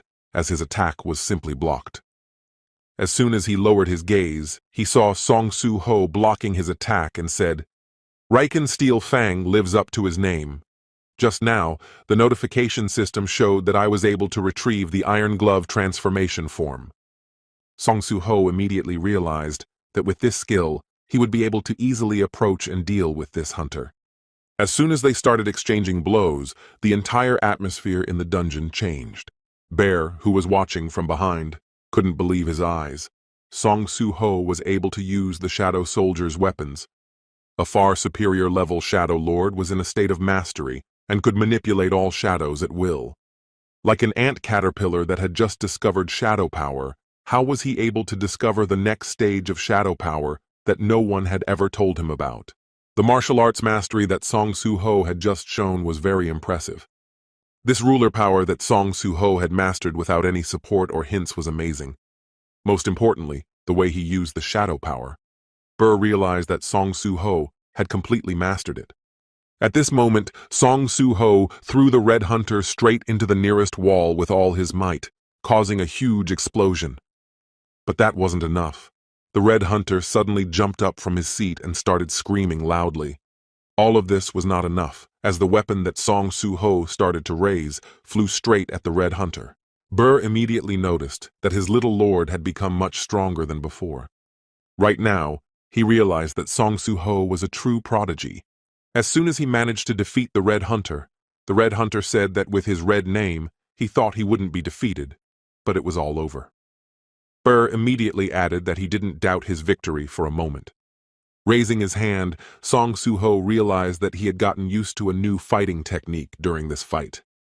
He decided to look at his awards, and the notification system immediately showed them. The notification system asked if he wanted a quest reward, to which Song Soo-ho replied that he was willing to accept. The notification system started showing the rewards for the quest. The first reward was the Storm Strike runestone, and the second skill he had mastered was Storm Strike. At this moment, the aura enveloping Song Soo-ho began to glow bright blue, and he realized that the skill was the most coveted reward, and he instinctively already knew how to use it. He decided to test it in action while he had time and practice. He turned his attention to the weapon that lay at his feet. The voice kept saying to the Red Hunter that this was all disgusting and how could he lose. After all, this was just boundless human greed. When Song Soo-ho raised his sword, it would completely devour him. As soon as Song Soo-ho raised the sword, the notification system showed that he had acquired a new item, the Riken Fang. Song Soo-ho immediately noticed that this sword looked much better than the goblin sword he had gotten in the first dungeon when he was training and leveling up. But the voice from within the sword continued to ponder that there was really a person who had inherited the fang and was not under its control. When all the preparations were finished, Song Soo-ho started practicing with his new weapon in different directions. Destroying all the rocks that were nearby, he began to use his Storm Strike skill. The large mana consumption from a single strike could be a problem, but he liked the effect. Song Soo-ho had told Beru that the reaction to shadow extraction was completely different, and the power of shadows was 1,000, if not tens of thousands of times stronger. As soon as Song Soo-ho swung his sword for the last time, he noticed that his comrade started to come to his senses. Walking over to him, he asked if he was all right, but his comrade couldn't understand what had happened. Opening his eyes fully, he saw the Red Hunter who was lying next to him. Song Soo-ho said that he couldn't explain everything in 2 words, and they would talk outside. A little later, all the hunters and workers started to leave the portal. Sitting on a bench, Song Soo-ho's comrade began to ask him what he would do. He replied that he was going to check if there were still survivors in the dungeon. As soon as Song Soo-ho entered the dungeon, his comrade couldn't understand. Did this guy really awaken with the summoning skill? In such a trifling situation, he couldn't understand when Song Soo-ho had become so strong. Although right now, it didn't matter anymore. Watching all the survivors who called their relatives to say that they were fine, most of them couldn't understand what had happened inside the dungeon. The guy sitting on the bench realized that what mattered was that all these people were alive because of Song Soo-ho. Meanwhile, our hero inside the dungeon started destroying all the Iron Demon dogs. Once he destroyed some of them, he told Burr that there are still many more wolf monsters inside. Bear replied that they all counted as experience, and one should not miss them. Song Soo-ho turned around and started to wonder why the attack power of this sword had dropped drastically, but the voice inside the sword said that it was probably because it was helping the descendant of the Shadow Lord. Burr began to explain to the voice inside the sword that showing strength against those weaker than him was a pathetic act. The voice replied that he had ever seen a hunter chase after prey that was weaker than he was. But still, Burr added that the young lord had defeated him, even though he was many times stronger. Song Soo-ho turned around and couldn't realize that he was now watching a talking bug and a talking sword, and he still couldn't get used to such a thing. A little later, he still reached the place where that sword was taken out from. After examining everything there, he saw that all the hunters who were there had been destroyed. The sword suddenly began to speak. "Everyone who entered here will be destroyed. My mission is to protect the Fang Lord's shrine." But Song Soo-ho took the sword in his hands, and with all his might, he shoved it into the same place from which it had been taken out. Turning around, he started to look at the destroyed hunter, but the notification system immediately showed him that the target for releasing the shadow was present, and asked if he wished to extract the shadow. Song Soo-ho immediately started to ask Bear if it was possible to use shadow release on humans, to which Bear immediately replied that if it was a destroyed body, any creature could become a shadow soldier. But Song Soo-ho, without thinking long, picked up the destroyed hunters and started carrying them to the exit of the dungeon. Burr couldn't understand if he wasn't going to use the shadow release. Song Soo-ho turned around and only said that forcing someone to fight after death was more like punishment. Burr was greatly surprised by these words, for he couldn't even imagine that the young lord wouldn't subdue the annihilated. At this moment, Song Soo-ho began to ask Bear if it was true that this was the Lord's shrine. Bear replied that it was true. Song Soo-ho continued by saying that his father and the lord he destroyed were somehow related to the Itarim. Bear explained that the Itarim are the non-Nash enemies of his overlord, and that overlord is a past enemy. There are 9 monarchs, including their lord. His father, Song Jinwoo, the monarch of the dead, lord of the shadows, protector of the entire planet, has saved it more than once. Then there is the king of beasts, the lord of fangs, who is as strong as the other monarchs. After that comes the king of insects, the lord of plague, King Yon, the lord of strength, the king of demons, the lord of pale mist. Also present is the king of giants, the lord of beginnings, but he has never met him personally. Then there is the king of snowmen, the lord of snow, the king of the dead, the lord of the spirit world.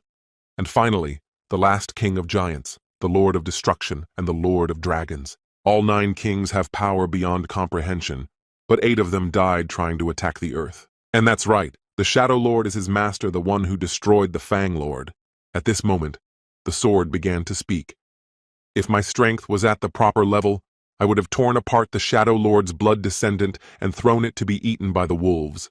Song Soo-ho replied that it wasn't that he didn't understand his wishes, but his father had defeated the other kings just to protect the land. Was he also only trying to protect this place from invaders?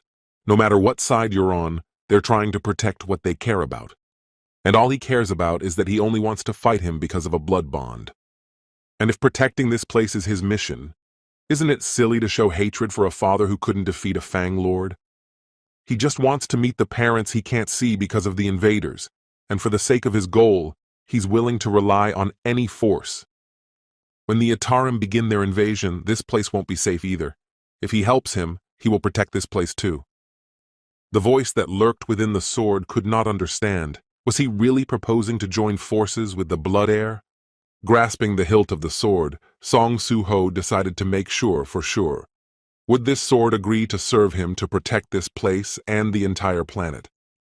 At this moment, the Shadow and Fangs would fight hand in hand on this front in unison. A little later, the reporters who were sitting in the cafe with Song Soo-ho's friend started asking questions regarding yesterday's incident in the dungeon.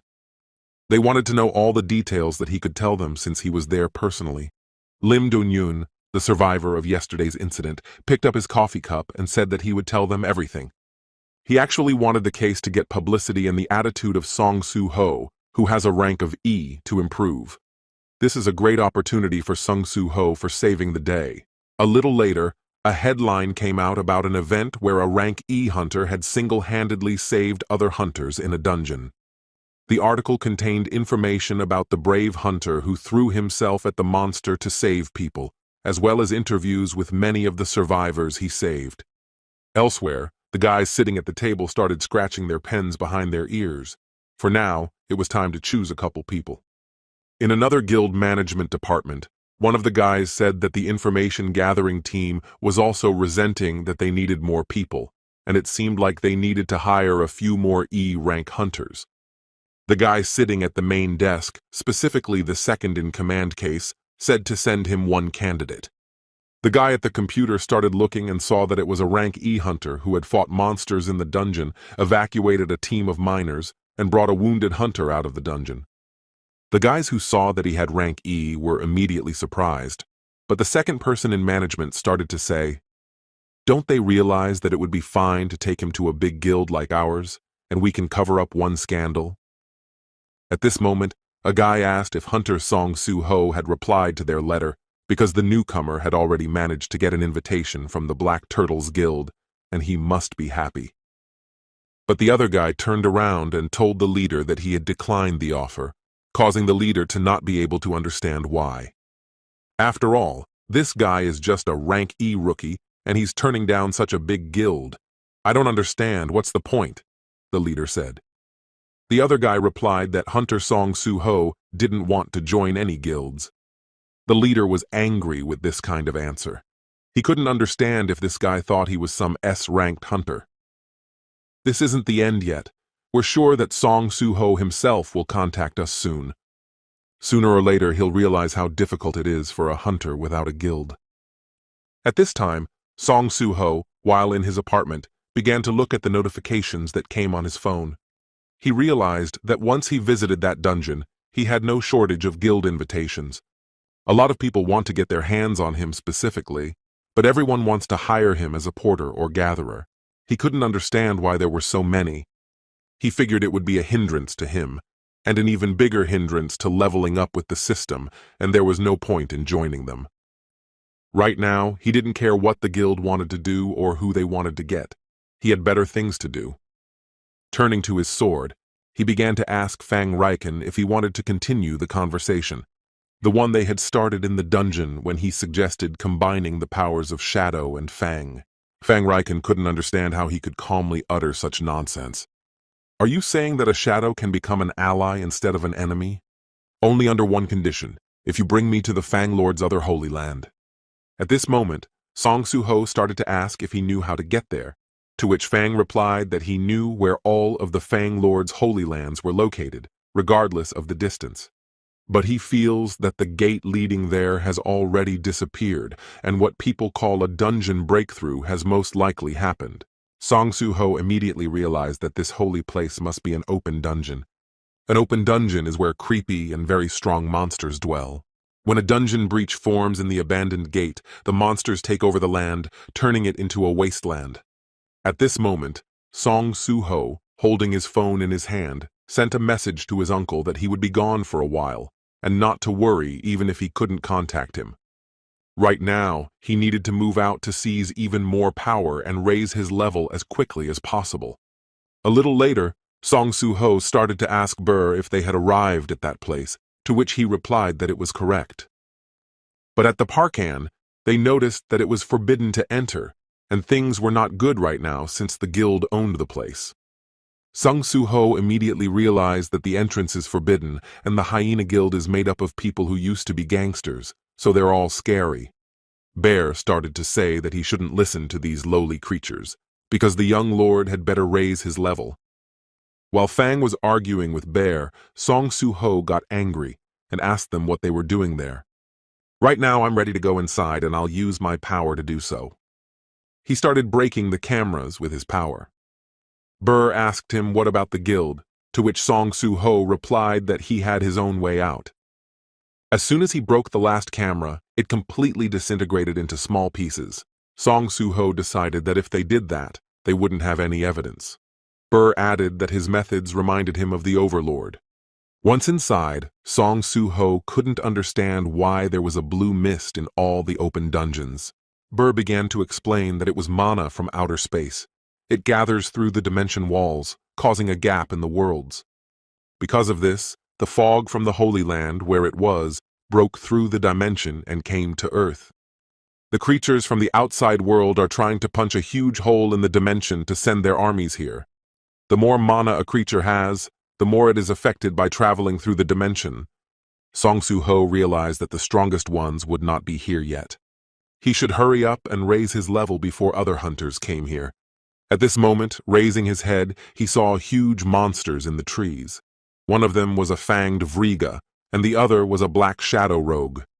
The Fang immediately started telling Song Soo-ho that now was the time for him to show his strength, to which Song Soo-ho replied that he could rely on him, but he wouldn't use him as his main weapon, causing Fang to be perplexed. Song Soo-ho made a decision after much deliberation that it was time for him to fight the way he wanted to. He would use his fists like he did in training as a base. For mid-range combat, the ruler's strength would be the support. To avoid being predictable, he will use different weapons. Using extraction, he would get more equipment to improve his skills and characteristics, leveling up on his own. Burr was absolutely thrilled with what he heard from his young overlord. Fang also realized that this was the power of the Shadow Lord's bloodline. The more enemies and the longer the battle dragged on, the stronger he became using the demons and monsters he destroyed. At this moment, Song Soo-ho decided that now that his intelligence scores were higher, he could summon 5 shadows. But at this moment, Burr said that it was insignificant compared to a great lord who could summon thousands. Song Soo-ho blushed and ordered him to shut up. Going even further into the depths of the forest, Song Soo-ho saw that they had come to the very place that Fang was talking about. Fang began to say that there was a gate leading to the Holy Lands here, but now they were seeing some kind of strange warehouse. Song Soo-ho noticed that even though it was late, there were still people here. He wondered if there was a special reason for them to stay late. After all, hunting monsters was better during the day. At that moment, a car pulled up to the workers and hunters who were inside. The car began to bring out people who were tied up by their arms and legs. Song Soo-ho immediately realized that he was witnessing a kidnapping being performed right in front of his eyes. Bear supported him by saying that it looked exactly like what they were seeing. Bear began to address the young lord that they were here illegally, so they shouldn't interfere. If they realized he had trespassed into their territory, his hunters would have reason to attack. But as soon as Burr finished speaking and turned around, he saw that Song Soo-ho had disappeared.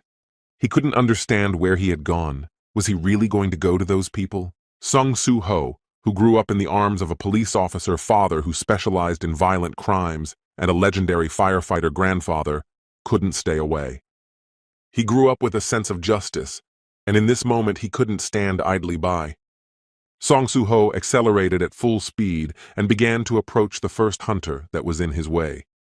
He had a deep habit of acting first and thinking later when it came to justice. At the same moment, Song Soo-ho accelerated with all his might and hit that guy with his shoe. The shadows who were watching were completely shocked by what they had just seen.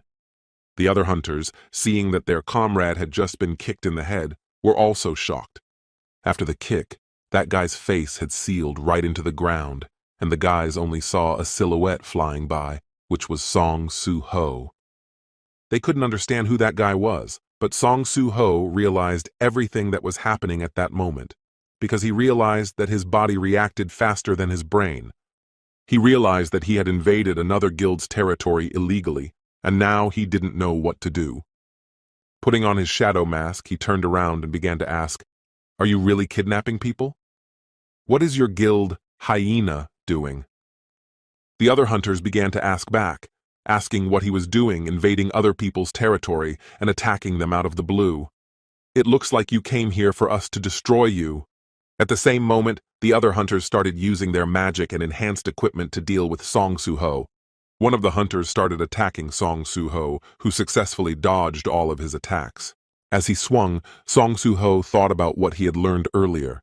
The average rank of the Hyena Guild members was D. He definitely doesn't know their strength, so he shouldn't relax. Taking a swing, He hit one of the hunters with all his might, who flew away at an incredible speed. The other hunters, noticing the silhouette of their comrade flying away, couldn't understand what had just happened. Following this, Song Soo-ho began to eliminate one by one the hunters who were approaching him from all directions. Bear, who was watching the battle, could not believe that the awakened ones, who had reached the D rank by human standards, were no longer competitors for Song Soo-ho. Right now, the status window indicated that Song Soo-ho possessed level 16. A little later, Song Soo-ho decided to tie up all the hunters so that they wouldn't be able to leave the area while he went about his business. Burr beside him began to say that it was a graceful completion. Song Soo-ho began to untie all the guys who had been kidnapped by the guild. They began to thank him for saving them. They also asked if he was from the Hunter Association. He replied that they could assume that he was. He said he would handle things here and they should quickly evacuate to safety. Once the guys got into the car and drove away, Song Soo-ho couldn't understand why the guild was kidnapping people. At this moment, Fang started telling Song Soo-ho that he was feeling something. Song Soo-ho asked him, "Feel what?" Fang replied that that was why he asked him to come here. As soon as they reached the fence, they started to go inside the room. What Song Soo-ho saw shocked him. He couldn't believe his own eyes. There were many cages inside the room. Burr also added that there was a sense of energy in the room, although it was very vague. Song Soo-ho turned his head and saw a locked dog in the nearest cages, but he couldn't understand why the hyena guild was doing this.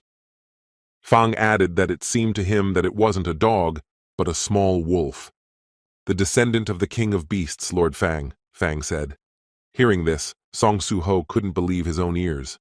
Fang went on to say that right after his defeat in the war with the Shadow Lord, Lord Fang had ordered the surviving descendant to be hidden in the shrine and guarded because he believed that if the blood ties were not broken, another Lord Fang would appear.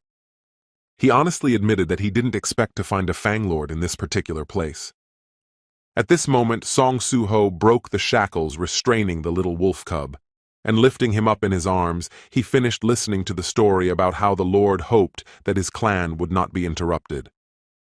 "He seems to vaguely sense the Fang Lord's aura and has lost a lot of energy.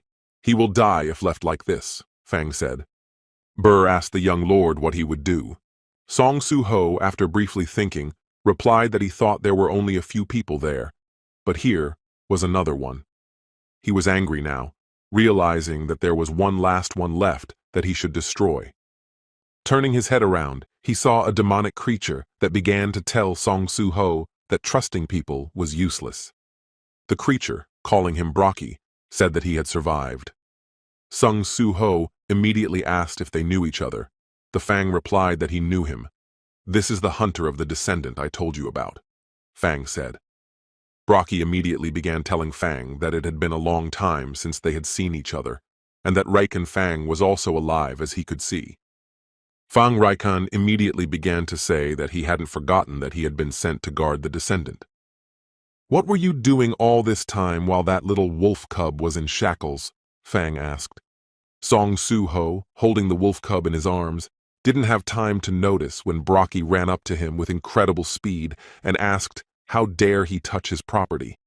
Following that, Brocky struck hard with his tail, causing Song Soo-ho to fly off to the side. Burr noticed this and began to shout if his lord was all right. The impact was so strong that Song Soo-ho broke through the wall and crashed into the nearby containers on the street. Burr immediately flew over to him and started asking if his little lord was okay. Song Soo-ho replied that it was the most painful blow he had taken in a while. "I'm bleeding right now, but don't scream, my head is splitting from the sudden and loud noises," Song Soo-ho said. Burr, hearing this, went on to say that when he first came here, he felt a vague remaining energy and was sure what it was. I felt Itarim's energy from this guy," Bear said. Fang and Brocky started listening to Bear, who turned to Brocky and asked if he knew what he had done to the Overlord's descendant. Brocky interrupted his story and began to explain that he knew how he, who had lost his sanctuary, managed to maintain such a level of strength. According to natural selection, the strongest survive. The survival of the weak is determined by the whims of the strong. The weak become food for the strong. It's a law of nature. Although this guy is quite weak, he belongs to the Fang Lord's bloodline, and can be said to be the best source of nourishment. That's why I feed on it, to gain strength and be as strong as I am at the moment. Periodically, I draw the energy of the Lord's descendant from this little wolf cub as well. After this story, Brocky vowed that once he was done here, he would definitely destroy Fang. At this moment, Song Soo-ho raised his hand and said that his death was a proof of weakness. But Brocky interrupted Song Soo-ho and told him that his body was fit for the strong.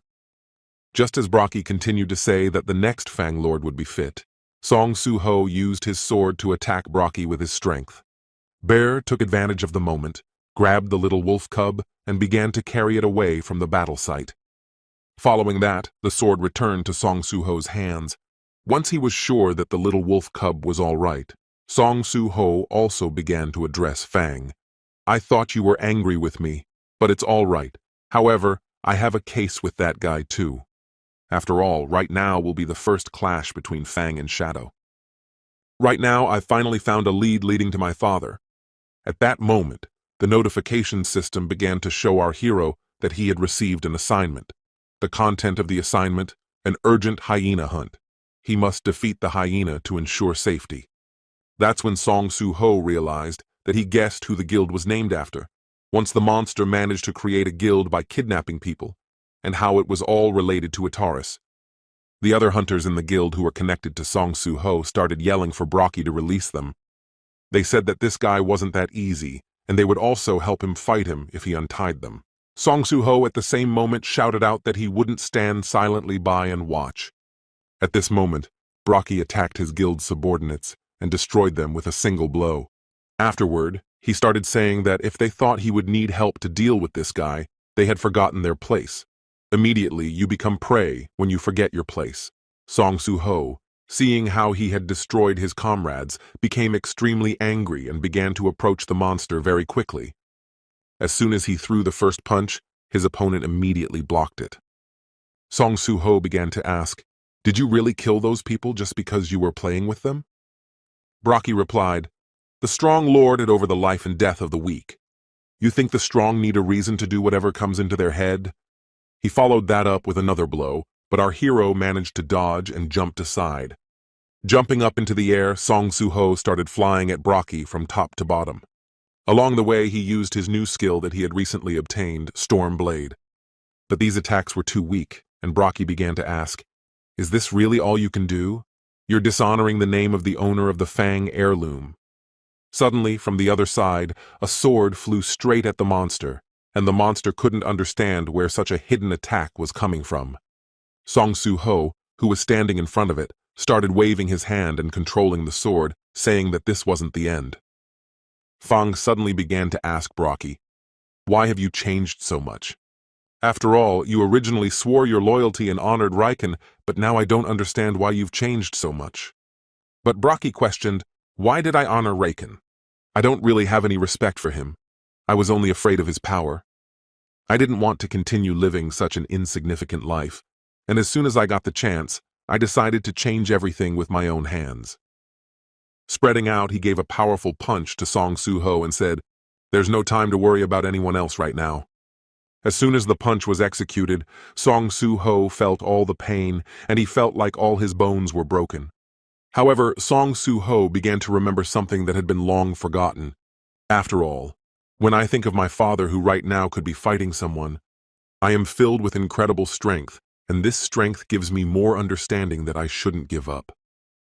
Gathering all his strength into one punch, he began to use the shadow technique, reinforcing his fists with armor. With all his might, he struck his opponent, for he couldn't lose to some pathetic monster right now.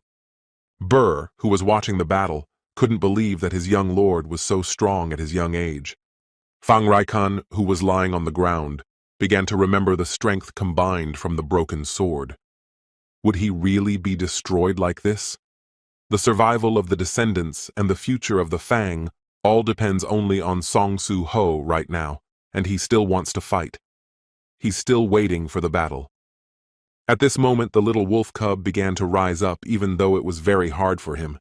Fang Raikan saw this and realized that the little wolf cub, Sir Raikan's descendant, was rising up, disregarding the pain he was feeling. He noticed that Song Soo-ho's fighting spirit inspired the little wolf cub. The last thing I can do is only help. I can pass on the remaining power in me to the descendant. At this time, Song Soo-ho continued to fight, and although his opponent was very strong, our hero continued to hold back all of his blows. As soon as he was thrown aside, he began to slowly raise his head and looked at the monster that was slowly approaching him. As he lifted his head, he saw a notification in front of him, and the system was showing that he had hit points left. The monster came closer and closer, and with its terrifying aura said, "For a mere worm, you have good stamina." At this moment, it swung around to finally deliver the final blow and destroy Song Soo-ho.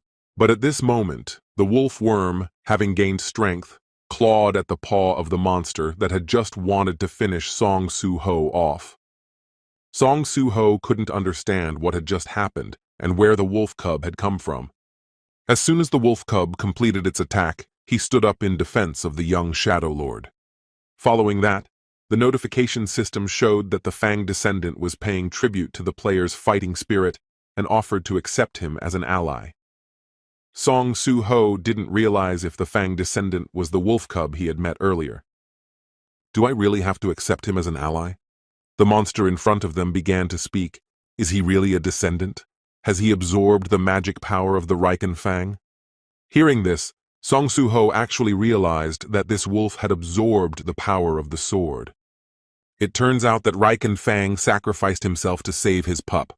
Song Soo-ho had been trying to cooperate with the Fang from the beginning. After looking at the system notification, he decided that there was no reason to refuse and accepted the invitation. Taking the Fang descendant as an ally, the notification system showed a new window. Data synchronization was now underway. Song Soo-ho began to notice that something was entering his head.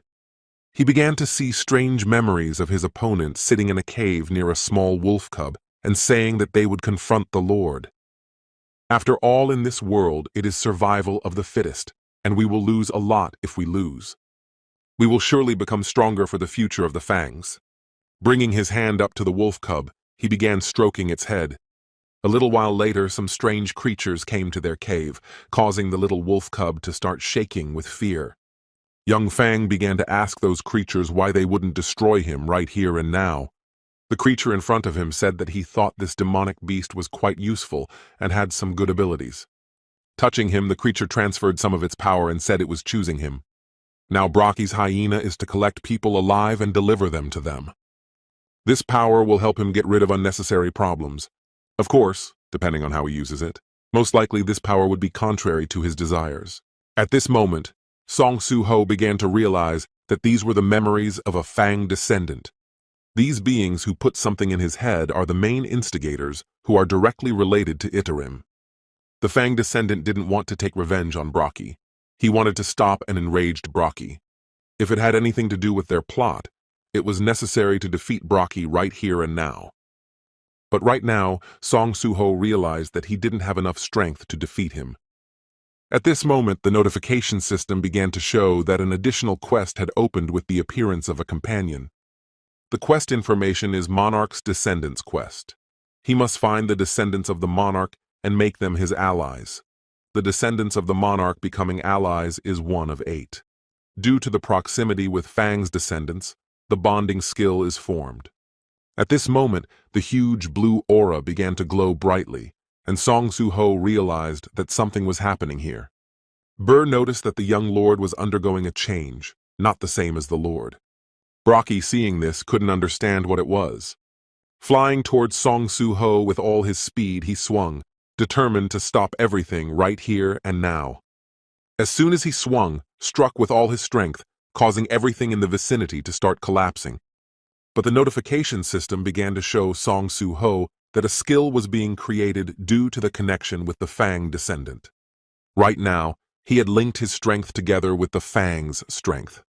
This bonding skill is a level 1 beast transformation, consuming 1 mana per second. The Fang descendant is instilled into his body, strengthening his body and developing beast-like senses. Song Soo-ho couldn't realize if he had absorbed the descendant this time. His body became light and very strong. He felt his senses sharpened. Everything became so unfamiliar and incomprehensible. It helped him move better, avoiding dangers. As soon as he dodged all the attacks, he kicked the monster with all his strength. The one couldn't understand where he got such strength from and why he was losing right now. After all, if you look closely, this is the same kid who fought him a few minutes ago. He can't lose to some person right now. After all, he had spent a lot of effort to achieve and obtain the power he has. Bear, who was watching the battle, realized that the magical power had now jumped up a lot. The beast began to shout that he had no idea what kind of trick he was using, but there was no way he would lose to a human. After all, strength defines the difference between species. He should blame himself for being an inferior being called a human. At this moment, Song Soo-ho began to use a skill and learn the skill of hand-to-hand combat. Bear, who was nearby, was angered that this beast was discussing the difference between species in the presence of a young lord. After all, there's no one higher than a shadow lord, and that means he's wrong. He's about to be finished now. As soon as the beast heard these words, it couldn't realize if this kid was really a shadow lord. At that moment, Song Soo-ho jumped back and delivered a perfect and precise punch, which knocked his opponent into the ground. He still did not die and only continued to say that he had to become stronger. That's all he was interested in, just getting stronger. At last, he saw the silhouette of his master Reikan. He was angry at himself for not being able to protect him. At the end of the battle, the descendant of the Fang approached his teacher and bowed his head over him, regretting the loss that had just occurred in his life. At the same time, standing behind his comrade, Burr said to his master, "You did a great job, Prince," and heard his name in response. Continuing to look at the motionless body of his opponent, the boy added, "You said you could feel Itarim's energy from Brocky, so a few minutes ago I was able to see some memories of the descendant of the Fang." Continuing to recall what he had seen in his opponent's memories, Song Soo-ho said that the hunters who entered the dungeon where Brocky was had placed something in his eye. Was Itaram among them? And what was the purpose of their attack on Brocky then? In response to Prince Burr's question, he answered that he doubted it was Itarami. The external gods do not act alone, but use their apostles to influence the causality of everything that happens, and most likely, their actions are somehow connected with their invasion of this world. To which he replied that this means that Itarami the apostles are now on Earth. After his question, realizing some danger and limited information, the boy looked down and added, "If I knew at least a little more about all this, is this all I could learn about Itaram?"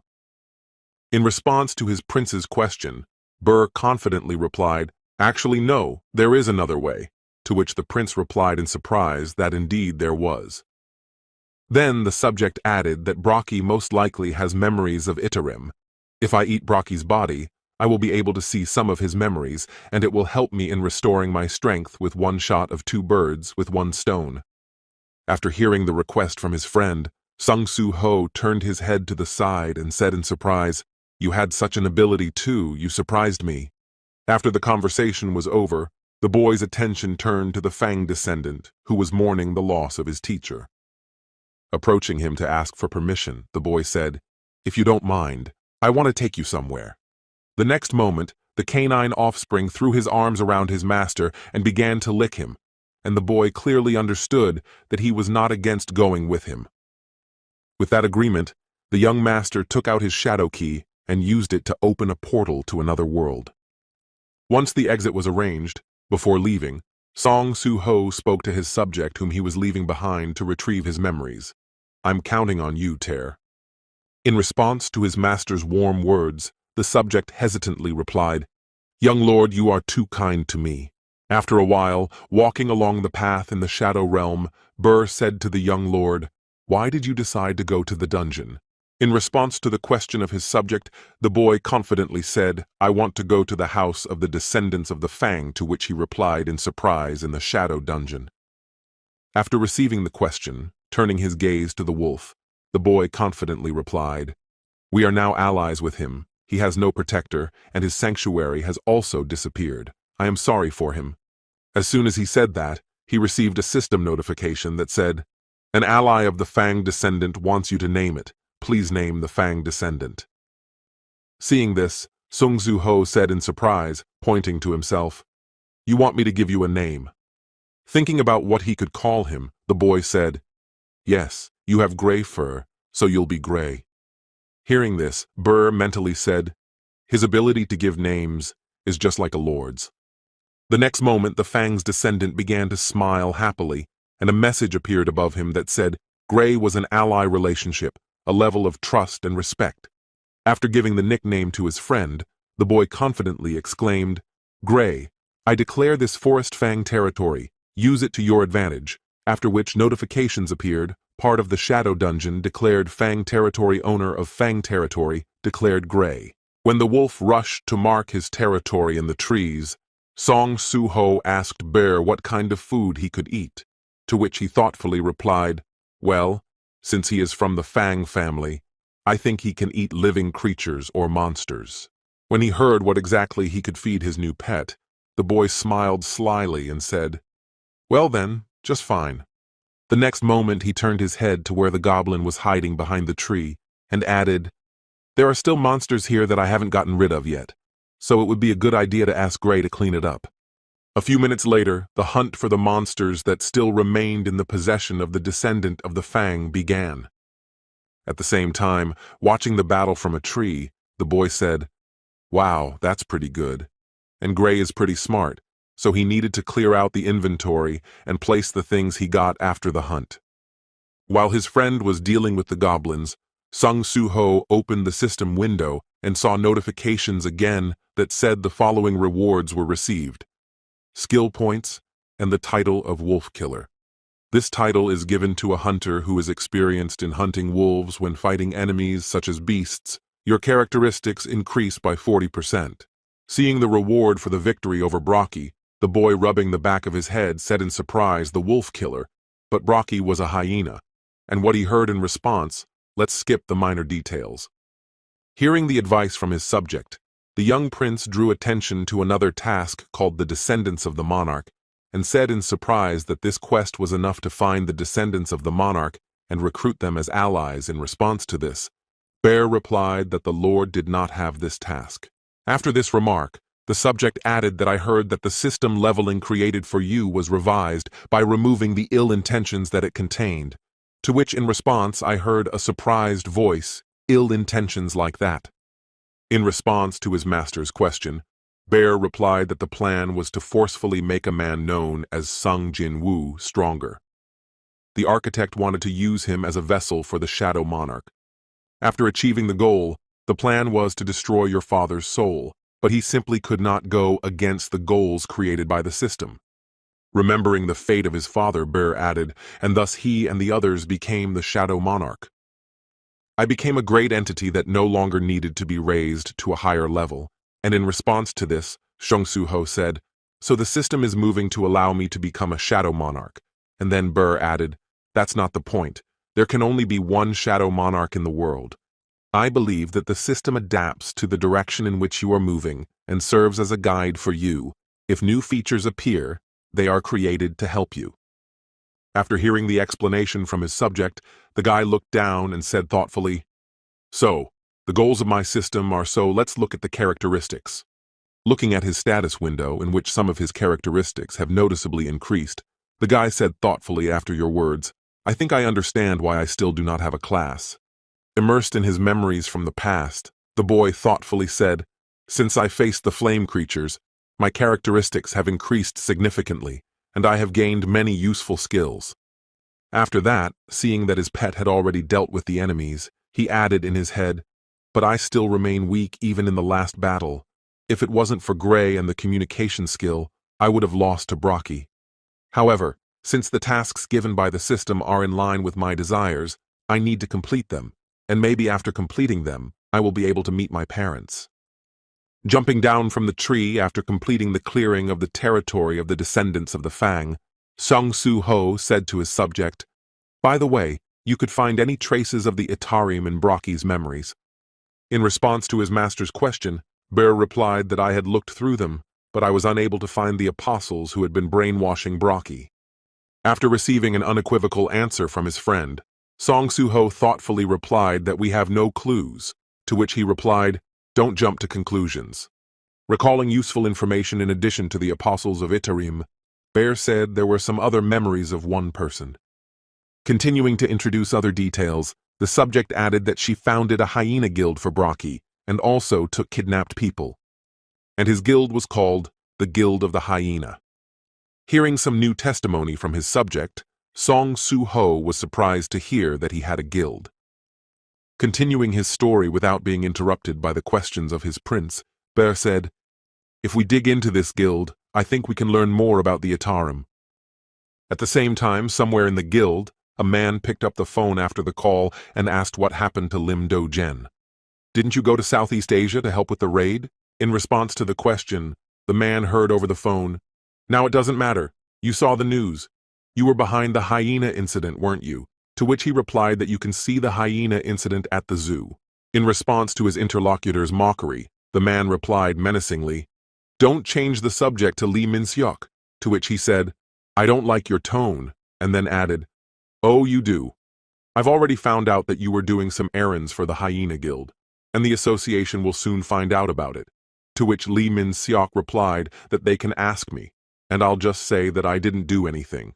And when I mobilize my lawyers, even the association will do nothing.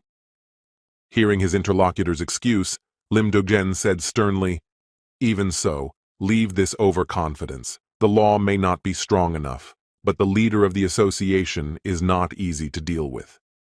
Continuing to warn his friend against some negative consequences, the man added, "You should clean up after yourself before I come back." Hearing his friend's remark, Lee Min-seok exclaimed in frustration that he still had the nerve to hang up on him when he had said everything he wanted to say. He was just my driver, and now that he was S-rank, his arrogance was still there. After expressing his dissatisfaction in verbal terms, the man, unable to withstand the influx of emotions, slammed his fist on the table so hard that it shattered into small pieces. After a certain amount of emotions of rage were released, the man said the guy who defeated Brocky and destroyed the Hyena Guild was the only one who survived, and the only thing the survivors said was that it was a young hunter in a black mask. Reaching into his stash for an item, Lee Min-seok added, "Well, I can't waste time on someone I don't have enough information about right now." Taking out the pearl from his hiding place, Lee Min-seok, the vice president of the Grim Reaper Guild and also an A-ranked hunter, slyly added, "I have something more important." Holding the precious item in his hands, he added stardust, a stimulant to awaken hunters. "If business goes up, no one will be able to look down on me anymore."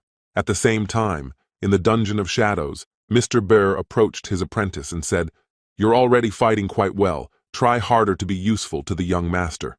Climbing on the back of the canine's offspring, Bear added, "Come on, eat to your heart's content." Hearing his subject's conversation with his pet, Song Soo-ho said in surprise, "Why would Gray suddenly become a roarer?" In any case, I'm glad he's adapting quickly. The next moment, as soon as the hunt was over, the guy received a notification saying that Gray's ally had received experience points from hunting monsters and had reached the goal of experience shared with the player. 50% of the experience points were received.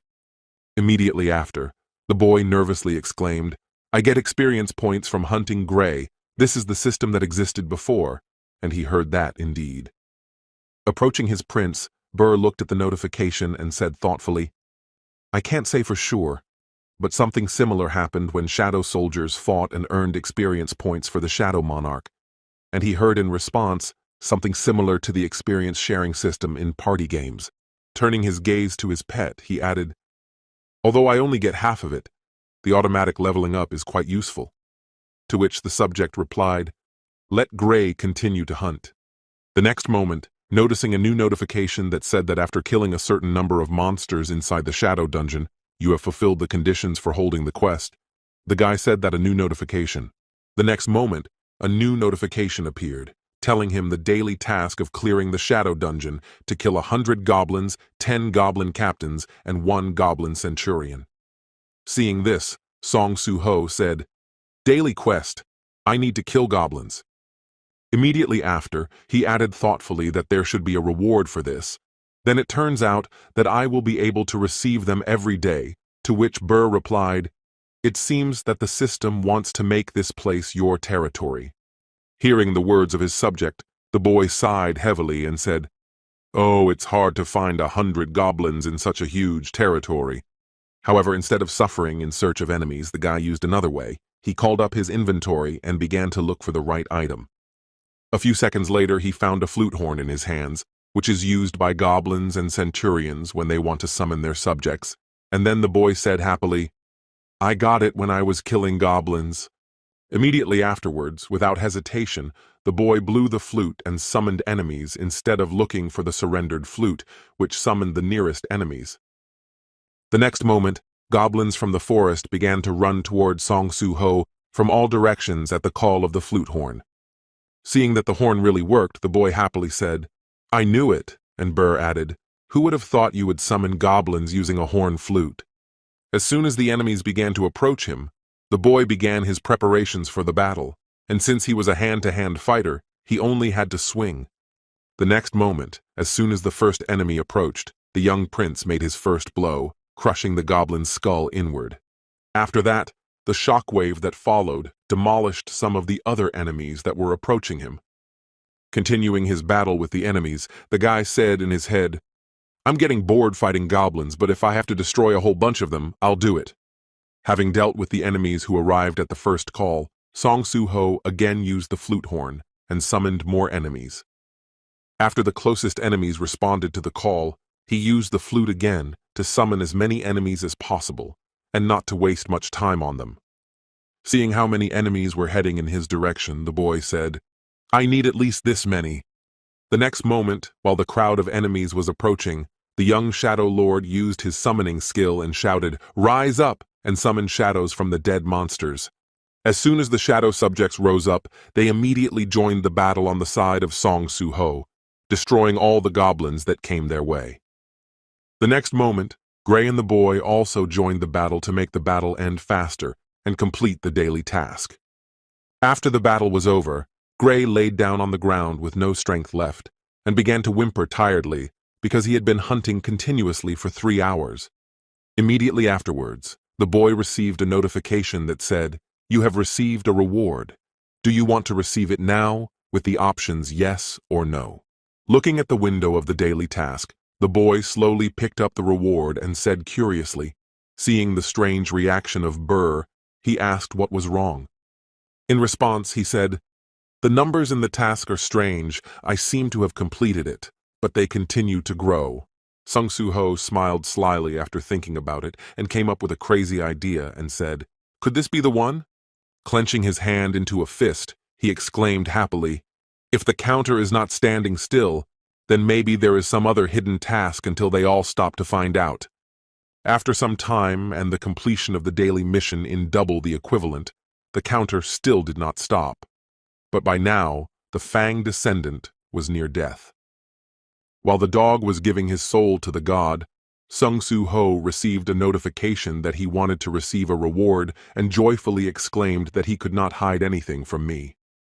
Confidently answering to receive the reward, he saw a window that said, "You have received the following rewards: status, restoration characteristic points, 3 random blessed box selection, random cursed box selection." After looking at the list of rewards, the guy happily accepted the first reward, after which his body was covered with the effect of recovery. Then he happily said, "I have recovered to the ideal state.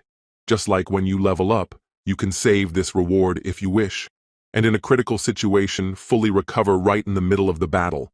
The next moment, opening his characteristic window, he added, "It becomes more and more difficult to accept the second reward with leveling up, and with this reward, daily improvements in characteristics are guaranteed." After that, faced with a choice, the guy thoughtfully said, "Well, now the last reward is here." Looking at the blessed and cursed boxes, the guy thoughtfully said, "What I want is not necessarily a necessity, and what I need hardly coincides with my desires." Continuing to think hard about the choice, he added that what I want is too vague, and the list of things I need will not fit on one sheet of paper, so I take the damn box. As soon as he made his choice, an item appeared from the selected box and a notification appeared. The volcano horn was received, and the guy was surprised to see that it was gloves. Looking at the item from the box, the guy was pleasantly surprised and said, "I couldn't turn shadow soldiers into weapons all the time, so a separate weapon would be very useful." Putting on the reward and starting to test them, Song Soo-ho thoughtfully said, "It increases the physical damage by 30%. So does that mean that with the number of demons killed, the damage will also increase? The gloves are a little heavy, so I'd better invest points in the strength characteristics." Continuing to rejoice in his new weapon, the boy said happily, "Now you just need to hunt demons and improve your equipment," after which he received a notification in the status of your ally, "Mines have been mined." Turning his gaze to the descendant of the Fang, the prince saw an exhausted Gray, and heard from Burr, the young Lord Rick is not a shadow soldier with endless stamina, to which he awkwardly replied, "Oh sorry, let's call it a day, I would like to find something outside." Using the shadow key, the guy went out into the portal and received a notification that you are leaving the shadow dungeon. And once on the ground, he asked what the name of the hyena-related guild was, and was told that it was the Grim Reaper. After hearing the answer to his question, Sung Soo-ho thoughtfully said, "Then where should I start my investigation?" As soon as he said this, he heard the notification signals in his phone, picked it up and saw who was writing to him, and was surprised to hear that the teacher was writing to Soo-ho, "Please help me." Going to the place where he was called by the teacher, Sun Soo-ho arrived at the Seoul station, which was a dangerous area. Seeing his student nearby, the teacher waved his hand and happily called out to Soo-ho, "I'm here, come here. Thank you so much for coming." As soon as the student approached, Lim Do-gyun said, "I was going to go to the dungeon, but at the last moment, the whole team left me." Hearing this, the guy was surprised to hear that the whole team did not go to work, and then he added that none of them did.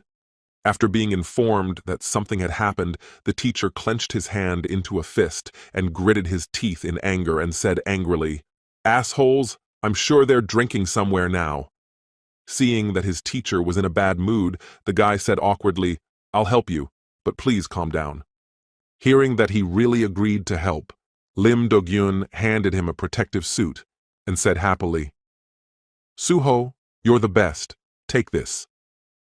Seeing the suit, the student was surprised to hear that it was a protective suit, and then he heard that the work of a cleaner is much harder than that of a digger, so the suit is a necessity.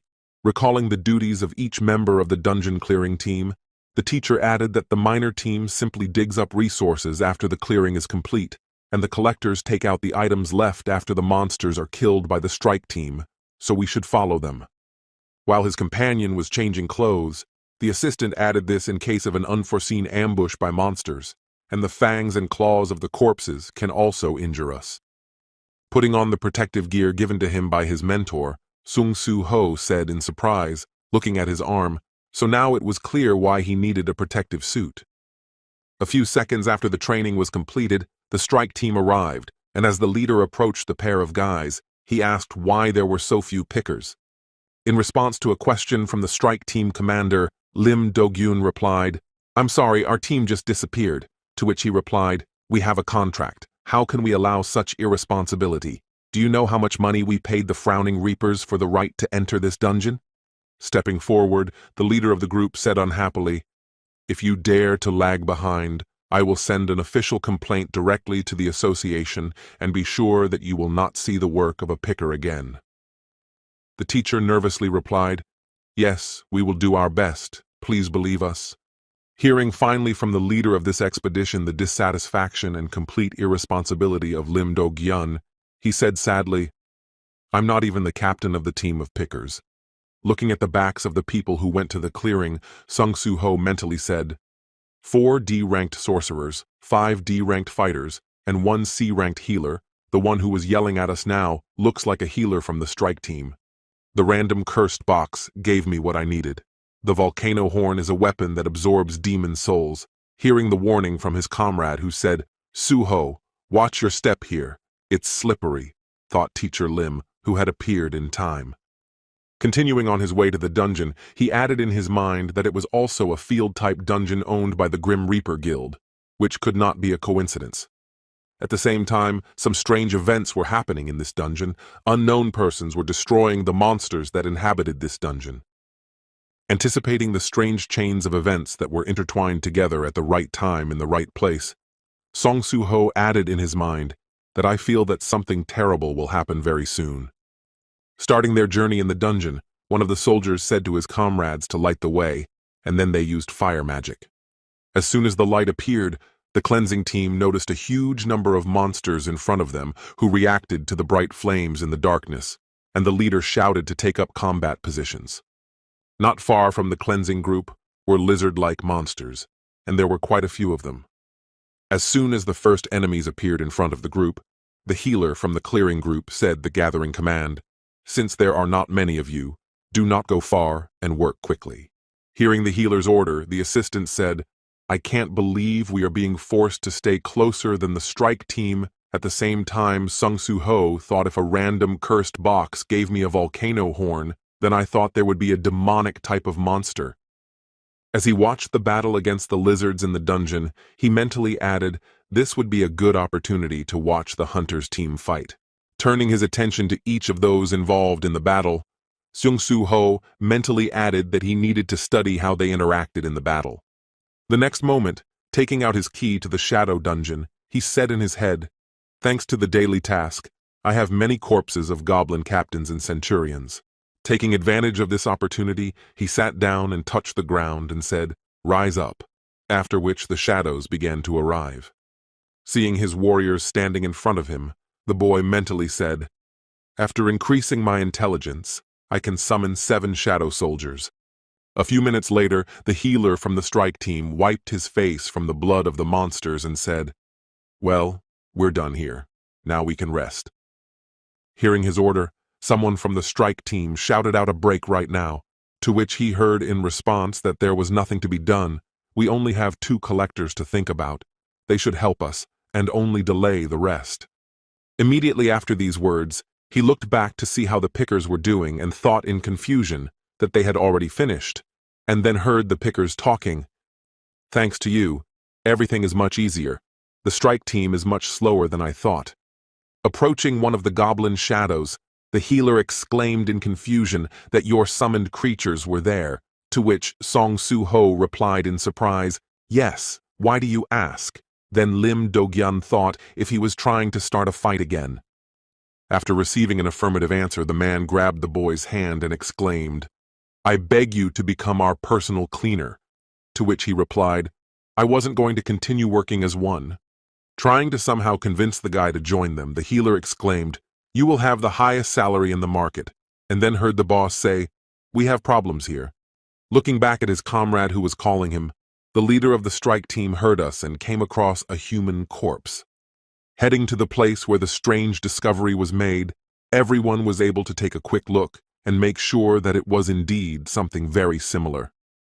After a more thorough examination, the man said, "Indeed," and then the wizard added that judging by his clothes, he was an ordinary civilian.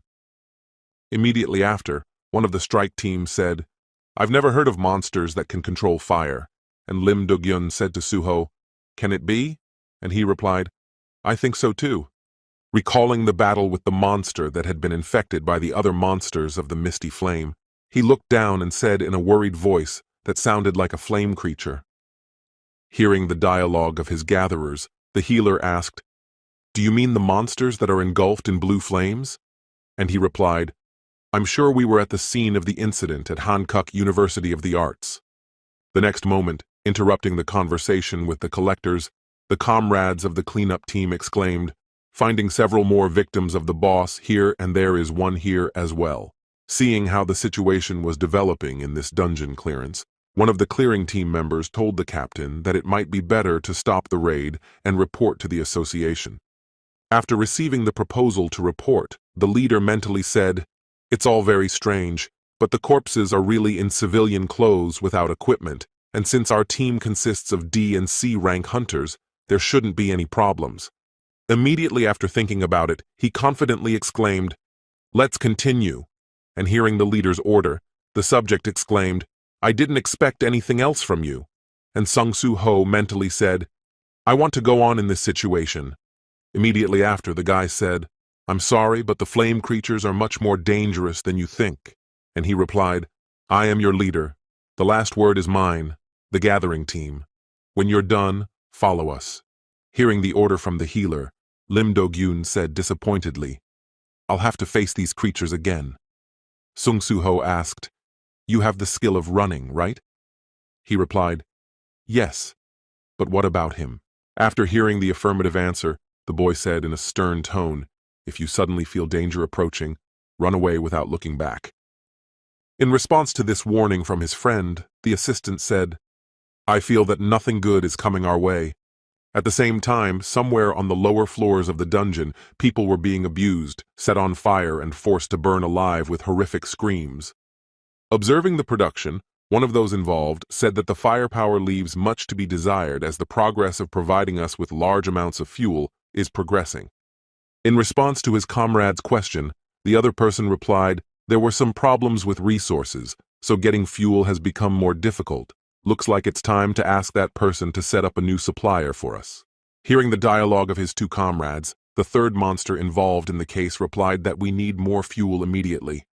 After his colleagues expressed their opinions, the first unknown person said, "Who would have thought that the hyenas responsible for fuel would have problems because we would produce less stardust than others?" After this remark, the third monster, sensing something strange, said from above the presence of the bunkers, and the first person asked the hunters if they were just in time for the fuel.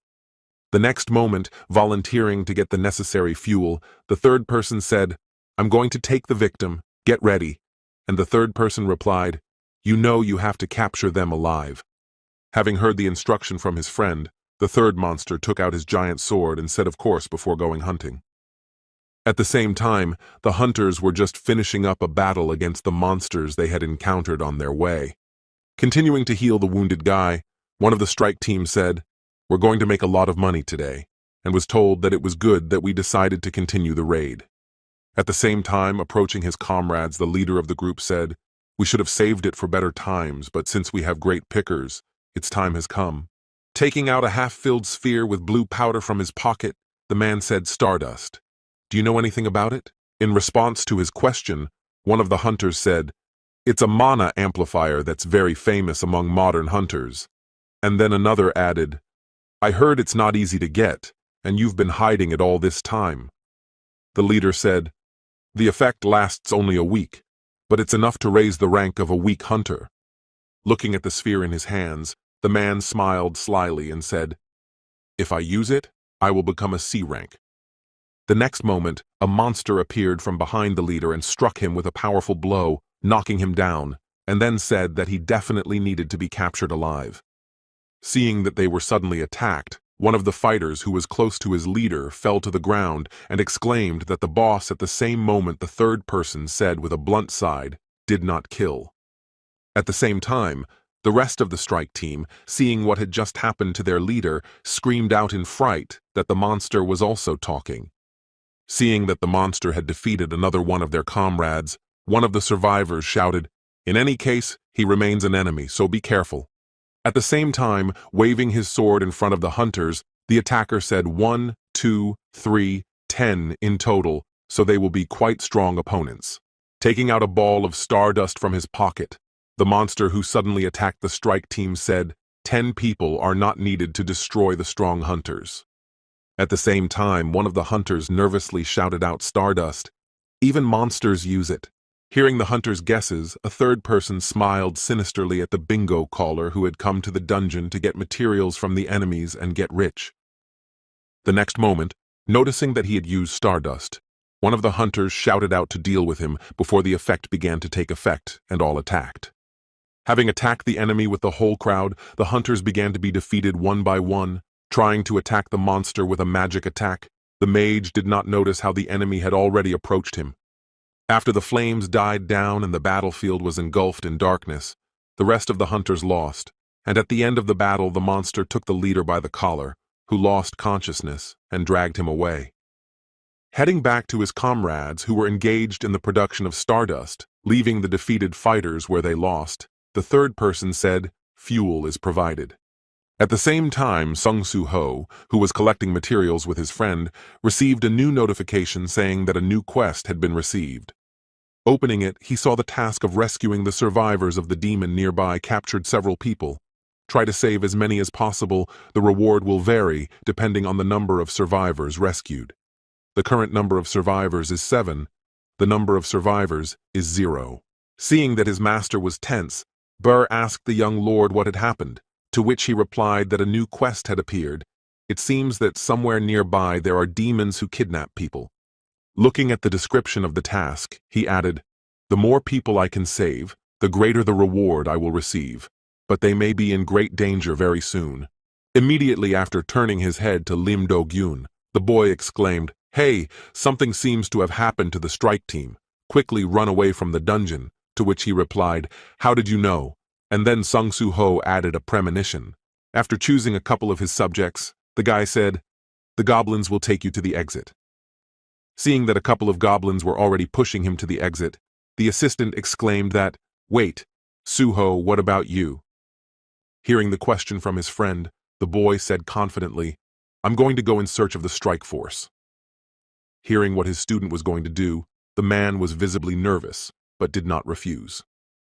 Heading to the exit with the goblins, he exclaimed, "Okay, then I will only interfere with you. If I survive, I will immediately ask for help in the association." Hearing these words, the guy said, "Thank you." Turning into a hunter with the association of his pet and putting on the gloves of the volcano horn, Sung Soo-ho said, "We need to hurry up." As soon as he made his decision and came up with a plan of action, a strike team quickly rushed towards the orb to try to save them. At the same time arriving at his colleagues at the Stardust production facility, the third person said fuel received upon hearing the voice of his friend. The first person said in surprise, "Wow, so fast." The next moment, the first person looked at his colleagues and said, "The gates will soon open and the demons will be called," to which the third person replied, "I won quickly," and then said, "Well, in honor of your victory, throw some wood." The monster got to work and began to sort the fuel and add it to the production, saying it was unfair. While the miner was replenishing, the first person said, "I'm glad we replenished the fuel supply. Now we can produce stardust without any problems." Holding the product of his own production in his hands, he added the poison we had learned to prepare using secret demonic techniques and a stimulant that was made from berserker venom into stardust. Berserker poison can increase a person's magical power, but it has one side effect. It absorbs life force, and the side effects of the flames from burning a demon essence crystal soaked in demon blood could be mitigated by replacing them with fire generated from the flames of hell. The first person added, rejoicing in the information he possessed, and it was all thanks to the apostle who had given us this method of manufacturing the product. The next moment, turning his attention to the secondary product that remains after this process, he added magical creatures that decompose living beings and turn them into furious monsters, which is what the apostle brought to our world. Continuing his story, the first one added that thanks to this, low-ranking demons like us had a chance to become stronger, to which the third one replied in the same way. Suddenly, the second of the three demons said that someone was approaching, and the first one was surprised to hear that there were still hunters here. Hearing the guesses of his comrades, the second number, who was replenishing fuel for production, said it was impossible that a new hunter was likely. The next moment, the door to the laboratory flew open and was knocked down by the hunter who burst in to rescue the hostages. At the same moment, rushing at the enemy who had come to visit them uninvited, the second number used his sword to cut the steel door into 2 pieces that were flying at him. Continuing his attack, Song Soo-ho, approaching the demons who had kidnapped the people he was supposed to save, exclaimed, "There you are." After assessing the situation with the enemies standing near him, he confidently said in his head that they were definitely demons. The next moment, turning his gaze to what was behind him, he mentally added that behind them they had tied several flame creatures and were burning them as a ritual. Seeing that the number of survivors hadn't changed, the boy mentally said, "Fortunately, people are still unharmed," but the second man had already made his strike, and his sword almost reached the boy's flesh. However, at the very last moment, reacting to the enemy's attack, Sung Soo-ho was able to dodge, thus avoiding all the damage. Immediately after avoiding the demon's attack, the boy swung his fist and asked, "So did you kill the hunters?" At the same time, noticing that the enemy was quite strong, the first of the demons behind him, said he was able to dodge the attacks of the one who had taken the stardust of the younger one, so you need to take matters into your own hands, brother. While the elders were taking stardust pills to enhance their magical powers, the second number continued to fight the battle against the attacker. Suddenly, in the midst of a battle in which he clearly had no advantage over the enemy, the demon heard his comrades tell the younger one to move on. At the same time, as soon as the second number left the battlefield, a couple of older demons who had taken the pills entered the battle 2 against 1. Noticing that 2 enemies were already attacking him, the boy realized that there was no point in blocking and quickly retreated back. However, after this maneuver, the danger did not disappear, because right behind him stood the first number who was already preparing to strike, concentrating magical energy in his hand. As soon as everything was ready, he immediately attacked the confused guy from behind, and Sung-Soo-Ho was unable to dodge the attack and felt the full extent of the damage. At the same time, while the attacker seemed defenseless and immobilized, the second number grabbed his sword and went to attack, but at the same moment the guy shouted out to rise up. As a result of this command, his summoned goblin shadows appeared and prevented one of the demons from delivering the final blow. Seeing that the enemy was reinforced, the first number said in surprise, but as soon as he loosened his grip, the boy came to his senses and attacked from behind. With a punch with his left hand over his right shoulder, right into the enemy's jaw, Sung-Soo-Ho managed to drive one of the few demons away from him. When the two gathered in one place, the first said to his brother, "Yes," to which the second replied, "Yes." Recalling the same moment, he said it looks 1-to-1, like the power of the shadow monarch that we demons observed on the day of our destruction. At the same time, hearing the conversation of his brothers, the third number, who was destroying the shadow guy, spoke confidently and nevertheless. Chopping shadow goblins to pieces to break through, he added, he was much weaker than the true shadow monarch. Then he continued to stand still and watch his shadows regenerate in battle with their enemies, who defeated them time and time again.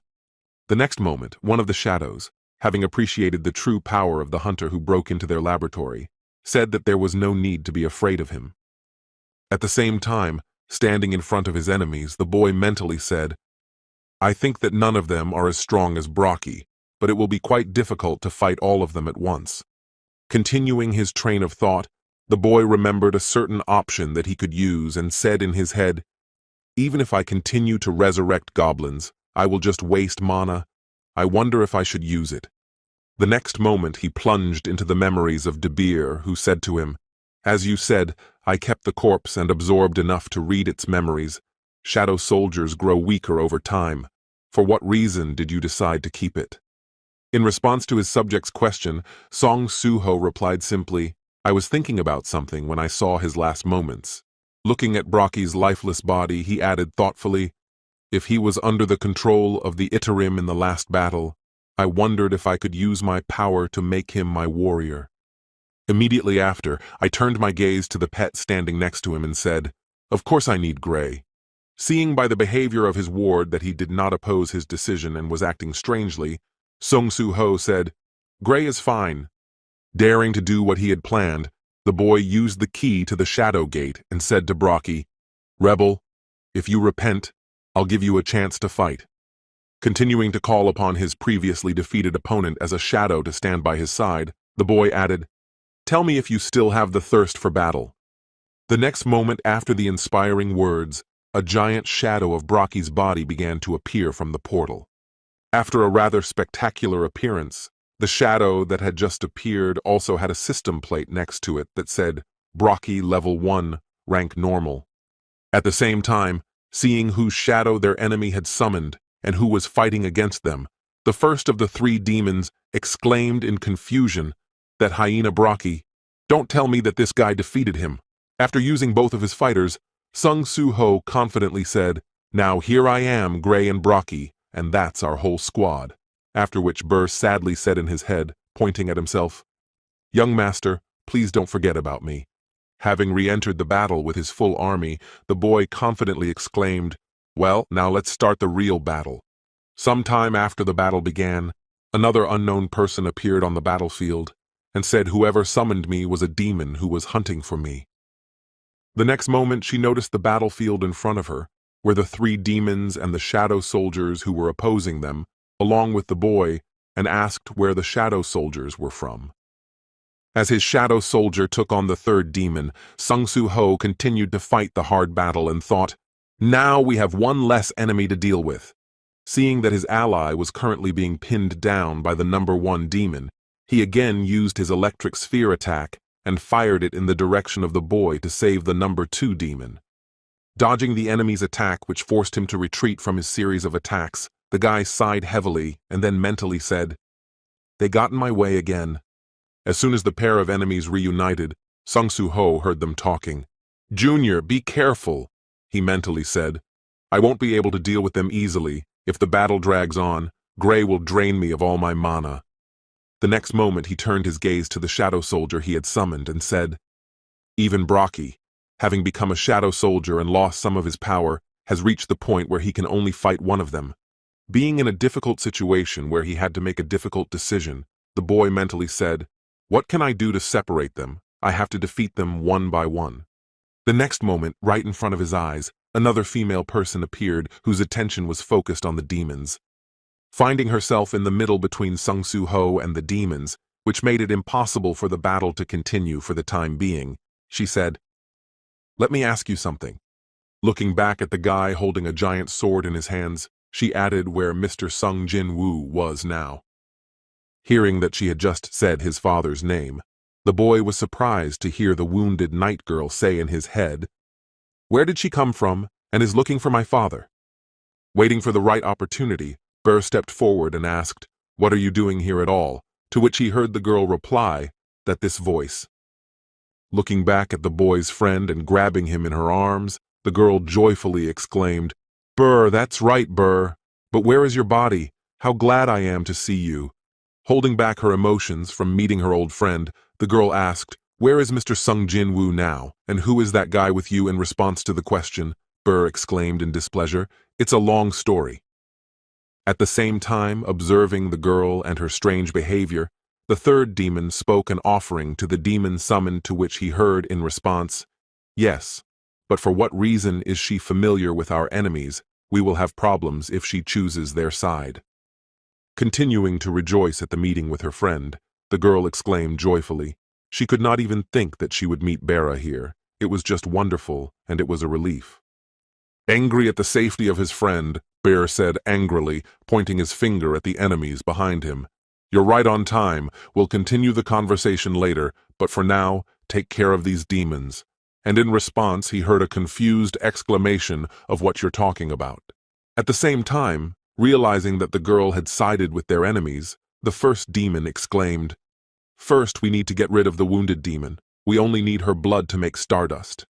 Hearing the order from his comrade, Sung-Soo-Ho was surprised to think that I had seen her somewhere, and then asked if she was injured. She could definitely handle it on her own, to which Bear replied that low-ranking demons were no match for her. From time to time, looking at the battlefield where the girl went to deal with the enemies, the comrade said this demon's name is Aesol. Drawing the young prince's attention to the new ally, he added that when the Lord destroyed the demon world, he pardoned only her family. She is the eldest daughter of the House of Ladir. From the point of view of humans, her abilities are at the level of an S-ranked hunter. Hearing about the approximate abilities of the girl who fought for them, Sung-Soo-Ho said in his head that S-rank means, "I can see them fight." The next moment, he and his subject were able to witness the girl catching a bream and flying back without being of any use in the battle. Seeing that she had lost so easily against a lower-class demon, Sung-Soo-Ho and Bae mentally wondered what had just happened. After the girl landed face first on the floor, Burr exclaimed, "Hey, when did you become such a weakling?" Continuing to reprimand the girl who had just disgraced herself so badly in the battle, Burr added, "Even your mana volume is not the same."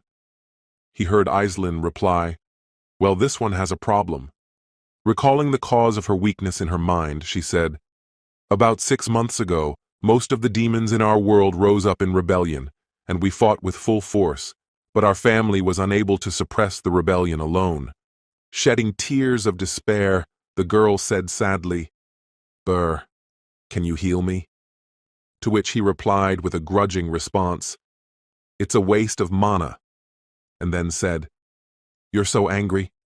And watching the dialogue between his subjects, he thought, "Now I have two companions who have lost their strength."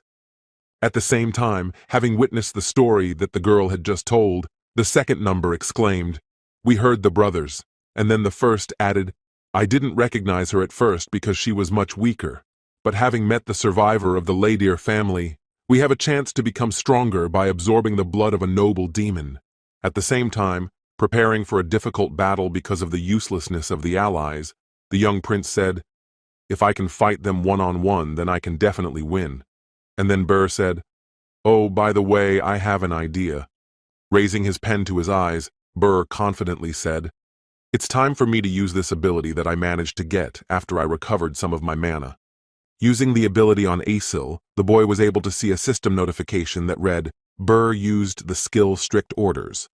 After using the skill, several more notifications appeared, saying that the Stern Orders skill increased Aislin's characteristics by 50%, and the Stern Orders skill imposed the side effect of insanity on Aislinn. Having sent the girl into battle against the enemies so that she could at least somehow help her master, Burr shouted out to the useless woman demon, after which she ran screaming to fight. At the same time, looking at the girl who had just gone into battle, Sung-Soo-Ho mentally said to himself, "I feel a little sorry for her, to be honest, but now we can fight one-on-one." The next moment, as she rushed into battle against the enemy, she collided with the shield that the first demon had put up in front of her. Seeing a good opportunity to attack Isil while she was breaking through the barrier to his brother, the third demon said with a swing of his sword, "Blood is drawn." Before he could complete his plan, a boy attacked him, interrupting his attack and knocking the sword out of Sung-Soo-Ho's hands, intercepting the weapon and dealing a fatal blow to his enemy.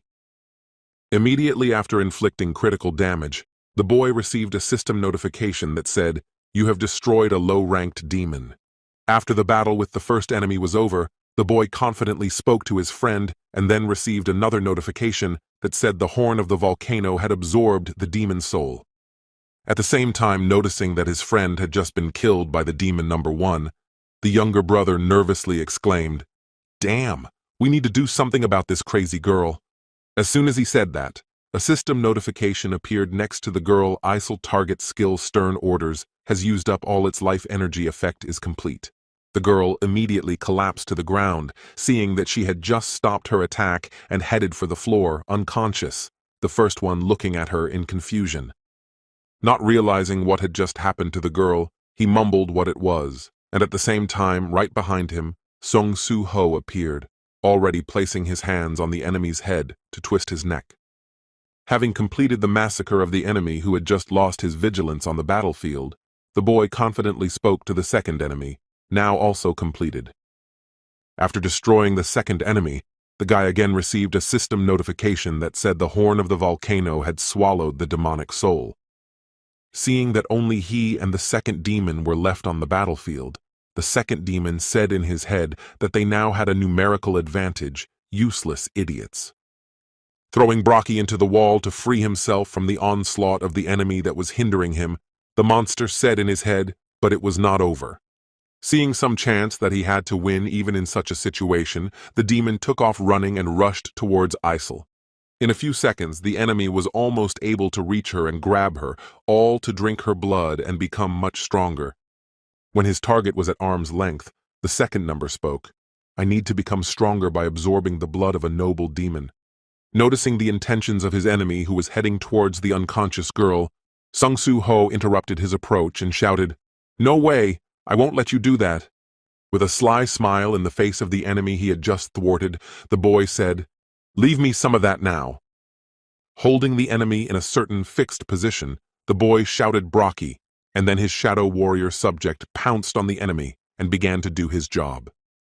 As soon as he grabbed the enemy with his paws, he immediately opened his jaw with sharp teeth and took the enemy's life so that he would not bother them in the future. Sometime after he lost consciousness, when he saw that a seal was getting up and her legs were standing, Rocky asked her if she was alive, and she replied, "You're very rude. I can't believe that anyone but Mr. Jinwoo can lead the shadow soldiers. Who is he? Hearing the question from his friend, Bei smiled slyly and said, You lack loyalty, so you don't know about him, so use your brain and guess who he is. Directing the girl to the right idea, he added, I'll tell you right away, you don't have many options. Hearing this remark and realizing who was in front of her, Aislinn was surprised to hear this. At the same time, having received many system notifications about soul absorption, leveling up, and defeating the enemy, he saw the notification about the shop and said in surprise that the shop had opened. As she continued to look at the boy and compare his approximate age with the time of the event in her head, she confidently said in her head that it was indeed him. When she came to the conclusion of who exactly the boy was in front of her, she nervously exclaimed, Young master! Finally realizing who was in front of her after the prompts of her friend, Aislinn, kneeling down after coming to her senses, said, It was you, young master. Not understanding the girl's reaction to him, Sung-Zu-Ho looked at her out of the corner of his eye and mentally said, She just called me young master. The next moment, he turned his gaze to her and heard her nervously add, You've changed so much since then that I couldn't even recognize you. Immediately afterwards, the girl, fainting from exhaustion, leaned to the side and said, But you look just like Mr. Sung Jinwoo, and then collapsed to the ground. Seeing that she had just fallen to the ground again without showing any signs of life, the guy was visibly nervous because something had happened to his new subject. While his friend was examining the girl, Song-Su-Ho asked Bei if she was going to be okay, and he heard in response that it seemed she had fainted from overwork. She was still alive, so there was no point in worrying. After reassuring his soul that his subject was not in danger, Song-Su-Ho went to the hostages and, having freed them all, sat them down in a row against the wall. Immediately afterwards, system notifications appeared in front of him.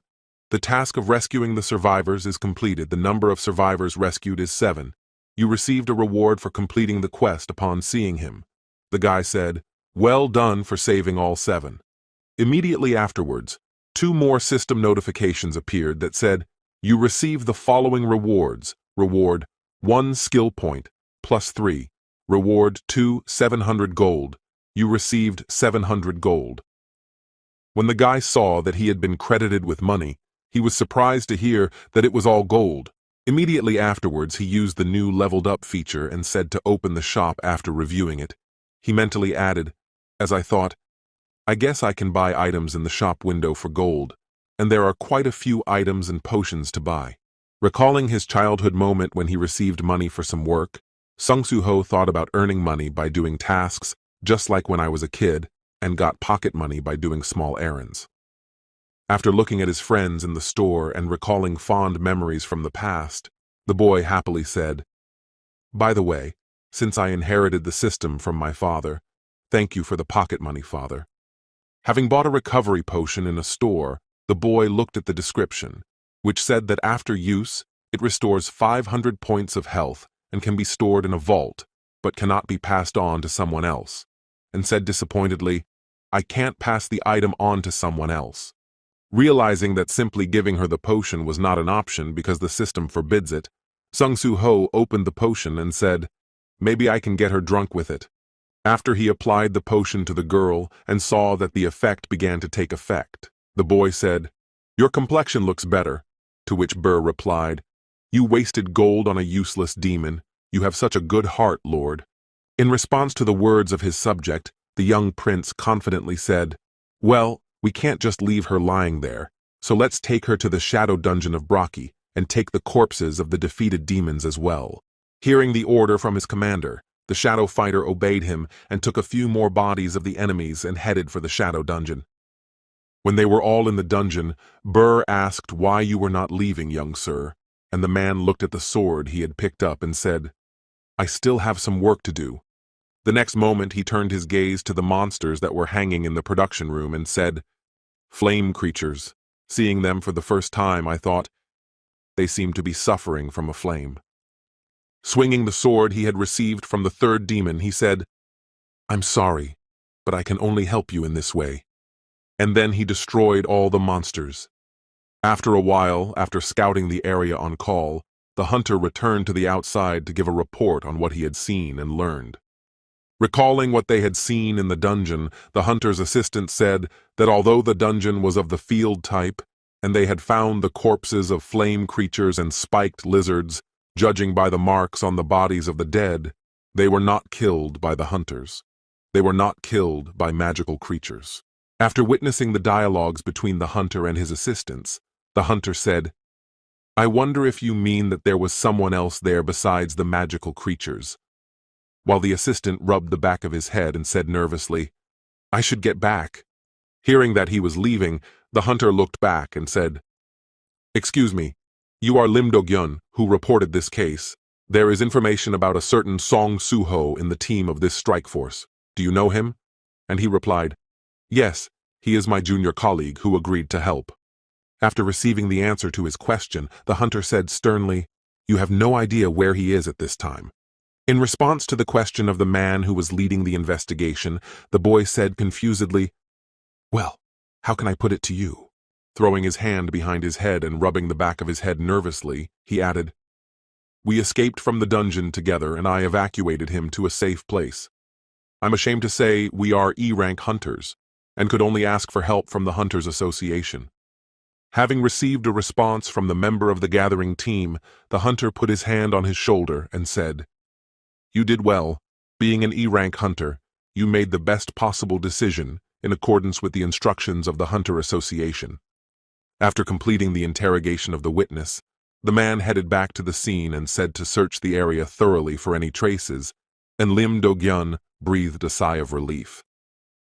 Recalling his friend's words before saying goodbye before fleeing, when he said, "I need to go to the strike team," the assistant thought, the one who saved the surviving hunters was Soo-ho. I'm right. Raising his head up to clear his mind, he mentally added, "I have no idea why he is hiding his rank, but I am sure it is not with bad intentions." Continuing to think about his friend's behavior, he added in his mind that I would just have to wait for the moment when he wanted to tell me everything.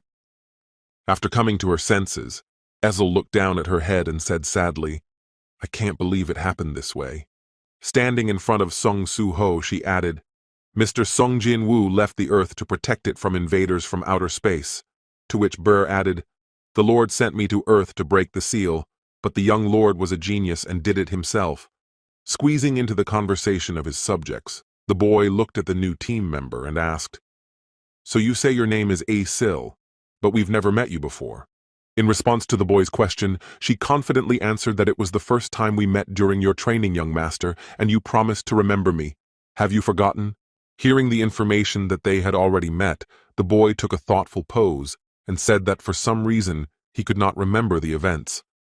Continuing to strain his brain, Sung Soo-ho tried to dig up the right moment in his memory, but it was difficult if you don't know what to remember.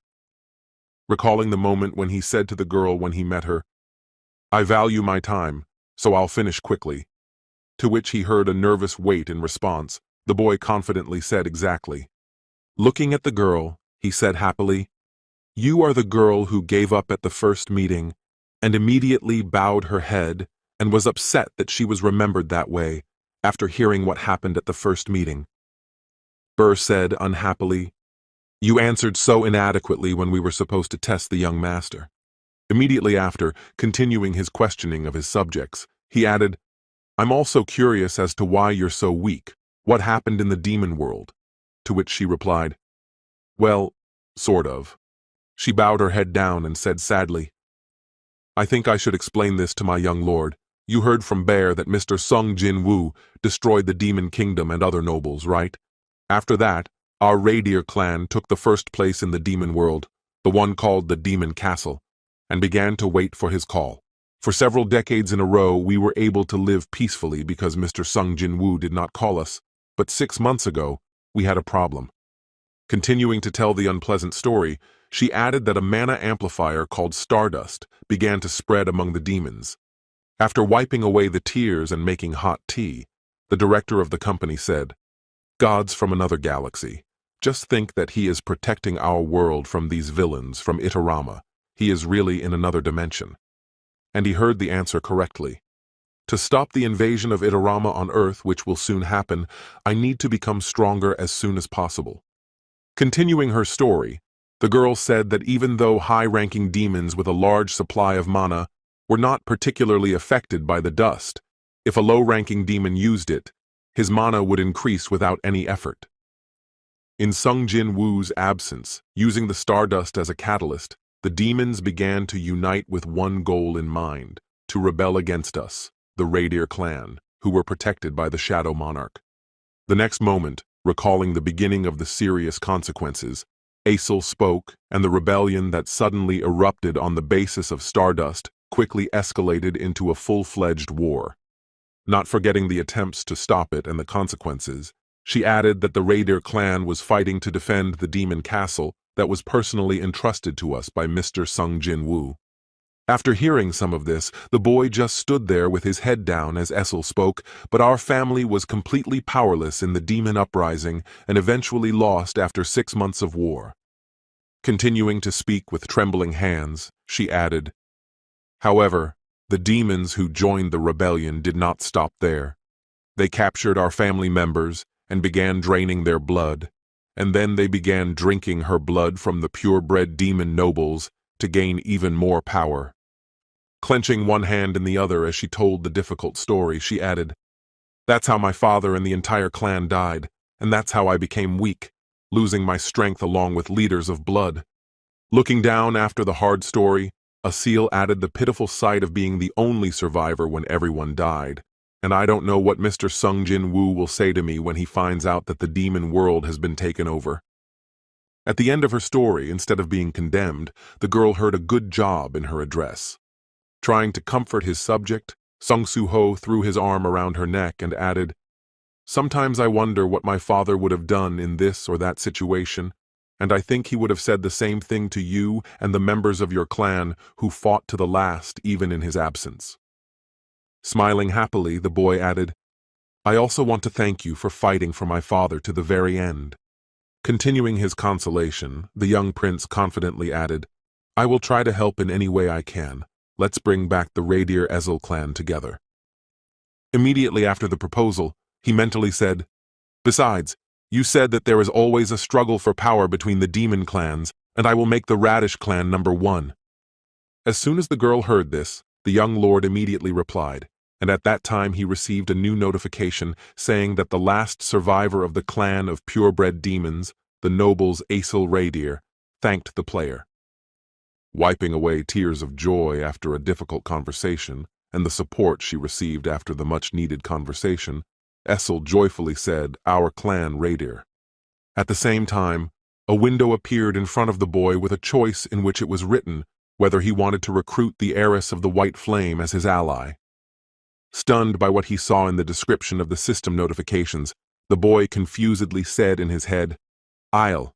The next moment, turning his gaze to the girl who was surprised to hear the young lord speak, the boy mentally added the second descendant of the monarch. Looking again at the message that said the last survivor of the nobleman's clan of pure-blood demons, Aesel Reindeer, thanks the player, he mentally added that perhaps the reason was that she was the last surviving pure-blood demon, and then confidently said, "Accept." The next moment, a notification appeared in front of the girl, which said, "The skill of communication demon strike percentage of charge is 0. You receive the energy of the descendant of the owner of the White Flame, which allows you to deliver a powerful blow." Hearing the girl's question, Sung Soo-ho asked, "Gray can't speak," which I didn't know, but my allies can also see him, and the young lord asked if he could, and he confidently answered yes. Without taking his eyes off his subject, the boy confidently added, "Aesel has become my ally and a descendant of the White Flame." The girl thought confusedly, "I am a descendant of the White Flame." The next moment, after a long dialogue, the guy said, "Well, let's try a new skill. Are you ready, Isle?" And she confidently replied, "Yes, young sir." As soon as all the aspects of preparation were completed, a system notification appeared in front of the guy. Demonic Strike Link skill activated. Immediately after, Sung Soo-ho began to prepare for the strike, and was able to create a sphere with destructive power. After applying this power and seeing the result of its power, the guy surprisingly said, "Wow, not bad." Immediately after turning his head back, he added, "So, this is my skill of connection with Isle," and then noticed that she collapsed to the ground. Not understanding what happened, the guy was surprised to hear Asil say what happened, to which she replied with a difficulty, "I'm sorry, but he used up all my energy." And then she said, "I understand. Rest." After testing the new skill, the boy was surprised to hear in his head that only one skill had used up all her power. How powerful was this skill? At the same time, lying on the floor, completely exhausted, the girl who was still conscious mentally said the skill that allows me to transfer my power to the young master. Watching as he began to practice his kicks in the air, Isle added that his damage was probably incredibly high. Using the girl's power, the boy struck the wall in the shadowy dungeon to test the power of this linked skill. However, they were not satisfied with the result, as the impact left only a small dent, and Sung-Soo-ho and Burr stared at the ridiculous sight. The next moment, Burr said something not much different from your usual attack, to which the boy added, not unlike Gray's communication skill. At the same time, seeing the weakness of her skill, the girl thought anxiously, "This is all I can do." The next moment, looking at the description of the skill, the guy said thoughtfully, "Maybe it happened because the charge level is 0. Nothing is said about increasing the charge level, so I have no idea what to do with it." In response to his master's words, Burr said, "Young master, I have an idea." And Sung-Soo-ho said, "I'm listening to you." Turning his gaze to the corpses of his enemies, the subject said, "May I eat the bodies of the demons you brought to the shadow dungeon?" In response, the boy said, "No. They will most likely be useful for pulling out shadows for you." Burr added, "But you have not done this yet. Do you want to try it?" Hearing the offer from his subject, the boy approached the bodies of the enemies and used his summoning skill and said a chant.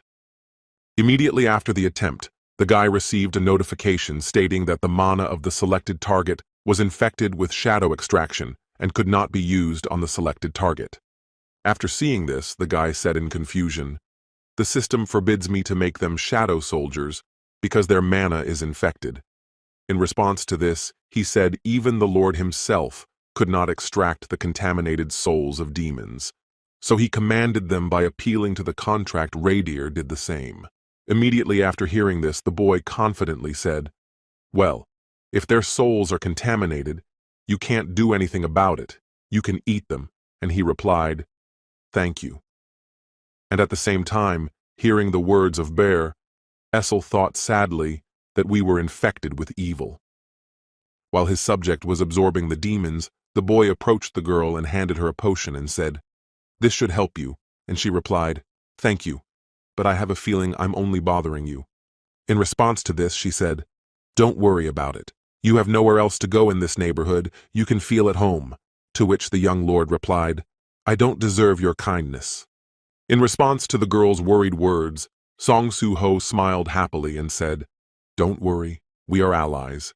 After the dialogue with the girl was over, the prince noticed the strange behavior of his friend and asked Bae what had happened, to which the young lord replied with concern in the memories of these demons.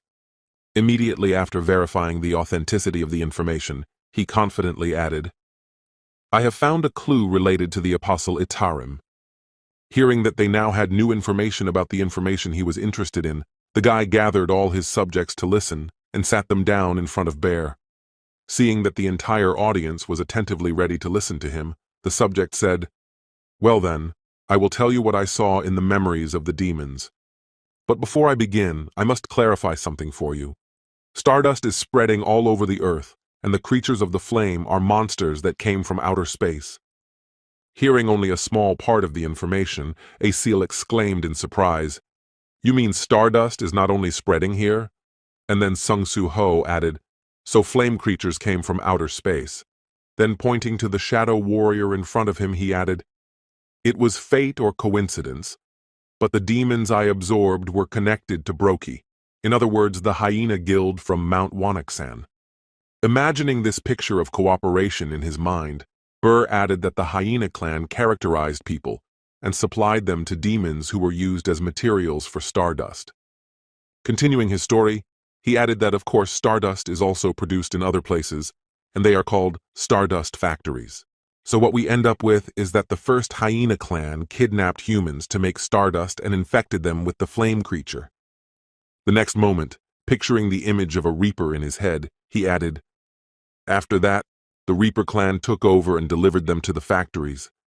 And already at the factories where these materials were delivered, the production of this stardust was launched. Upon completion of the disclosure of the entire process of the stardust creation chain, Bear added, and of course, that Atarami was the liaison between the three parties." Thinking about the information just given by Bei, Song Soo-ho mentally said, "All of this has to do with the invasion of the Atarim." The next moment, interrupting the boy's thoughts, Bei added that there was also a person who built this whole system of stardust production, and hearing this, the boy mentally exclaimed that person. Continuing his story about the production of stardust, Burr said that the apostle Itarima is hiding somewhere on Earth, and I managed to find out that he is not working alone. Trying to recall that person while he is leading his comrades to the truth, Burr builds an image from the shadow of the speaker and helps him in this. Having completed the creation of the figure of a person and its beginnings, he confidently added the vice president of the Reaper clan, Lee Min-sung. It seems that we will be able to find the apostle Itarim by making the necessary inquiries. After some time, when the information went to the masses, many journalists gathered near the central exit of the Reapers Guild, when suddenly one of them exclaimed, "Is it possible?" Having noticed a couple of guards leaving the building, and then a person heading for the exit, one of the reporters exclaimed, "It's him! It's really him!" As soon as the image of the guild's vice president appeared in public, journalists eager for a scoop shouted out Lee Min-sung. Pulling their microphones toward the man, the reporters shouted out, "Let me interview Mr. Lee Min-sung about the progress of the investigation of the Hunters Association," to which he replied that no charges had been filed. Upon hearing this, the reporter exclaimed, "You really didn't know that the hyena clan led by the Reaper was kidnapping citizens, and there are cases of hunters being killed near the Seoul station run by the Reaper clan. What do you think about that?"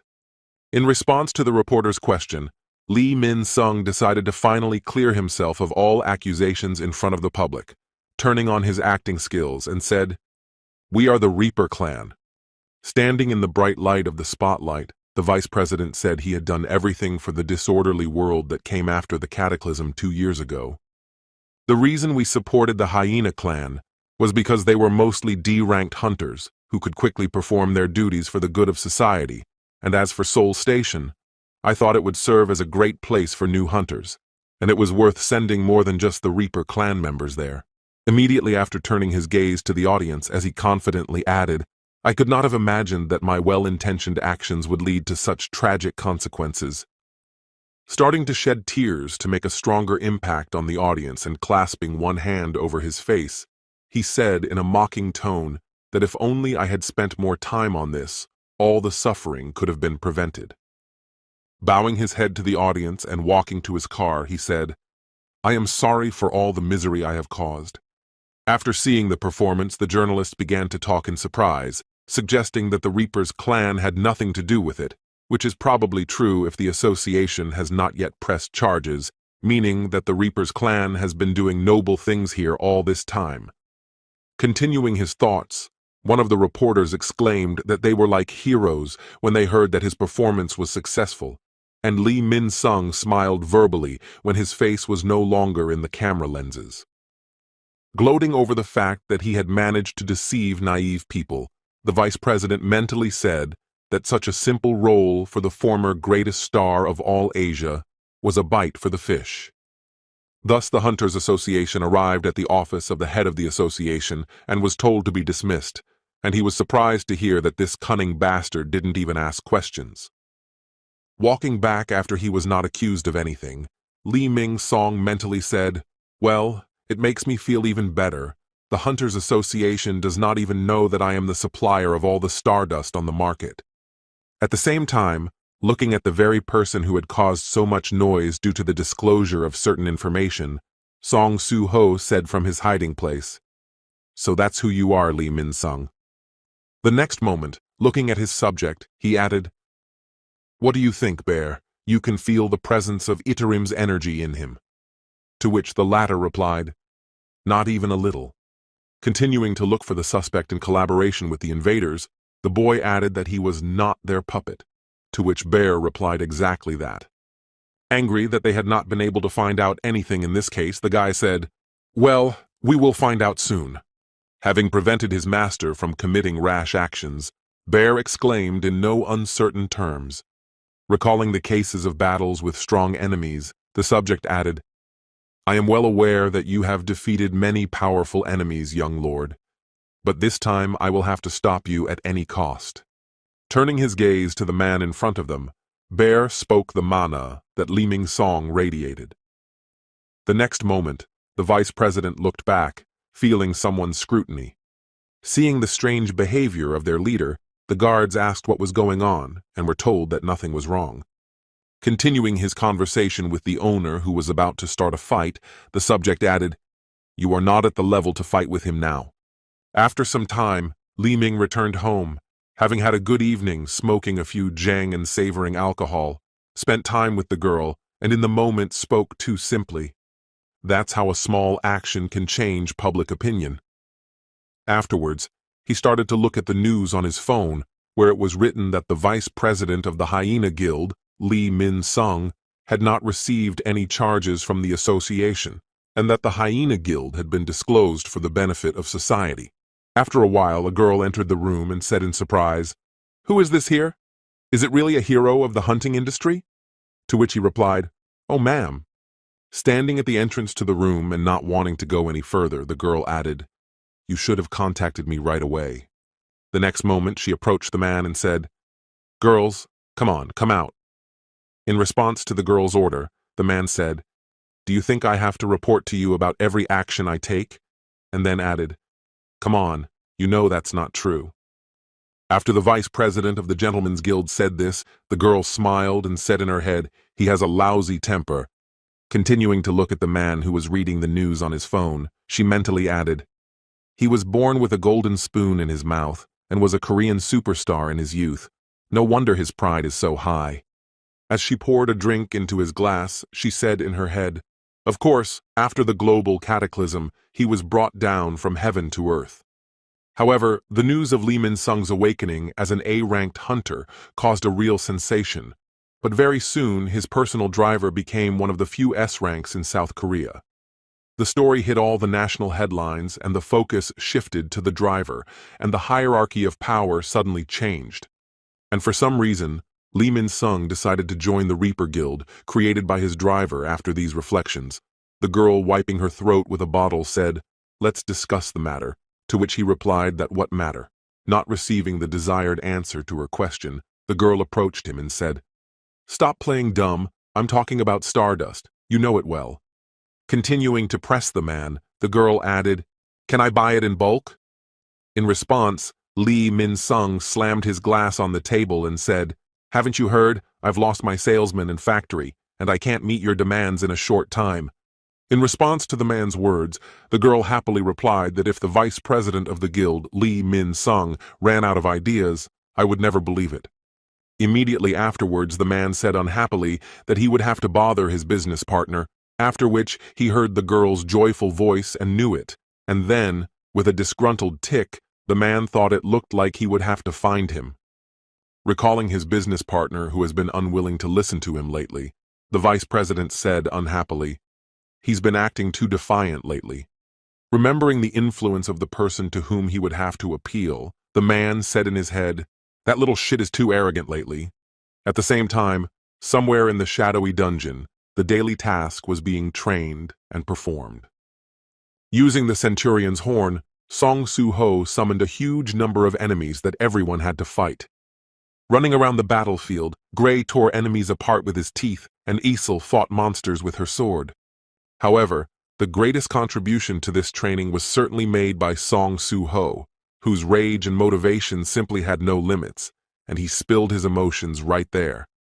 His only weapon was his gloves, but his advantage in moving quickly across the battlefield played a significant role in this task. After destroying all the goblins that came to them after being summoned by the centurion's horn, the boy said, "I summon the next wave." At the same time, observing the behavior of his master Burr, the young lord mentally said that after that conversation, he had probably lost his patience completely. After these words, he recalled how he had demonstrated everything with a clear example, saying that our goal was to find out information about Apostle Itarim and Lee Min-sun, who was at the top of the Stardust sales chain, and that it was very dangerous to contact them without expecting a battle. After the remark of his subject, the boy asked how we should get the information, to which Burr replied that if he did not confess voluntarily, I would absorb him and check everything myself. The Lord allowed me to absorb bad people. Immediately after receiving permission, he added, "That's only if you can defeat Li Ming Song. I've seen a lot of hunters when I visited the association, if I had to estimate your rank." Looking at his master, the subject confidently said, "You are now matching the characteristics of a C-rank hunter." The next moment, turning his gaze to Grey Bear, he added, "Rick is a D-ranked hunter," and the wolf began to smile happily. After giving the ranks to the first two, he turned his gaze to the girl and said, "Aislinn C rank." Hearing the verdict, the girl said sadly, "If only I had my powers with me." Immediately after the assessment was given to each of them, the subject spoke about their powers, and also if we evaluate the combination, the young master possessed by the power of Rick is slightly stronger than B rank. Of course, there are differences even within the same rank, but we must admit that to defeat an A rank, we need 10 D ranks. In other words, we still lack the strength to defeat the A-ranked L Min Sun and the Reaper Guild. The next moment, the girl noticed Burr and asked him what rank he was, to which he replied, "I'm a marshal, let it be known," and then added, "But you were a private," and he angrily shouted that I would grind you to dust. At the same time, looking at the rewards for completing the daily task, the guy mentally said the numbers are not increasing. Although he defeated many more goblins, it seems that the secret reward is a one-time action. Immediately after using the item from the rewards, the guy said to open a random box after unpacking. A notification appeared that you received an item, an ash ring. When the item appeared in his hands, the guy could see its description, which said the item was an ash ring of rarity D-type accessory perception +5. You have equipped the ash ring with perception points 34. Seeing the effect of the item, Sung-Zu-Ho mentally said, "Ring that improves perception by 5. Immediately after the momentary joy, he spoke in disappointment in his head while looking at the object, but it didn't change the course of events very much. The next moment he turned his gaze to the monsters lying on the battlefield and said in disappointment, "Hunting goblins doesn't increase my level." Immediately after looking at the description of his gauntlets that said the item was a volcano horn, the effect of the thirst for destruction increases physical damage by 33%. He mentally added that after hunting demons, the damage of the volcano horn increased by only 3%. Putting on his gloves again after putting on the ring, the guy mentally said, "I need to build up my strength as quickly as possible, but I don't have many ways." Thinking about the possibilities of how he could continue to progress further, the guy said in his head, "I need to enter the dungeon and defeat the magical creatures to level up."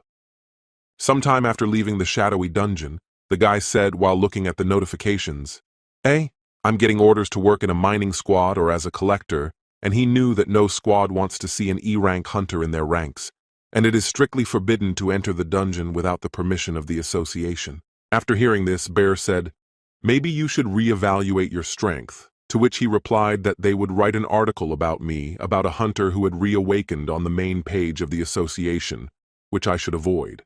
Continuing his thought and recalling his main rivals, Sung-Su-Ho added that I know that the apostle of the Atarim is somewhere on Earth, and I cannot become a burden to my father by revealing my identity.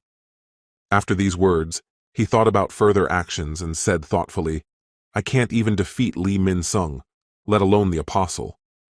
Hearing the disappointment in his master's voice, Bear confidently said, "If this is really the apostle of the Atarim, then there is no point in worrying about him now." Continuing his speech, Burr added that since he arrived on Earth before me, I can imagine that the effect of traveling between dimensions still affects him, to which the guy replied, "Traveling between dimensions. What are you talking about? In response to the gentleman's question, the subject replied that to move between the dimensions of outer space, there is a spatial rift that must be crossed. But the walls of this rift are too narrow and have the property of colliding with mana. Even if the outer walls are expanded, they immediately narrow. So the larger the creature and the more mana it has, the more time it takes to move. And that's why the countless army of Iterim waging war in outer space is unable to invade our galaxy. And that's why our Lord can't easily get here. Hearing some information from his subject, the guy said thoughtfully, in other words, someone rather weak to be able to travel between dimensions arrived here, and that's why they relied on Brocky and the demons without revealing themselves. Immediately after thinking about some points, he nervously said that if the Itarim invasion ever happens, it will be the right time to build up our strength. Without interrupting his master's thoughts while he was forming an opinion, Bear said in his head, I think that this is the case right now. Immediately afterwards, the subject recalled the moment when he was sent to the ground, and Sung Jinwoo told him, Since I cannot assess the current situation on the ground, I give you the right to make your own decisions. Giving the key to the Shadow Gate to his subject, the Shadow Lord added, If you need help, take this and go to him. At that moment, the subject remembered the person his master had mentioned, saying that he would be able to provide invaluable assistance to Suho. At the end of the recollection, the subject mentally said to the thoughtful boy, another reason why his master gave him the sword key, I will use it right now. Just as he was about to speak to his master, the young lord suddenly interrupted him and exclaimed. Putting his hand in his pocket after a brilliant thought struck him, the guy confidently said, Why didn't I think of that before? Pulling out his phone, the guy smiled slyly and said that the way to secretly enter the dungeon without violating the rules of the Hunters Association was at arm's length.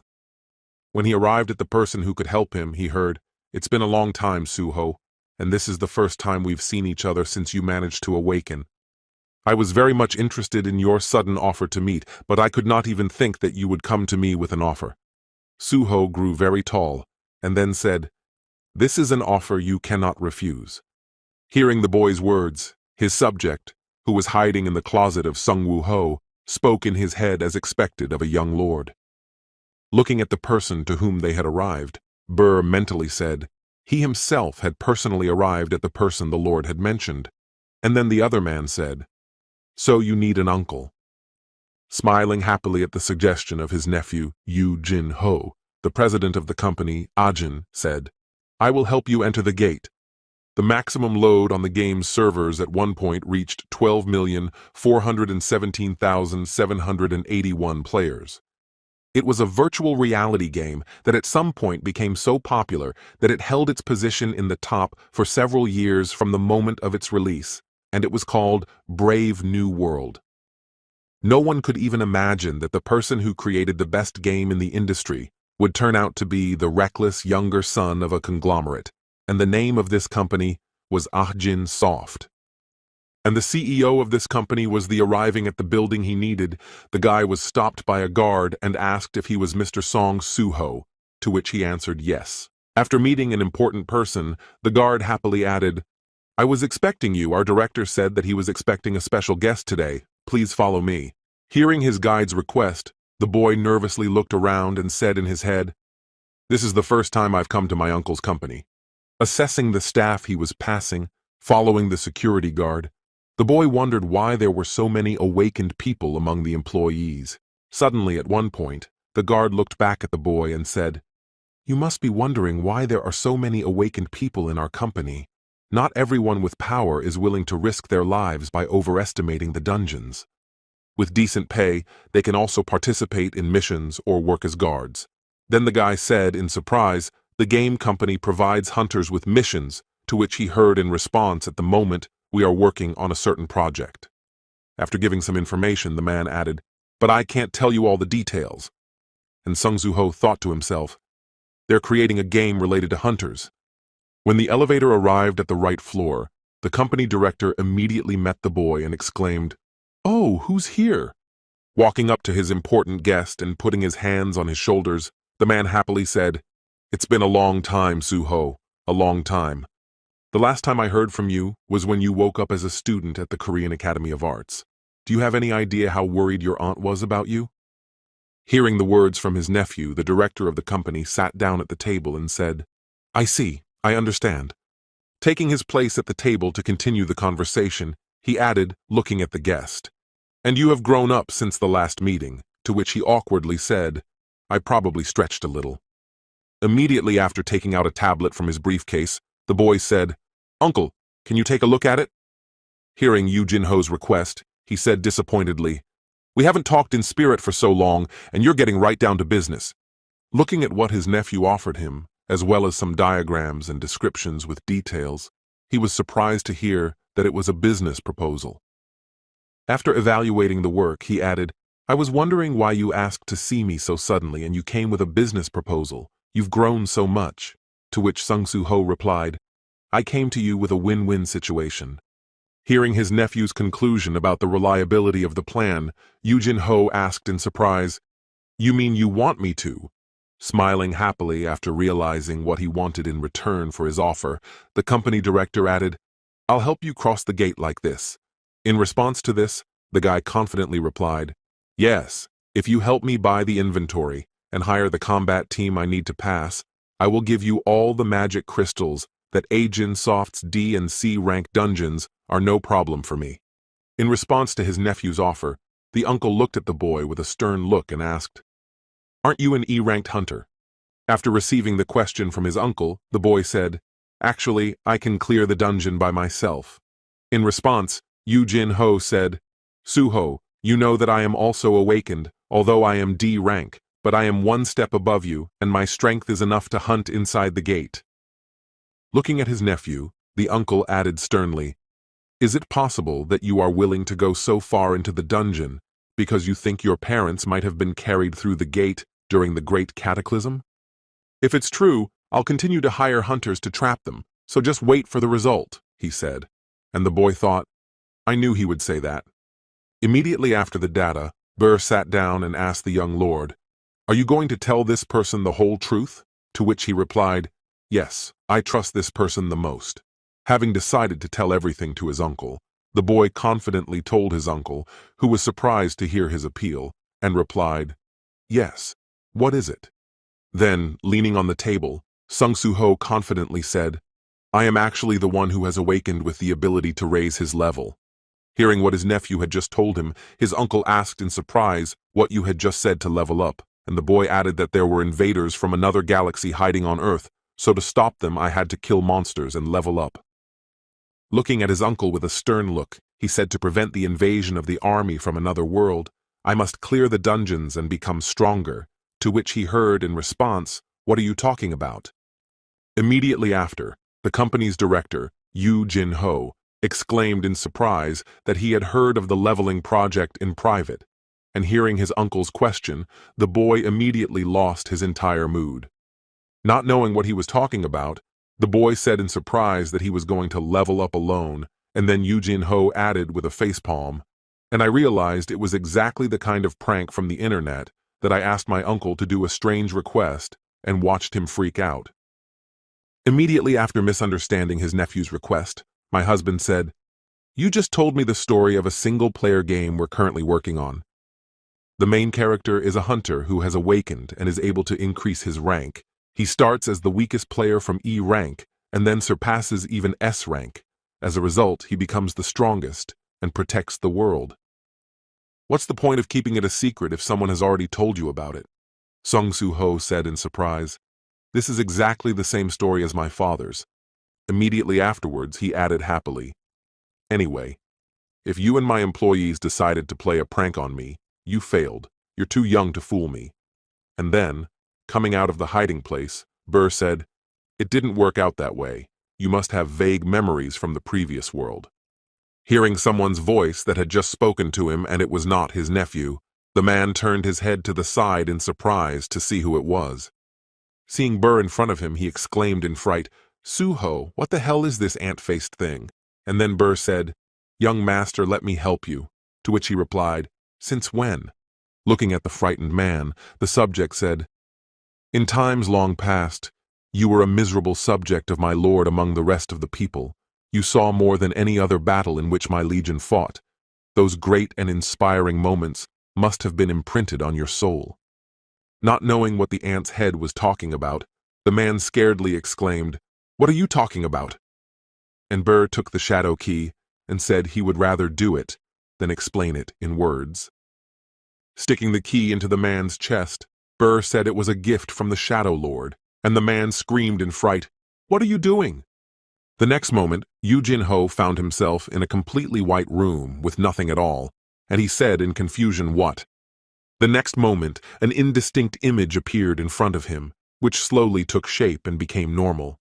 Looking at it with a certain vigilance, the man recognized who was standing in front of him, and said in surprise that it was me. Immediately after these words and the image he saw, a memory flew through his mind where he happily said, "Jinwoo, you say you are E rank, I will protect you." Again, watching flashbacks from the past that had been erased, he saw certain moments where he was talking to the boy. "Isn't this backpack heavy? Are you okay?" "I can handle it. You're still so quiet. And you're still as talkative as ever." After the memories of the help and the first meetings with his friend, Jinwoo saw a passage in front of him where he was in a difficult situation against the hunters and heard you take his side and fight against us. Then, he saw the memories that happened later. Standing in front of Jinwoo, he shouted out only 20 times, "No, help me," only 19 times when he ignored him and went about his business. The boy grabbed him and shouted out, "Please listen to me." Seeing another moment that also happened in the lost memories, he said, "A full set of armor made by an artisan from Italy. It increases my strength. If the two of us went to the dungeon, I should be ready, right?" Hearing about the armor, Jinwoo said sternly, "You better take it off before I ask you to do so again." Hearing the order, Jinwoo replied sadly. After some time sitting at the table after the cleansing was completed, the man said to his friend, "You not only saved my life but also helped me with the raids. You are closer to me than my blood brother." Hearing the words of his friend, with whom he had already experienced a lot of things together during the clearing of the dungeons, Jinwoo said to him, "If you consider me a blood brother, then you are." Holding out a shot glass of alcohol to him to confirm the words and cement their bond, Jinwoo said, "Then I will consider you my brother as well." Recalling all the things he had forgotten from the past, the man did not realize how he started crying, and when he came to, he confusedly said what had just happened. Wiping away the tears that did not want to stop, he added that he was in this world to meet Jinwoo again. Seeing the man's strange behavior after being taken over by the subject, Soo-ho asked Burr what you did to him, and was told not to worry. There was no reason to worry. Turning his gaze to Jinwoo, who was trying hard to stop his tears and covered his face with his hand so that he wouldn't be seen like that, Bae added, "I just restored his memories from the previous world." Finally recovering from the memories that had come to him all at once, his uncle said, "You have adopted Jinwoo's boundless power, his son, right?" And he replied, "Yes, but it's a little different." After wiping away the tears and making hot tea, the director of the company said, "Gods from another galaxy, just think that he is protecting our world from these villains from Itarama. He is really in another dimension." And he heard the answer correctly. "To stop the invasion of Itarama on Earth, which will soon happen, I need to become stronger as soon as possible." Immediately after the boy's words, Jinwoo looked at his nephew and said, "By God, the situation is so urgent, and you brought a business plan with you. You're completely bent on the rules, just like your father." Seeing the boy's embarrassment, the man put his hand to his head and said heavily, "Now that I understand the situation, I no longer have to treat you like a child and try to protect you. And so, after all that I have mentioned, I will say yes. I accept your offer," and hearing the positive answer, the boy jumped up and down and exclaimed with joy. After accepting the conditions of his guest, the company director bowed his head and said, "Once again, Jinwoo will deal with everything on his own." The next moment he looked up to the sky where his friend was supposed to be, but the reason he let me recover my memories was because he gave me a chance to help. Once again convinced that his friend had not forgotten him, Jinho added, "You can count on me to do everything I can to help Suho." Sometime after the conversation with his uncle, the boy arrived at the gate where a team of hunters was already waiting for him. Looking at the team of waiting men who were assembled just for show, Sung Soo-ho thought to himself, this is the fighting team that his uncle hired. He did a great job of finding people to recruit the right number of members. As the leader approached the team, one of the members asked me if I would really be paid 4 million just for being in the squad to enter the gate, and he was told that was correct, and then added in surprise that you would go in alone. Looking at the confident guy, the man added, "I don't know how confident you are in your abilities, but you don't have enough brains if you underestimate the gate." Immediately after mocking the boy, the man suddenly changed his mood and added sternly, "Well, if you suddenly feel that you can't cope, feel free to tell us. Even though I'm not in the best shape right now, I can still give you a little help." Hearing the man's offer, Sung Soo-ho looked over at him. Immediately after paying attention to the man, the boy smiled happily and said, "Thank you very much." The next moment, he headed for the gate before entering, adding, "I'll let you know if I need any help." As he crossed the gate line, the boy confidently said in his head, "My father always dealt with many problems on his own, and he still does." As soon as he was on the other side of the gate and the hunters could no longer see him, Sung Soo-ho immediately hid his subjects by opening the shadow gate and saying, "Easel Gray." Continuing his thoughts with his gloved hands, he mentally added, "That's why I feel the warmth of his father's love in the command system I received." After going a little further beyond the gate and encountering a number of different monsters, he said, "Having fought with enemies to level up, he added in his mind that I did not want him to deal with everything on his own." At the same time, somewhere in the real world, having arrived at the right building, Lee Min-seok said to his driver, "Wait somewhere nearby," and he heard the reply, "I understand." On his way to a meeting with his business partner from whom he could ask for help to close the Stardust order, the man thought, "I'll meet him for the first time in 3 months." Upon entering the penthouse, the masked vice president of the guild immediately caught the employee's attention. As he passed by the man, he heard in his back, "Oh, I saw you on the news. You're the vice president of the Reaper Guild, Lee Min-seok." And then he thought, "Damn, even the mask doesn't help." Although the image needs to be maintained, the next moment he pulled down the mask and smiled happily at the employee and said, "Thank you for recognizing me, Elder." Waving goodbye to the famous person, the employee heard me say, "I wish you a good day," to which I replied, "I'm on your side. You're a hero of the hunter world." Walking further to the meeting point with my partner Lee Min-seok, I thought I was born into the family of the vice president of a construction company, Yu Jin, and from an early age I made my debut in the entertainment industry and advertised many products. Thinking back to his past where he was successful, the man added, "When I became successful, I was called the Prince of Asia, and after the world changed, I awoke as an A-ranked hunter and was considered the highest elite. And that's why I never stopped thinking that I would continue to be a predator, which I was throughout my life. But at one point, while driving with my driver, he heard that I had awakened as an S rank." Hearing the message from his driver, Lee Min-seok thought that before my driver Lim Do-gen had awakened as an S rank hunter, he continued to boast, adding that my age was already forcing me to become a hunter, so I would have to quit my job as a driver. Looking in the mirror at his passenger, the man added, "You're an A-rank hunter, I'm right. The association recently offered me to start my own guild, so if you want to join me, you can." At the same moment, after learning about the intentions of his subject who was stronger than him, Lee Min-seok thought in displeasure, "I am not an A-ranked hunter but a S-ranked driver."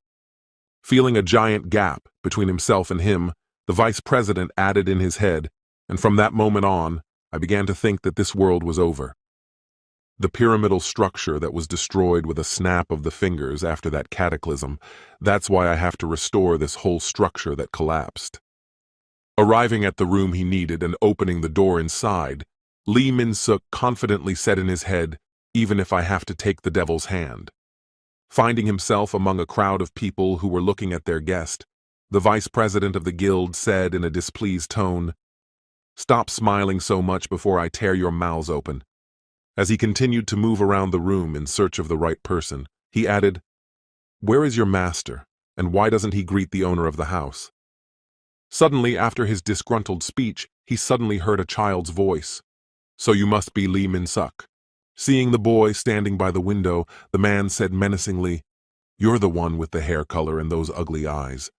Looking at the strange appearance of his business partner, he added that you are an alien.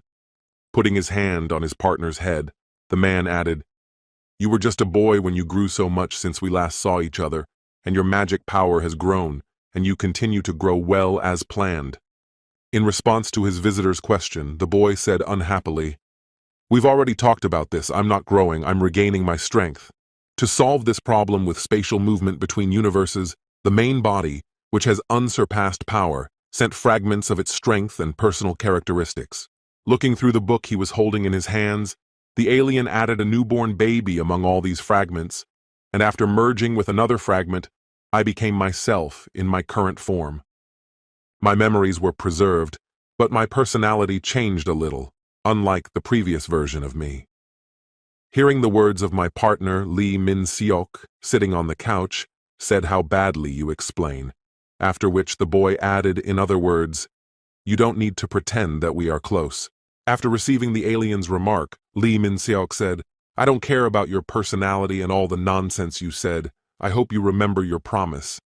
Without looking up from the book, the boy said back, "Wealth and fame, and you also spoke." As if about the destruction of this S-rank hunter, as if his name was Lim Do-gen. Hearing that his partner remembered everything, the man began to smile ominously. Next, he said, "I'm glad you haven't forgotten what I said." And then Lee Min-seok said, "Why are you here?"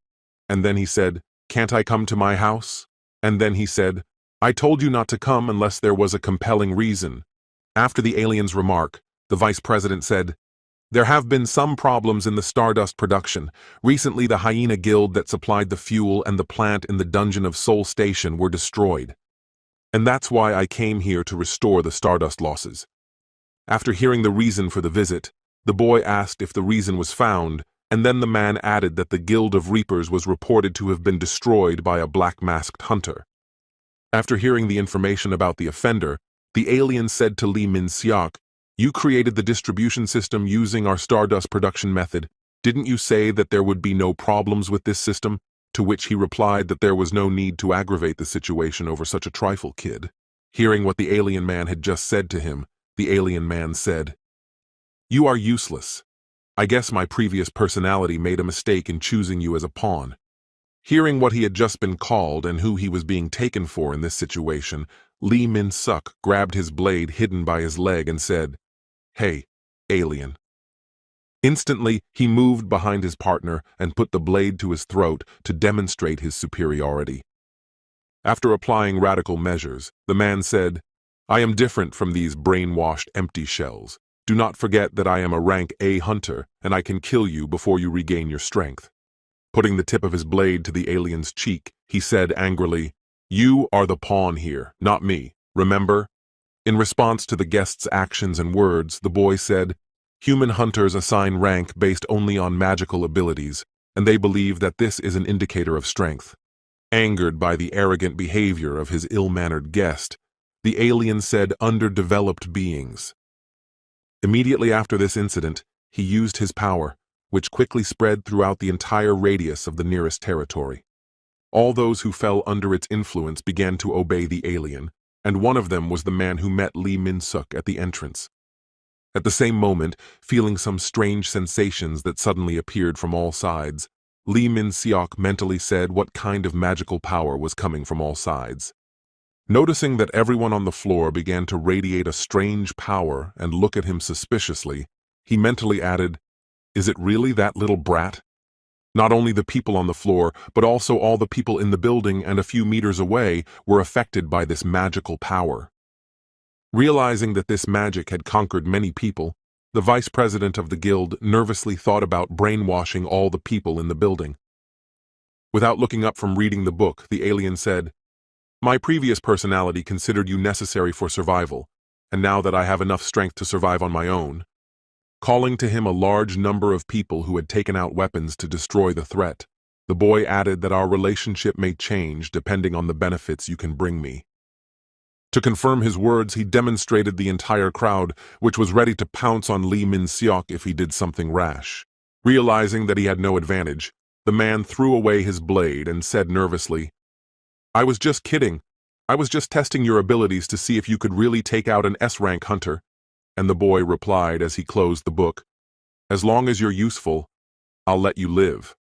Immediately after, the effect dissipated when a man on the first floor who abruptly looked up after gaining his consciousness groaned heavily, exclaiming, "My neck." The next moment, calling to the girl who was holding an open suitcase with materials, the alien said it was a simulator obtained by concentrating stardust 100 times. Looking at the product that was offered to him, Lee Min-seok said in surprise, "You even had such a thing, and was told that if you dilute them, you can get a large amount of stardust. Unlike pills that can only be used by low-ranked hunters, this will have an effect even on A-ranked hunters like you." The boy added, looking back and smiling slyly, "Maybe you should try it once." In response to the offer, the man said, "No, I'll refuse," and then thought, "I can't put something in my mouth that I'm hearing about for the first time." He picked up a suitcase filled with stardust concentrate and walked away, saying, "In any case, you have to keep your promise." And then thought, "It doesn't concern me anymore." As soon as the man left the room, the boy standing in the center of it confidently said, "I feel another fragment coming soon."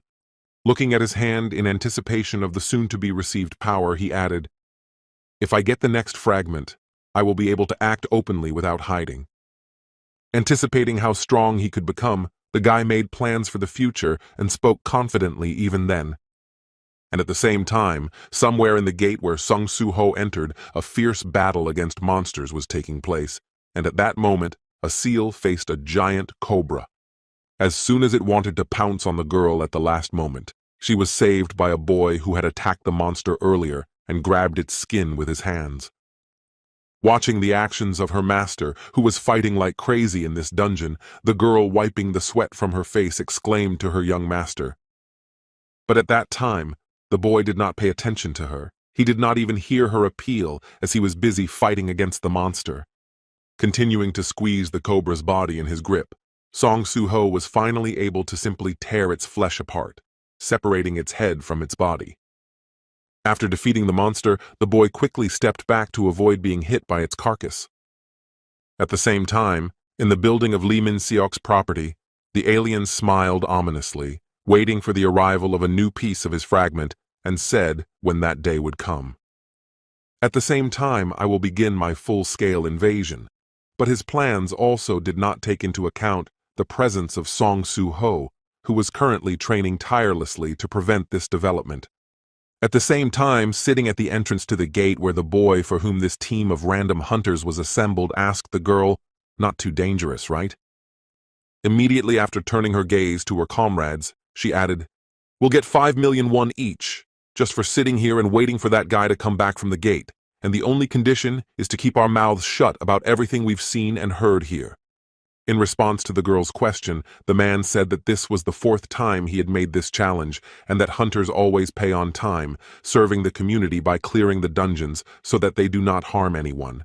And then the girl added that it was somehow wrong. Feeling a certain emotional responsibility for the guy and easy work with high pay, she heard, "Well, then follow him," to which she replied, "I don't want to." Hearing the girl's refusal, the man mentally said, "It's true, the kid is suspicious. He didn't bring any porters or pickers with him, but he went straight to the clearing. But if you don't collect anything in the dungeon, there will be no prey." Turning his gaze to the entrance to the portal, he mentally added to this, he had only gone to the D-rank gate, and now he went to C. What was he doing there? At the same time, somewhere in the dungeon, Bear was hurrying the goblins who were mining ore, and he shouted, "Come on, work faster." While the shadows were mining, Aislil, extracting materials from the destroyed monsters, said mining in dungeons is not an easy task. But Gray heard a confirmatory growl. After a brief dialogue with her friend who was collecting, the girl turned her head toward the boy and said, "The young lord went off on his own to fight the C-rank boss. I hope he'll be okay." At the same time, while his loyal subjects were engaged in other cleaning work after clearing the dungeon, Song Soo-ho himself fought against the giant spider-like boss. He approached the enemy's body at a convenient moment and used his storm/skill. Immediately after the attack, two system notifications appeared in front of him, informing him that the paralyze effect of a high-strength target was activated and the effect would be weakened.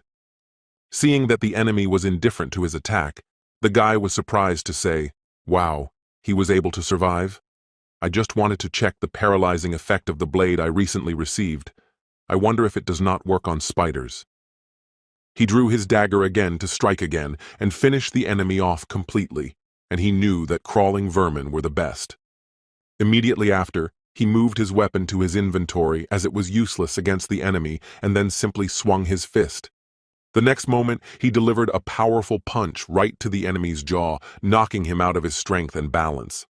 As soon as the enemy lost his balance after the guy used his usual technique, Sun Su Ho started to hit with his bare hands.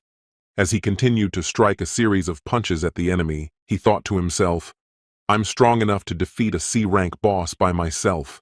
As soon as the right moment came, he kicked his dagger into the air and said in his head, "Next time I can go to the B-rank gate." As soon as he intercepted his dagger, he immediately rushed at the enemy thinking, "I also improved the ability to use the ruler's touch during the battle. That is, I pumped not only the level, but also the skills." Immediately after these words, realizing one interesting truth, he said in his head, "If you think about it, I have always used the ruler's touch to move objects." After this reflection, he found himself in the air above his opponent and thoughtfully said in his head, "I wonder what would happen if I used it with an attack." After coming up with a plan for a new use of his ability, the guy swung his fist and pointed the blade at the enemy. The next moment, there was a powerful collision in which he slammed his enemy into the ground, breaking his armor into two pieces. Immediately after this event, he received system notifications that said you have defeated a giant arachnid and your level has been increased. After defeating the enemy, the boy laid down on his dead body and said that this kind of use requires much more concentration. "I get tired much faster. It will be difficult to use it several times in a row." After a little rest, the boy headed back to his comrades, thinking that using the ruler's touch would open up endless options for battle tactics. And then the young lord heard. Meeting their leader, Essel happily asked if you defeated the boss, to which he replied, "Yes, everything is fine." Then Burr added, "Now you are capable of this even without my support. I am very impressed." To which he happily replied, "Burr can absorb the remaining crystals of magical essence obtained from the monsters."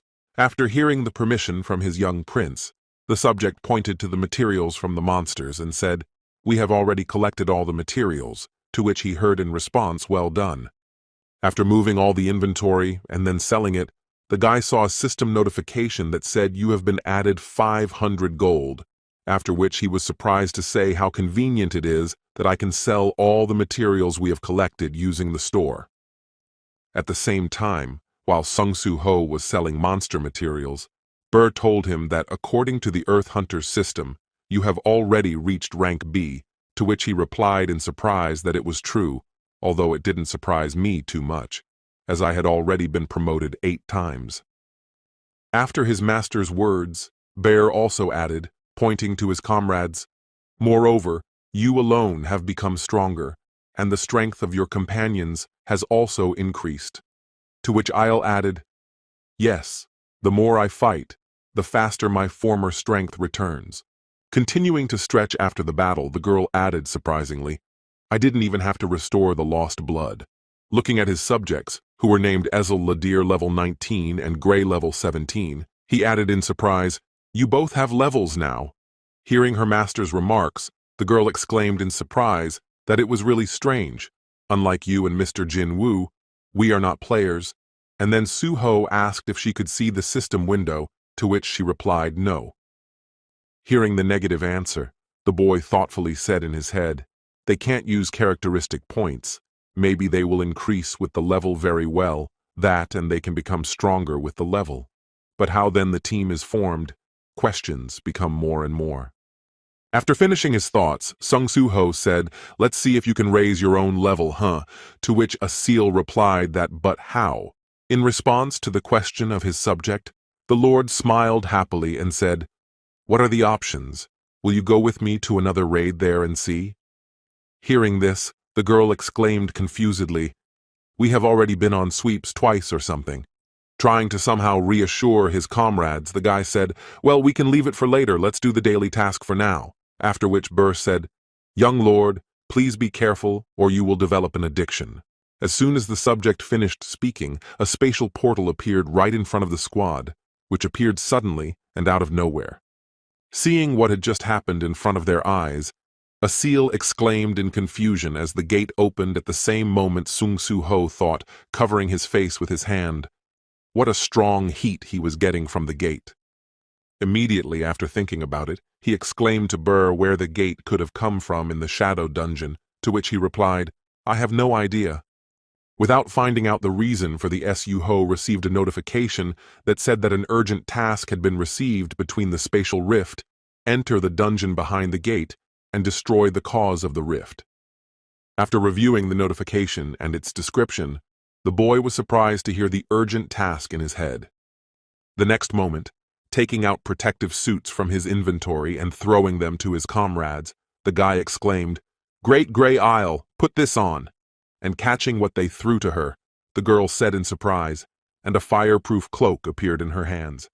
Throwing on the cloak with heat protection, Sung Soo Ho said, "It's a good idea to go on a raid," as the opportunity to go to the gate immediately appeared. Entering the gate of the spatial rift that suddenly appeared before them, the team found themselves in the Egyptian pyramid in the dungeon. At the same time, somewhere in the pyramid, a B-rank hunter from the Asura guild named Liu Xing was gritting his teeth and drawing his weapon, trying to intimidate his enemy with a menacing glare.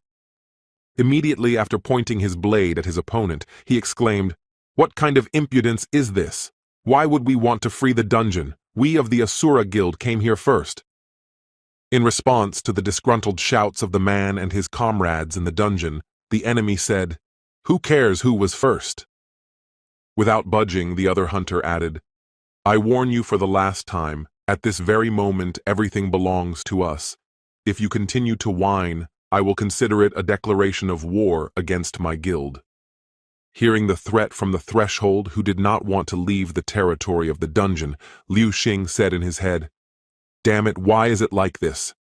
Looking at Randolph, the A-ranked hunter from the Scavenger Guild, he mentally added, "We ran into the Scavenger Guild, and then I heard that in the face of such power, all your efforts will be in vain."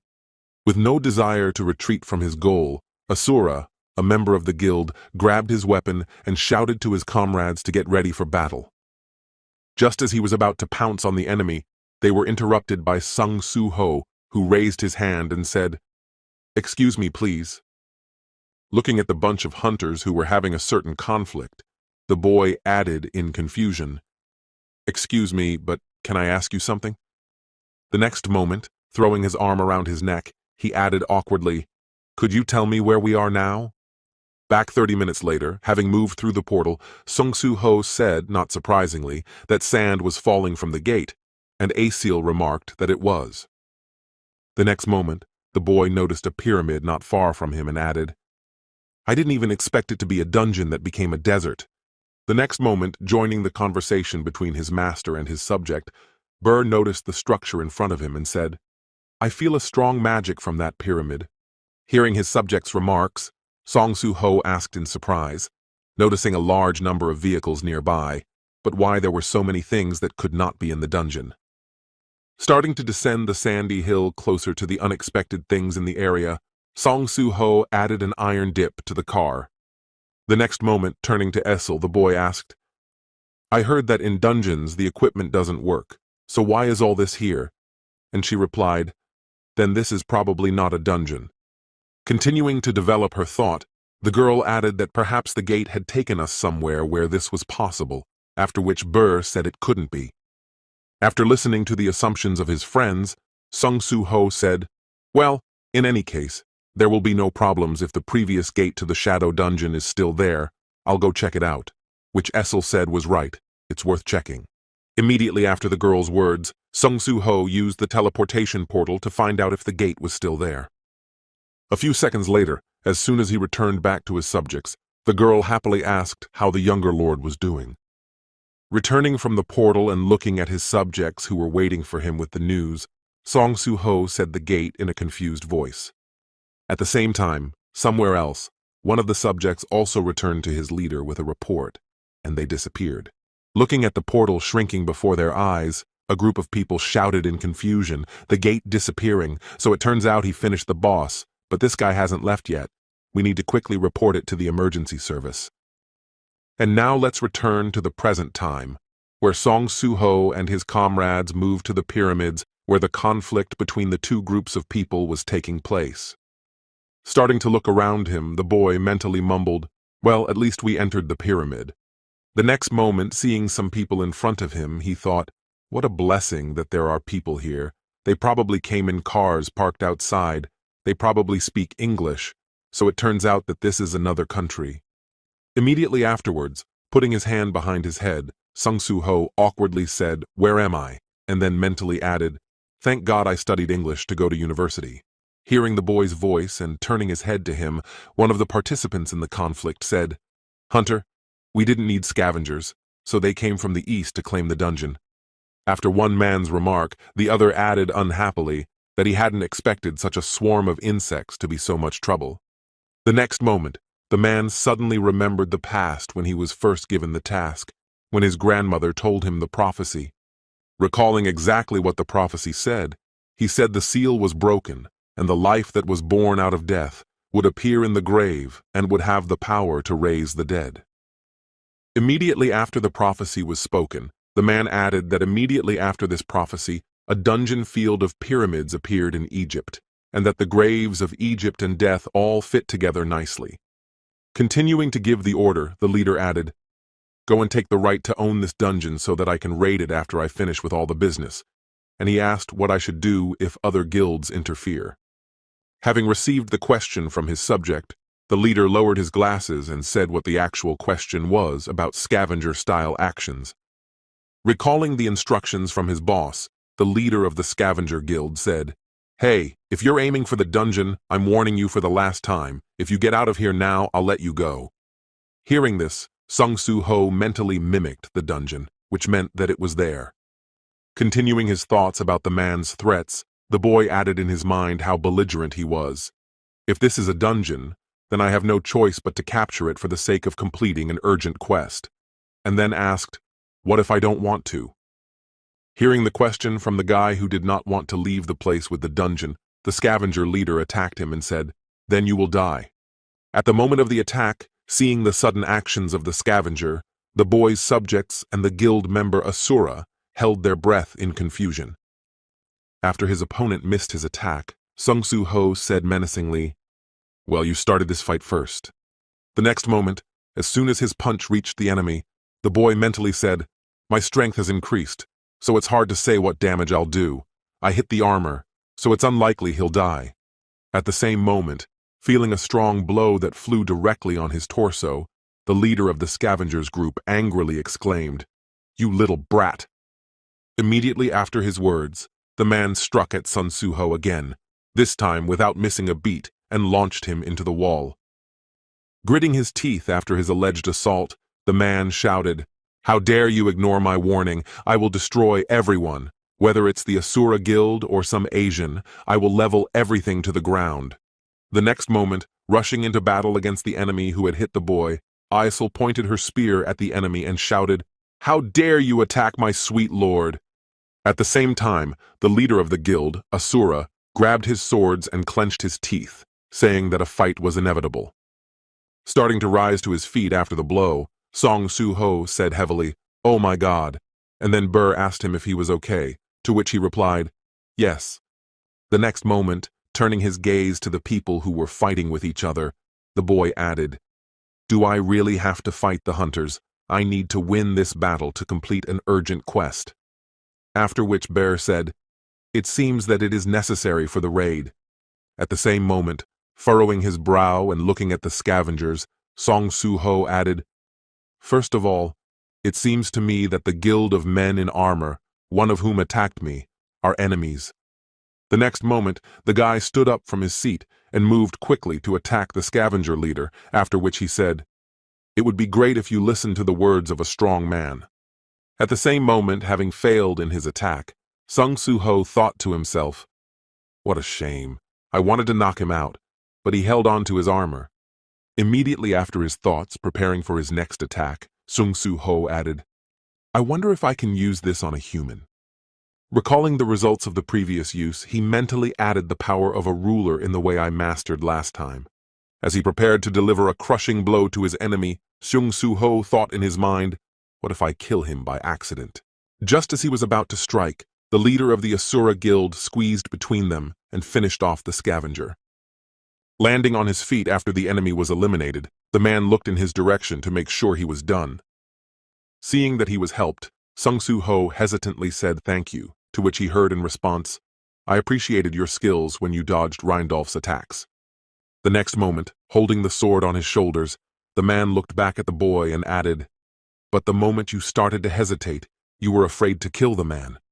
Continuing his speech, the leader of the Asura Guild added that not only monsters are dangerous for a hunter, you need to be able to protect yourself from dangerous people like lizards, or out of rank. After a pause, Sung-Soo-ho said in surprise in his head that I thought I could do it, that I was ready to fight and risk my life, but it was not enough. Starting to recall the past moments of the battles, the boy mentally added that until now I hadn't felt the need to be destroyed. Even when I fought the bandits from Hyena, I could not fight at full strength because we had a big difference in skill level.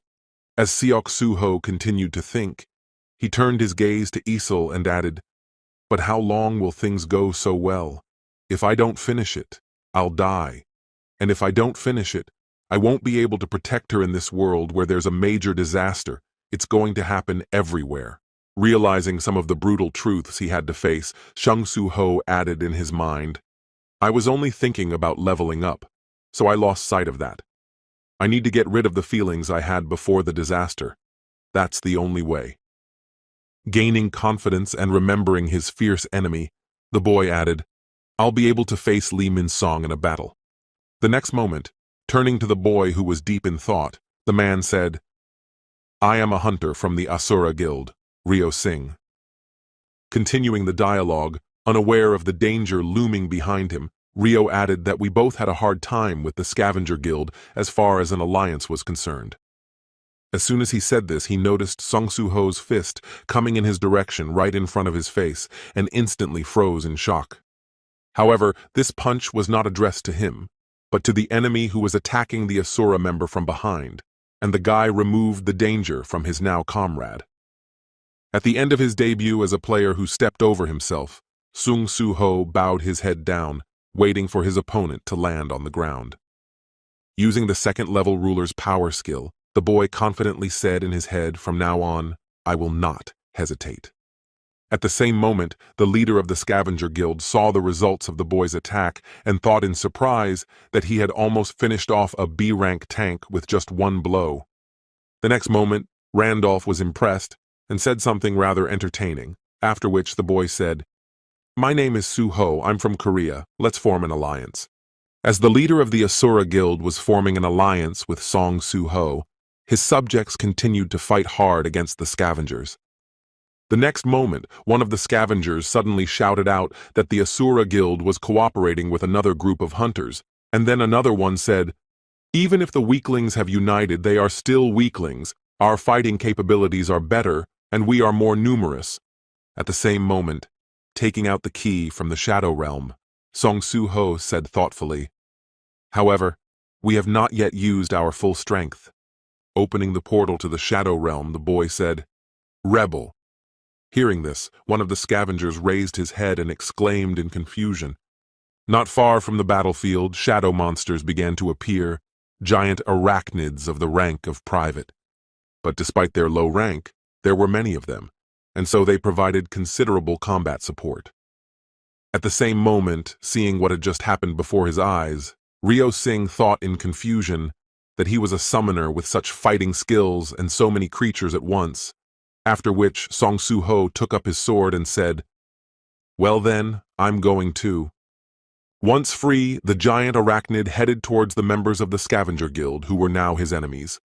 But this offensive did not last long, and having taken the matter seriously, Reindollf dispelled one of the shadow monsters and froze in place. The next moment, rushing through another shadow monster at Sung-Soo-ho, he exclaimed, You've been hiding a lot, kid. That's interesting. Seeing who was coming towards him, Reindold exclaimed, and then Bear added, the arachnid had become weaker when it turned into a shadow soldier, but still defeated the monster the younger lord had fought hard against with a single blow. This man seems to be the strongest here. Realizing that he couldn't do it alone, Songsu Zhou looked back and shouted out just in time for Gray's communication skill, after which Aesel nervously exclaimed to the younger master. Continuing to stare at her leader, the girl awkwardly added, "Wait." Junior master, catching Songsu Ho's attention. She added, "Can you use the link skill with me this time? We learned about the secret in the gate and how to understand the charge ratio." In response to Aesel's suggestion, which Gray was clearly not happy about, Songsu Ho hesitantly said, "We've never trained a skill we've never used in a real battle before." Realizing that her proposal was rejected, she bowed her head down and said sadly, "I would also like to help the younger lord." The next moment, the dead burst out of the dungeon, and one of the battle participants shouted out, "Monsters are coming!" Crossing his swords in front of him to protect himself from the monster's attack, Ryo Singh shouted out menacingly, wondering if they had come to the sound of the battlefield. After hearing the message from her comrade, Aesel noticed the monsters behind her and exclaimed that there were also monsters at the second entrance. At the same time, standing behind his subjects who were protecting him, Randolph folded his arms in front of him and thought, "The living dead. Only now I understand the prophecy that the boss heard." The next moment, immersed in his memories, he spoke the words in his head. "The seal is broken, and the life born of death will appear in the grave and will have the power to raise the dead." Looking again at the monsters in front of him who were coming down, Randolph mentally added that if the dead who were raised were mummies, then the one who is said to be in this dungeon is definitely the one who has the broken seal on life born from death. Immediately after his words, turning his head back to himself, Randolph mentally added that the boss had ordered him to take away the right to own this dungeon. But while the competition between the guilds was heating up, it would be best to take away this power capable of raising the dead that the master wanted. The next moment, he turned his gaze to Songsu Ho, who continued to fight his enemies, and added in his mind, "But retreat like this." At one point during the battle with the living dead, Ryo Singh noticed the strange behavior of the scavengers and exclaimed in surprise. At the same moment, Randolph waved his shield and shouted to the scavengers to follow me, ignoring the other hunters and heading for the boss's room. Hearing what Randolph had just told his subjects, Ryo Singh shouted at the scavengers entering the dungeon to stop them. Having dealt with the enemy, the man was about to rush after them, but the living dead blocked his way and he said, "Damn you bastards!"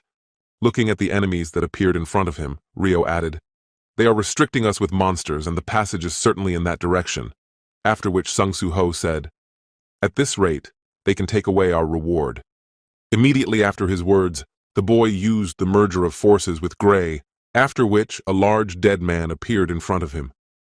However, having gained new powers, Songsu Ho easily dealt with all the enemies, moving around the battlefield with lightning speed. Having finished with the enemies who were blocking his path, the boy said, "Let's also quickly deal with this and follow them." While Aesel sadly wiped away her tears and said, "This is my chance to prove myself," Ryo Singh thought, "He's calling and also uniting Suho. Who are you?" At the same time, inside the dungeon, the Scavengers Guild had just dealt with a living dead man who had gotten in their way. Looking at the monster they had dealt with, Randolph mentally said, "This guy seems to be hiding something else. I want to fight him once I have the power to raise the dead."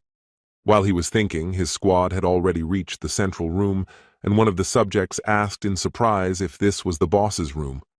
As soon as the door opened, the scavengers were greeted by the sight of a monster hanging in the center of the room on chains. Looking at the person who was in the room, one of the scavengers said that it seemed to be the boss, after which the other asked if he was sleeping. At the same moment, Randolph assessed the enemy in front of them and said, "He's chained. Isn't that what the prophecy said?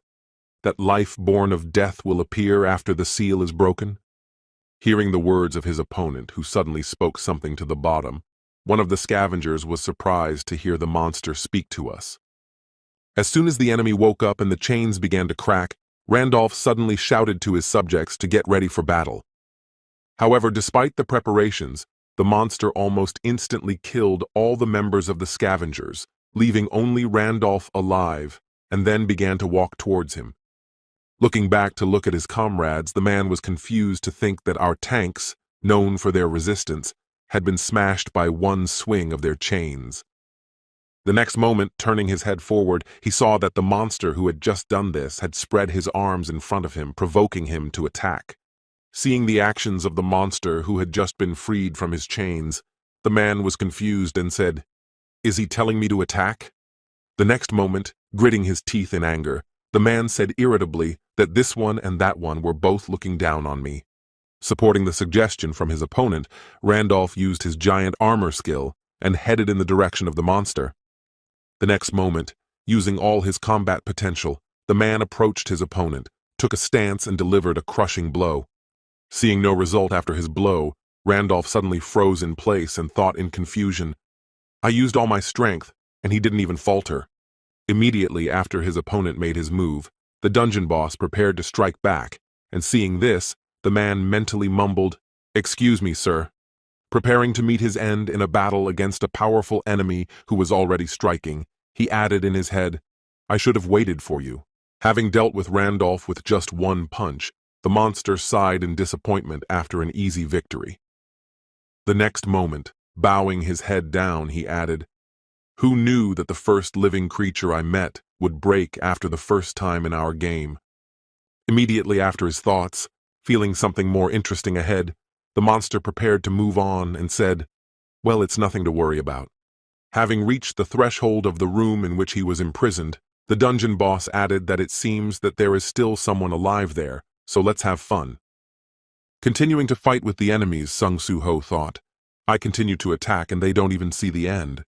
Well then, pointing his hand at one of the defeated mummies, he said, "Rebel," and then received a notification that you cannot pull out old souls. Seeing the ban on the use of mummies, Song-Soo-Ho looked at his hand and said in surprise, "I can't pull out old souls on demons, and I can't use the restrictions more than I thought." At the same moment, a strong earthquake began, which awakened everyone on the battlefield, and the ground near Song-Soo-Ho began to collapse. The other members of the Asura clan were also affected by this earthquake, and the ground began to collapse under them. The next moment, giant centipedes began to appear from the ground, and now they had to fight them as well. Seeing a new enemy to confront, Ryo Singh exclaimed in confusion, "Monsters, centipedes, damn it! We could barely handle the mummies alone." The next moment, all the hunters present on the battlefield began to jump in different directions, so as not to accidentally fall underground when the centipedes appeared. As Isle tried to strike, her spear failed to pierce the monster's thick layer of armor, and she exclaimed that the creatures were so strong that the attack failed. After his ally's words, Ryo Singh said to Suho that it was strange that monsters were flocking here. It was insulting to give the right to own a field-type dungeon to scavengers, but it seemed to me that it was better for us to retreat, to which Seok-Suho replied similarly. Immediately after his answer, recalling the conditions of the task, the boy mentally said in the content of the quest it says to remove the cause of the Red Gate. I'm not sure that the quest will count if the boss is defeated by scavengers. We can really retreat like this. The next moment, seeing something strange happening in the dungeon, Ryo Singh shouted out the same entrance through which the Scavengers Guild had entered, and a new monster was coming out. Hearing the remark from his comrade, Sung-Soo-Ho felt some tension and mentally said, "After leveling up, my perception has increased. I can definitely feel it." Seeing the enemy heading in their direction with the signature of the prisoner living in the tomb of Ameth, the boy mentally added this monster with the red name is an unprecedented disaster. At the very moment when the crocodile left the dungeon and saw the monsters in front of him, he said menacingly, "Get out!" And then all the dead turned their attention to him. Noticing that the enemies began to retreat, Asil was surprised to hear the voice of the monster who had just ordered them to leave, and the mummies retreated as they received his order. Continuing to watch the retreating monsters, the girl was surprised to add what it was, after which the same monster Ameth appeared right in front of her. Hearing the voice of the crocodile who asked her in the language of monsters, "Do you understand what I'm talking about?" Emile raised her head and answered, "Yes, I am also a demon." Having received a positive answer to his question, the crocodile laughed and added, "All around me are dead people who have lost their minds and insects scattered across the desert. It's been a long time since I've met someone to talk to." At the same time, not noticing a millipede coming towards her from the direction of his seal, she was surprised to think that he was much more sociable than I expected. The next moment, with just one swipe of his hand, the monster with the name easily dealt with the millipede, which some people could not even scratch. Seeing what had just happened before her eyes, Isle exclaimed in shock in her head. He had dealt with the centipede with one blow. Immediately after his actions, Ameth turned his head to the girl and said, "Before I start talking to you, maybe I should deal with the creatures that don't even understand when I tell them to go away." As soon as the crocodile finished speaking, it immediately rushed into battle, destroying the rest of the millipedes and surprising the other hunters. Watching the strange sight, Song Soo-ho kept his eyes on Amuti and thought the monster was destroying other monsters. After finishing the battle with the monsters who were interfering with his dialogue with the first person who understands him in a long time, the crocodile washed himself with a bloody rain and promised to hate insects.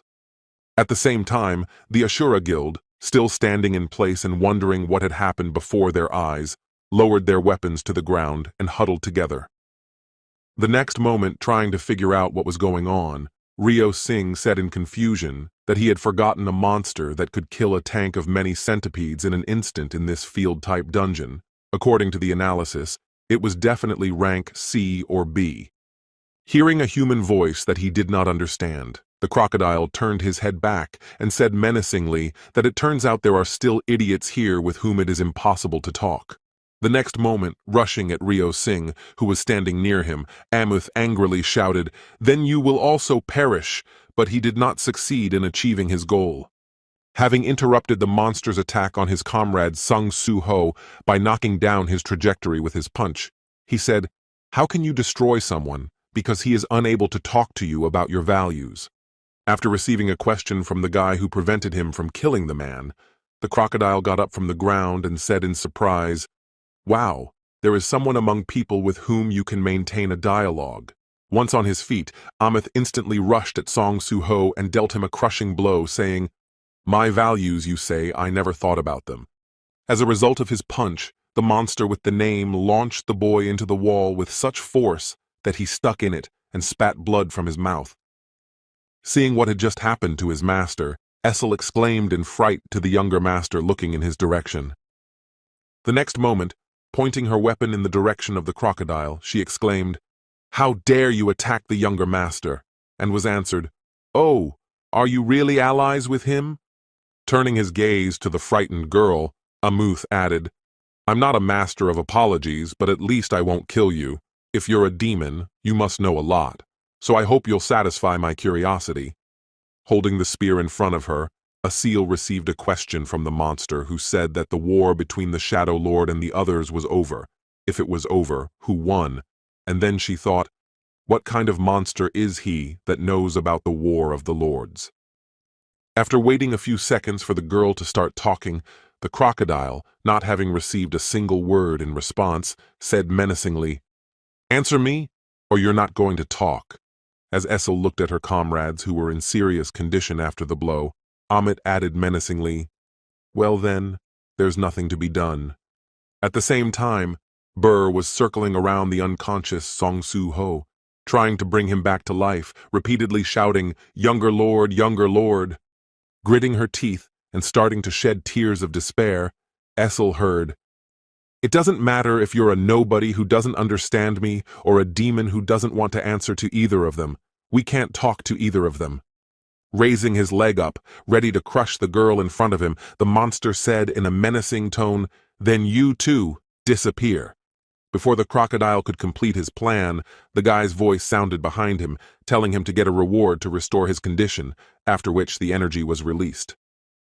After restoring his general condition to its original state and getting to his feet, Sung Soo-ho rubbed his shoulder and said, "I'm glad I postponed the reward for the daily quest. I heard something about a great war of the overlords. Immediately after his statement about possessing the information Amit was interested in, the boy looked up and smiled slyly and said that all the lords had died. Continuing his story, Sung-Soo-Ho added the Shadow Lord's forked hand, and hearing this, Isel exclaimed in confusion to the younger lord, and the crocodile asked if it was true. Trying to find out more information, Amit asked again while I was locked up here. The War of the Lords was already over, after which Sung-Soo-Ho answered correctly, and mentally added that if he was asking about the Battle of the Lords, then perhaps he was related to one of them. Continuing to look at the monster that was walking toward him, Sung-Soo-Ho mentally added the strength of this crocodile monster is at least rank S. I can only destroy it with cunning. And then he heard that the Shadow Lord won. Watching the enemy who was heading towards him to find out more information about the Battle of the Lords, the boy thought, if all the lords were dead. Stopping a few meters away, he asked Sung-Soo-Ho Amut again if Tarnak, the master of the iron body, had also died at the hands of the Shadow Lord. All the while, Sung-Soo-Ho continued to look at the monster in front of him, with the inscription, "The prisoner who lives in the grave of Amut," written above it. Trying to understand the situation, the boy mentally thought that if this monster named Amith mentions the owner of the iron body, it means that he is a humanoid monster. Continuing his thoughts, Sung-Soo-Ho added that if he found out whose son I was, he might be hostile, and then noticed a giant hand coming towards him. Seeing that her lord was once again in danger, Isel, who was standing aside, screamed out in fright to the younger lord. The next moment, after completing his strike, Amith struck the spot where Sung-Soo-Ho was standing with his palm, driving her a few centimeters into the depths. Jumping back out of the area of the strike, Sung-Soo-Ho exclaimed in confusion, "What are you doing?" To which the crocodile replied, "You are taking too long to answer, so you are thinking of lying. If you don't answer quickly, I will finish you off." After which Sung-Soo-Ho thought he had some frivolous criteria for killing. The next moment, the crocodile spoke again in a menacing tone. "I will ask you again if the owner of the iron body died at the hands of the Lord of Shadows." In response to his interlocutor's question, Sung-Soo-Ho gritted his teeth and said in a disgruntled tone, "All the lords have died like that," and then thought he wouldn't be angry because of the death of the lord. Having received an answer to his question, Amit said in an ominous voice that made the boy's blood run cold, and I wondered why he no longer came to me. Continuing to gloat over what he had just learned, the crocodile monster added, "Did he really die with the others? I have to thank the Lord of Shadows." Seeing his opponent's reaction to his answer, Sung-Soo-Ho thought in surprise. He smiled, and then asked, "Aren't you from the Iron Body Lord's family?" and then heard that I was his relative. Angry at his interlocutor's question, Amit prepared to deliver another crushing blow and said, "You're insulting me." Preparing to put up at least some kind of block to survive the enemy's blow, Sung-Soo-Ho heard, "You will definitely die." However, he failed at the moment when his attack was about to reach Sung-Soo-Ho. Amit's hand was chained, preventing him from completing the blow. Not feeling a single blow from his opponent, Sung-Soo-Ho slowly opened his eyes and said in surprise that the chains were there. At the same time, angry that he was once again prevented from carrying out his plans, Amith irritably said in his head again, "Those damn chains." I stepped out of the Medi-permitted area. The next moment, the chains dragged Amit back to the dungeon, and he shouted in frustration, "Damn chains, damn Tarnak, damn spellcaster." As soon as he was inside the dungeon and down in the darkness of the dungeon, he shouted again. At the same time as the enemy disappeared right before his eyes, Sung-Ho said in confusion in his head, these chains suddenly appeared and tightened the monster. The next moment, he breathed out a sigh of relief and thought, I don't know what exactly that was, thank God. And then he heard the nervous voice of Asil asking if Junior Master was okay, to which he replied, yes. Sung-Soo-Ho turned his gaze from the girl to the unconscious Gray and added, now that we know about the existence of this monster, we should be more careful. But for now, we need to provide emergency assistance to Gray and the people of the Asura Guild. As soon as he said that, he felt something strange happening right in front of him. The quest content began to change, and Suho mentally said something was wrong with the task. Noticing her leader's strange behavior, a seal asked him in surprise while Sung Soo-ho was reviewing the mission if something had happened to the younger lord. In response to his subject's question, the young man nervously pointed to the task plate and said the urgent task had changed. After rereading the content of the urgent task and looking around, the girl asked if this monster was a descendant of the Iron Body. Going inside the dungeon and noticing the bodies of scavengers under the gongs, Sung Soo-ho mentally said that these were people from the scavenger guild, so Amith had defeated them here. Seeing the guests who came to his room, the crocodile monster was surprised to see you and asked, "Are you really here to see me, and you are a brave man?" In response to the monster's question, Song Soo-ho replied that I came because I want to have a proper conversation, and he said, "Didn't we talk recently?" After which the boy added that trying to kill your interlocutor is not a conversation, and Amit said, "What are you talking about?" Demonstrating his sincere hatred for the owner of the steel body, Cupid added angrily, "Tarnak didn't teach me any other method than if you're going to argue with his lifeless body." Having received threats from his interlocutor, Song Soo-ho gritted his teeth and mentally said, "He's aggressive, but he's like an honest little child in front of me, so I should take him as an ally," and then said, "It seems that you have a hatred for the owner of the Iron Body. What's the reason?" Hearing the question from his guest, the monster asked you unhappily that you came out of mere curiosity, after which he sighed heavily and added, "Well, I'm still chained up and can't do anything else." Starting his story, the crocodile smiled ominously and said, "My name was Amith, the owner of the Iron Body of Tarnak, and the spellcaster created me and then left me in this grave." After listening to the beginning of the story, Sung Soo-ho asked in surprise, "You were created by the Iron Body Lord and the spellcaster," and Amith replied, "Yes, these two turned me into this, and now I'm chained by these stupid chains and left in a tomb full of dead people." Then the boy added, "Can't you break the chains?" To which the monster replied, "These chains are created by magic. Even if I break them, they reappear as soon as I try to go far enough. Because of this, I have never even been in the depths of this tomb." Continuing his story, the crocodile monster said in a menacing tone, "I cannot forgive Tarnak and the spellcaster for condemning me to such suffering."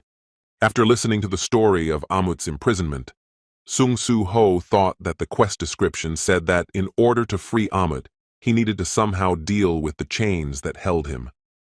The next moment, turning his gaze to the place where the chains were attached, the boy thought, "How can I get rid of these chains that appear again and again? If destroying the columns would help, I think Amut would have done it himself long ago." The next moment, having come to a certain conclusion, Sung Soo-ho mentally said, "Stop the columns," and then asked Amuth, "When you were sealed, there were already monsters here," to which he replied, "Yes. Why?" Having received the answer to his question, the boy said, "So you are not the master of this dungeon?" And then the monster said, "No, I am not the master." And then Seong Soo-ho added, "Did you see a room with a huge iron door?" And he replied, "I only know about this room, but I have never gone down deeper through the chains. And why are you questioning me about it?" Having received the new information, Sung Soo-ho bowed his head down and put his hand to his chin, thinking it was strange if Amit's free movement through the dungeon was not a problem. Would the spellcaster create chains that would reappear as soon as he went further, if my hypothesis was correct? Immediately after his thoughts, the boy looked up at his interlocutor and said, "Amith, if I can free you, you will fulfill my request." After which the man asked in surprise, "Will you free me?" The next moment, the monster added, "If somehow you can free me, I will do anything you want. Are you going to destroy the spellcaster whose whereabouts are unknown, or do you know how to reverse the spell?" Continuing his speech, Amith broke the chains that held him and said in a menacing tone, "If you're saying this just for fun, I'll make sure you're not joking." Throwing off the shackles that held him in one place, the crocodile monster added in an angry tone, "You know what will happen to you then." Seeing the stern mood of Amit Essel, the young lord was surprised to hear the girl's words, and then ignored her and said, Listen first and then decide.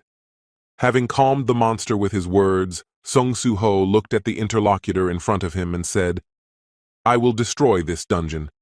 Continuing to tell his plan with an embarrassed smile, the boy added, You said you can't go into the depths of the dungeon because of the chains.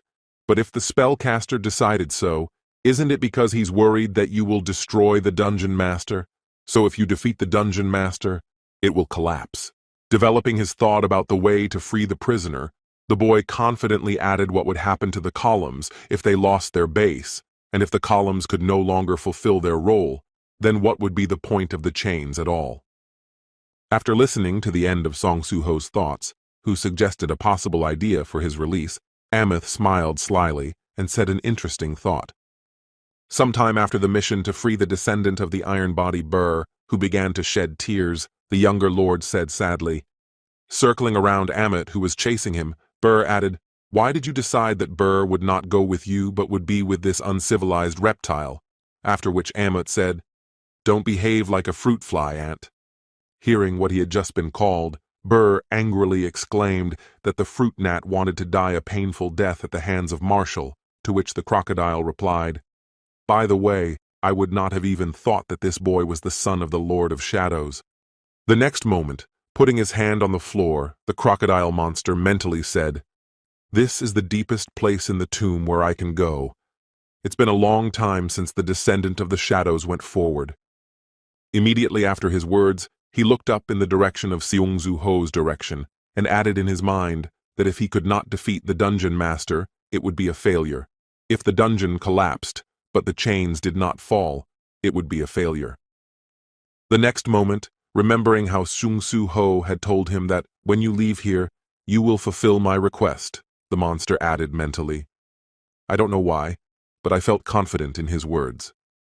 Immediately after these thoughts, recalling the owner of the iron body, the crocodile mentally said, Tarnak, you created me. I am sure that physical strength is true, but even creatures that are weaker than us can seem more imposing. Continuing his thoughts while Song Soo-ho had already reached the boss's room, Ameth thought, maybe this guy can get me out of here. Being in the room where the boss of this dungeon was located, Song Soo-ho had already managed to deal with several guards who were protecting the main owner of this place. Having dealt the last blow, the guy knocked the sand monster to the ground, which was scattered into several pieces. When all the enemies were destroyed, Song Soo-ho turned his gaze to the Sphinx, where the last monster was sitting on the throne, and spoke to the remaining one. Not far from them on his throne was the last enemy with the red name of the guardian of Shik's tomb hanging above him. Turning back a few minutes to where they had tried to take Ameth with them, Song Soo-ha said, As I thought, the chains were blocking the entrance to the shadowy dungeon. Having failed again, the crocodile spoke angrily, crushing the chain in his hand. Even when I believed that I would get out of here, the chains appeared and prevented me, after which Song Soo-ho said, What a problematic spell. Well, I did not expect it to be so easy. I just wanted to check. Starting to tell the scheme of actions, Song Soo-ho said in our plan 2 points. The first, Essel and I defeat the boss and destroy the dungeon. Then the second is to make the chains lose their purpose without columns. Continuing to describe the tactics of the approximate plan, the guy confidently added that when everything was done, Ameth would be freed from the chains and join us with Bear. After telling us the entire procedure that they would need to do, Song Soo-ho added in the end, and we would escape by entering the shadow dungeon. Hearing the plan of action, Ameth said that if we do not fulfill at least one of the points, it will be a failure, after which Song Soo-ho said, I have a backup plan in case we fail. Hearing that the guy had another option in case of failure of the first one, the crocodile said, No need. It's still better than imprisonment here. Recalling the entire plan of action, Song Soo-ho aimed at the enemy who had fought him after he had killed all his subjects. At the moment when the monster fired a sandball at him, the boy destroyed it, but the resulting sand buoy blocked his view. In order to stay on course, Song Soo-ho continued to move in the direction indicated, dodging the enemy's next attacks. As soon as the enemy reappeared in his field of vision, Soo-ho mentally said, Shik's tomb guard is hard to come close to judging by the red name. His rank is at least A. The next moment, he covered his face with a cloth to prevent the sand from interfering with his battle and added, "At this rate, my mana will run out before we complete the plan, so we need to end this as soon as possible." After a while, after breaking out of the sand fog, Sung Zu Ho shouted to his subject, "Aesel, let's use the communication skill." Hearing the order from her master, the girl exclaimed yes to her younger master and then mentally exclaimed joyfully at last. Uniting with her master, Aesel mentally recited the conditions of the communication skill charge, which I had learned while walking through the gate with the younger master. If I destroy a monster and absorb its soul, then the charge coefficient of the communication skill increases. Continuing to create a magical sphere to destroy the enemy they faced this time, Aislinn mentally added, "It's time to show my personal results from hunting goblins in the Shadow Dungeon." After completing the merger to strengthen her master, Aesel fell to the ground, exhausted, and mentally said, "I have so far only shown my younger master my pathetic side." Continuing to lie on the ground as the sounds of battle were heard nearby, she added in her mind that I hope the skill of connecting with me will help him. Seeing the notification that the connection skill was successful and he could deal powerful blows, Sung Su Ho mentally promised, "I will put everything into this blow." After the battle with the enemy was over, Amuth, who was with Bei, felt a strong shaking of the ground, and Bei said this in surprise. Realizing what had happened, he nervously added that the dungeon was collapsing, and then the crocodile said that they had defeated the dungeon master. The next moment, Bear moved forward and shouted to the crocodile, "Follow me! We're going to the younger master," to which he heard only silence.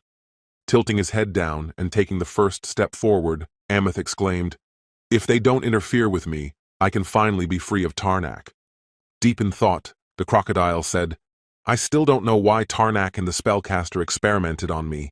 I only have memories of the pain of daily abuse, during which I was broken and reborn again." Continuing to recall his plight, the crocodile mentally added, "Tarnak destroyed my entire body, and the spellcaster rebuilt it again. Everything went according to their plan. The longer the experiments went on, the stronger my body became. But my mind could not bear the suffering, so I cut out my eyes, changed, and became someone who could enjoy this pain. Recalling over and over again my difficult fate and what the monster had to go through, I mentally added only one wish that allowed me to endure all this torment."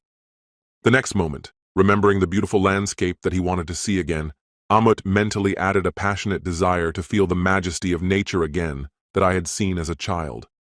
Lowering his head down and moving forward with a new opportunity to leave the dungeon, the crocodile said in his head, "If only I could make it happen." But his joy did not last as long as he would have liked. A few steps later, Amit felt a column digging into his body. Trying to get it out of his body and seeing other columns heading towards him, the crocodile exclaimed in surprise in his head, "The columns are coming this way." At the moment when the tips of the columns that held the chains that bound him were heading into his body, Amit shouted, "Tarnak, the spellcaster." Continuing to express his rage, the crocodile exclaimed, "You would rather kill me than let me go free like this." Having repelled the columns of bark heading for Amit, the boy heard Burr exclaim in alarm to the younger lord, after which he mentally said, "The columns are so strong." The next moment, preparing to create a shadow gate, the boy added in his mind that they would come back to attack again if the chains did not release Amit. Directing the columns that were headed to finish off the crocodile at the shadow gate, Sung Su Ho shouted out that he would have to move the columns. After a while, most of the columns had already left the dungeon, but there were still a few that needed to be eliminated. Watching the guy who was trying to protect him and save him no matter what, Amuth mentally said to Seung Su Ho, "What are you going through?" Looking at the exhausted boy who continued his struggle against the columns, the crocodile added, "What do you want to ask me for if you bring yourself to this state?" Feeling heavy in his body after a long battle against the columns, the guy noticed another one coming at him and thought, "My bones can't take it anymore." Just as he was preparing for the worst, Amit entered the battle and saved him from possible death by knocking one of the columns off. Watching him take over his work, Sung Su Ho suddenly heard the crocodile say, "Now I think I understand why Tarnak, no lord, has ever been able to defeat the Lord of Shadows." Surprised by this motivation that suddenly visited his friend, the boy said in surprise, "Amut," and then heard the question, We only need to place the columns in the gate correctly. Continuing to fulfill the plan of his friend who did not want to give up, he said, "Let's try together to defeat Sun Tzu Honi." Preparing for the confrontation for his freedom together with the guy who gave him this opportunity, Amit exclaimed the younger lord. After a while, Essel suddenly opened her eyes and sat up and heard Bey's voice asking if she was awake, and then asked Bey in surprise. Continuing to sit on her knees, the girl suddenly exclaimed in a worried voice, "The younger lord sent me to the shadow dungeon first because I ran out of energy. What about him and Amit?" And was answered with a hush. Pointing in the direction where the girl should have looked, Burr added, "They are resting over there." After which Essel looked in surprise in the direction indicated. Seeing the boy next to her who was in the shadowy dungeon, the girl happily exclaimed, "Younger lord, you made it." While he was resting with the crocodile Sung Soo Ho, notifications came in that the descendant of the Iron Body had become your ally. You had completed the urgent quest, Spatial Rift. Your level was raised. You received a reward for completing the quest. Check the reward. At the same time, somewhere in his office with a cup of hot tea on his desk, Woo Jin-chul continued to review the personal file of one of the hunters. Holding a tablet in his hands, he thought in his head as he looked at the hunter's photo, something started to happen after the disappearance of the hunter, Sung Jin. Woo Jin-chul continued his thoughts and added, "The gates and hunters began to appear again. Thanks to the memories of the past world that I received from the hunter Sung Jinwoo, I quickly organized an association of hunters that reduced the chaos that had been caused by the great catastrophe." The next moment, he thought of something new. But the existence of stardust means that the course of events in this world is different from the past. A stimulant that did not exist before can increase the magical power of low-ranked hunters without side effects. Immediately after mentioning the main villain who might be involved, the man added in his mind that so far we only knew that the deputy head of the Genzi Guild was involved in the distribution of stardust, and judging by the fact that it was happening while the hunter Lim Tai-hyu was away on a business trip abroad, it was highly likely that the deputy head, Lee Min-seong, was acting alone. Woo Jin-chul continued his thoughts and added in his head, "Lee Min-seong is not the kind of person who could be involved in such a level of distribution in the past world. I feel that someone is behind him." And then his phone suddenly rang. Picking up the phone, the man was surprised to ask the director if something was wrong, and he replied, "I'm sorry for the sudden call, leader." To which he replied, "You can call me any time. You helped the Hunters Association a lot in the early days of its existence." Hearing that there was no problem with the sudden call, the man said, "I'm calling because I need the help of the Hunters Association." And Woo Jin-chul asked for help, and then my nephew heard. Chewing on his anxiety, the man shed tears and exclaimed anxiously, "He's an awakened hunter, and I think he's stuck in the gate." Pleading for help from the leader of the Hunters Association, the uncle added, "Please help leader Woo Jin-chul," and then he said, "Your nephew." Holding the phone to his ear, the leader of the Hunters Association asked the caller anxiously if it was about Song Soo-ho. Sometime after the incident, Song Soo-ho finally recovered and regained consciousness, while the Asura Guild was still sleeping. The next moment, leaning on the open window of the truck, the boy smiling happily exclaimed, "Wake up!" when he heard a voice, and turned his gaze to see Ryo Singh saying "Gasu-ho" in surprise. Seeing that the man had regained consciousness, the boy happily said, "The dungeon is cleared and you can borrow my phone for a while." And then Ryo rubbed his head and said that the dungeon was cleared. A few seconds later, finally waking up and realizing what Song Soo-ho had just told him, the man exclaimed in surprise that it was cleared. After a while, arriving at the airport to see the boy off, Ryo Singh said to Soo-ho, "I will not forget how you saved us at the pyramid field. Please write and call me even when you are in Korea." To which he replied, "Thank you for the ticket to Korea." The next moment, he smiled awkwardly, remembering his uncle's reaction after the call and his embarrassed exclamations that you had entered Egypt through the gate. "What a blessing that you are okay. I thought something terrible had happened to you," Song Soo-ho added, and for helping him contact his uncle. The next moment, Thinking back to the conversation with Jinwoo, he added, "Uncle said he told my friend at the Hunters Association, so maybe I should go there as soon as possible." At the same moment, looking at Suho, Ryo Singh said, and yet strangely, the crocodile monster, which seemed to be of S rank or higher, retreated, and the dungeon suddenly collapsed, to which the boy awkwardly replied, "I agree with you." Smiling awkwardly so as not to attract suspicion, Sung Soo Ho added, "I was very lucky, and then thought I couldn't honestly tell you about Amut." The next moment, recalling the moment when he came to, the boy saw the results of his efforts and spoke disappointedly to the others. "The chains never let Amit go. Because of the chains, you won't be able to go beyond the shadow dungeon. So it turns out that I couldn't keep my promise because I didn't break the seal." In response to the young man's question, Amut said, "You don't have to worry about it, because from the very beginning, you promised that you would get me out of the tomb." Immediately after his words, Amith turned his gaze to the side where the columns were located and added that perhaps because the columns had scattered in all directions, the area of possible activity had become wider compared to the cramped tomb, and it was much more comfortable here. Hearing the monster's words, Sung Soo Ho looked at him and thoughtfully said in his head, "And it seems to me that Amit's mood changed somehow." The next moment, the crocodile took the boy by the collar and lifted him up from the ground and said, "Yes, and also." Immediately after his words, the crocodile went with the boy to the roof of the buildings. Seeing this, Essel exclaimed anxiously to the younger master. Looking from a high point at the magnificent view, the crocodile said, "Here, though only a little, I can feel the greatness of nature that I have missed so much."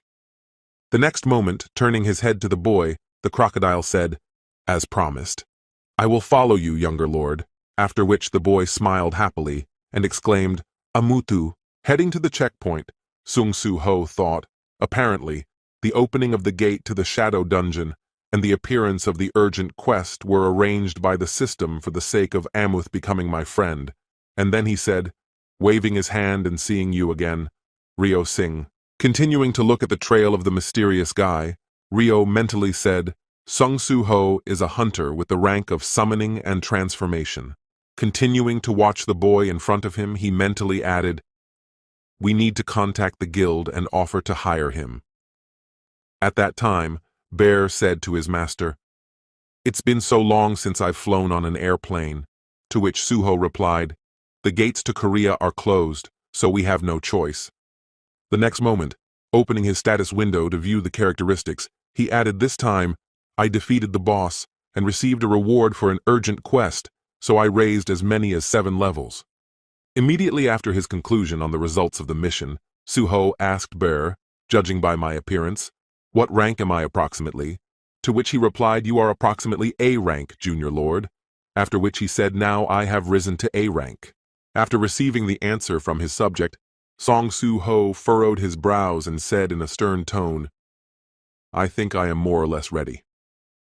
The next moment, pulling his arm up to his side, he confidently added, "Then we can launch a retaliatory attack on Lee Min-seong and the Ataram Apostles." At the same time, somewhere in a guild called the Alliance, a meeting was taking place at which one of the participants said that our guild had grown so quietly. Sitting in the leader's seat, the man added that we were a C-ranked hunters guild, and now we have the right to own the B-ranked gate in Incheon, after which one of the participants added that was correct, and we also moved to a new office. Hearing his comrade's remark, the leader looked at the ball he was holding and said with a smile on his face, "Thanks to the Stardust, we could get to the B-rank gate with its help, although most of us are C-rank hunters." Hearing this, one of the people present said that recently it has become easier to find it on the black market, and the price has become lower. "I don't know who is behind this, but I am very grateful." And another person said, "Is this good? I think something is wrong here." Hearing Kim Sung-soo's remark, his friend, a ranked hunter, cried out, "You were a ranked hunter from the beginning. You don't understand us." To which he replied, "The Hunting Association is considering a law banning the use of Stardust." Hearing the words of his comrade, someone suddenly exclaimed that, "But it has no special side effects. Why can hunters cope with a large number of gates with it? Isn't it good?" How annoying they don't even do anything for a guild like ours where there are low-ranked hunters. Hearing the remarks from his comrades, Kim Sung-soo opened the can and said, "Although there's no point in complaining, I won't do anything about it myself." Arriving at the office where the guild meeting was taking place, one of Itaram's apostles said, "So that's what the Alliance Guild is like." Raising his gaze to the people who were in the office and holding the meeting, the boy added, "You have been granted the right to own the gate in Incheon." Hearing the question from the man standing in front of him, Kim Sung-soo said in surprise, approaching the guest, "That's right. We are the Alliance. What's the matter?" And then he mumbled, "Give us the gate," to which the man replied. Having not received what he wanted the first time, the apostle of the Itaram used the magic of mind control and said menacingly, "Pass the gate." Hearing the order from the new leader, one of the hunters bowed and mumbled, "We will do as you wish, apostle." Hearing this, Kim Sung-soo looked around in confusion and exclaimed to the people, what kind of joke was this? Not understanding what was happening to his friends, the man exclaimed in confusion why they were suddenly jumping up and down, and then the apostle said, "Someone among you has not used stardust. How fortunate." Immediately after his words, the apostle of the Ithrim looked around him and said, "From now on, I forbid it to everyone." The next moment, he turned his gaze to the people standing in front of him and added, "Listen and watch," after which everyone closed their ears and eyes. Seeing the actions of his comrades, Kim Sung-soo exclaimed in confusion, "Why are you all obeying this kid?" And then the apostle sat down on the table and said, "I wanted to talk to someone besides that jerk." Starting his recollections and dialogue with the man, the boy said, "Our Creator hopes to take over the world without a master, and I came to Earth to fulfill his wish." Hearing the boy's words, Kim Sung-soo grabbed his sword and exclaimed in confusion, "What are you talking about?" And then the apostle added, "But when I arrived here, I had questions." Reaching for the sword of one of his subjects, the boy added, "All creatures follow the will of the Creator who gave birth to them, but you people act from other awakenings. What will of the Creator do you fulfill?" 3. Hearing the question from the boy who had invaded their office, Kim Sung-soo took out his weapon and held it up in front of him, exclaiming, "Creator? Who is this guy?" As the apostle began to pull the sword from the scabbard of his subject, he heard that some pseudo-religion, even though you are a child, does not mean that I will allow you to do this. After listening to the embarrassed exclamations of the man in front of him, who was not under his control, the apostle ran his hand along the blade of his sword and asked, "Have you just insulted my Creator?" The next moment the boy jumped down from the table and with a single swipe cut the man who had dared to say anything against the apostle's Creator. Thus, 2 people died in the room at once, and a cut on the wall from the blow that was intended for Kim Sung-soo. As soon as the conversation was over, Apostle Itarima looked down at the dead man and said, "I let everyone watching and listening deal with this." Leaving the office of the Alliance Guild and heading out of the building, the apostle began to walk when someone shouted out what kind of noise the hunters were making. As the apostle approached the 2 men standing in the corridor, he took control of them and then said, "Forget everything you saw here." Having erased the memories of all the witnesses, the apostle, heading for the exit, mentally said what free will is. All creatures exist only to fulfill the will of the Creator. Continuing on his way, the apostle raised his head up and looked up into the sky and thought that the creatures of the Creator of this universe had killed him by their own will. After a while, the boy arrived at a place where a large number of his subjects surrounded the wounded monster. Looking at the creature lying on the ground, the apostle said thoughtfully, "Monster, it would be more correct to call you a refugee wandering through the spatial rift." The next moment, creating a crystal in his hand, the apostle said, "Living and wandering after losing your home must be painful, so I will give you a chance to let off steam." Immediately after his words, releasing the crystal from his hands, which immediately flew in the direction of the monster and implanted itself in its head, the boy added, "Be as wild as you want." Continuing to watch the monster to whom he had given power, the apostle Itarima said in a stern tone, "I need to learn this world better in order to fulfill the will of the Creator." After some time, new gates appeared near the airport, which could soon break through from the onslaught of monsters. Having blocked off a certain area and evacuated people around the perimeter, one of the hunters who was waiting for orders said it looked dangerous. Continuing his thoughts, standing in front of the gate, the hunter added, "Magic is oozing out of the gate. If we don't defeat the boss right now, I think the dungeon will break through. I'm afraid it will cause great damage to the airport."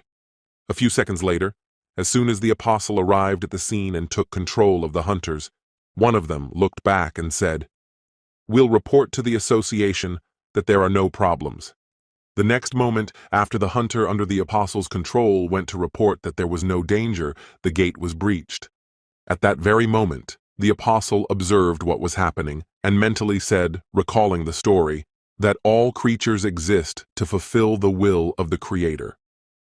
Continuing to recall the Supreme Being to whom absolutely everyone must obey, he mentally added, "When the Creator was bored, we fought with each other." The next moment, recalling another moment of his leader's desire, the apostle added in his mind that if the Creator wanted something, we would fulfill his wishes, no matter what it took. Continuing to recall the crazy wishes of their leader, which they fulfilled without reproach, the apostle added in his mind that this is the reason why we exist. The next moment, recalling the same sly smile of his leader, the apostle of Itarima thought, and one day the Creator spoke. Recalling the order of his leader after which a lot has changed, he mentally added in another dimension, "My relative died. Take this and get me the right to own the world without a master." Having received the following order from their ruler, many believers of that world began to gather together. As soon as all the believers who existed in this dimension gathered, this huge army went to the world without a master. It took an incredibly large amount of energy to move all those soldiers to another dimension. The passage between the two different dimensions is too narrow to withstand such a huge volume, and that is why it took a long time for the army of God to move between the dimensions. However, despite the considerable amount of time it took to move, the army did not give up and finally arrived in the world without a master. However, everything was not as simple as it might seem, as their arrival had been expected there for a long time. This giant army of alien invaders was met by the darkness of the Lord of Shadows, who stood up to defend his dimension. The darkness possessed by this person who stood up to defend his dimension was impenetrable and incredibly deep. At the very moment when the invasion began and the army of the Creator moved to another dimension, the Lord of Shadows used his power to shout out, "Rise up!" Immediately after the call, the entire sky was filled with pitch blackness, which the invaders could not ignore and froze in place and looked up. The next moment, soldiers of the darkness also began to appear from that darkness, and its soldiers were incredibly strong. However, it was not all darkness alone that embodied the fear in the hearts of the invaders who came to gain control of the world without a creator. The worst thing was that if a soldier died on the battlefield against darkness, his life did not end there. After his death, the darkness penetrated his body, and he rebelled against the army of the God with whom he had recently fought side by side. The battle went on. More and more soldiers died, and the forces of darkness grew stronger. The army of the God became weaker, and the battle that began in the world without a master imperceptibly went beyond its borders. After a while, the army of God plunged into despair because it could not defeat the darkness, and then the messenger of God, Thiel, spoke up. Standing before the God, Thiel said, "This is our chance, just like us. The darkness that has gone beyond the world without a master cannot easily return there because of its giant magic. I do not feel magic from the creatures that inhabit the world without a master, so we can take over the world from the inside with the help of combustible mists. Combustible mists are lower-level believers who have been burned by the fire of faith, but still do the will of God. They are weak, but their ability to spread their faith is devastating to creatures without magic. The army of the God decided that if they spread the faith and increased the number of believers in the world without a master, it would be fashionable to manifest holy places and miracles, and everyone unanimously agreed to use Thiel's trick. Immediately after everything was said and decided, Thiel used his ability and divided his power into 5 parts, and thus, having split into a considerable number of weak particles, The weakest one, with a combustible fog, went to the world without a master. As originally planned, the weakest particle went unnoticed and successfully managed to enter the world without a host. However, the first fragment of Thiel, which did manage to reach the same world without a host, encountered a surprise. Once in the world without a master, he saw hunters who had just gone on a mission. The problem was that the creatures of the world without a master suddenly had magical powers that made the mission more difficult. Later, he found out that this was due to a great catastrophe. The first fragment decided to wait for the others and successfully teamed up with the second one. We can't let our gentleman get triggered again by the people of Thiel's fragment. It's important for him to learn about the maximum potential of hunters who have magic.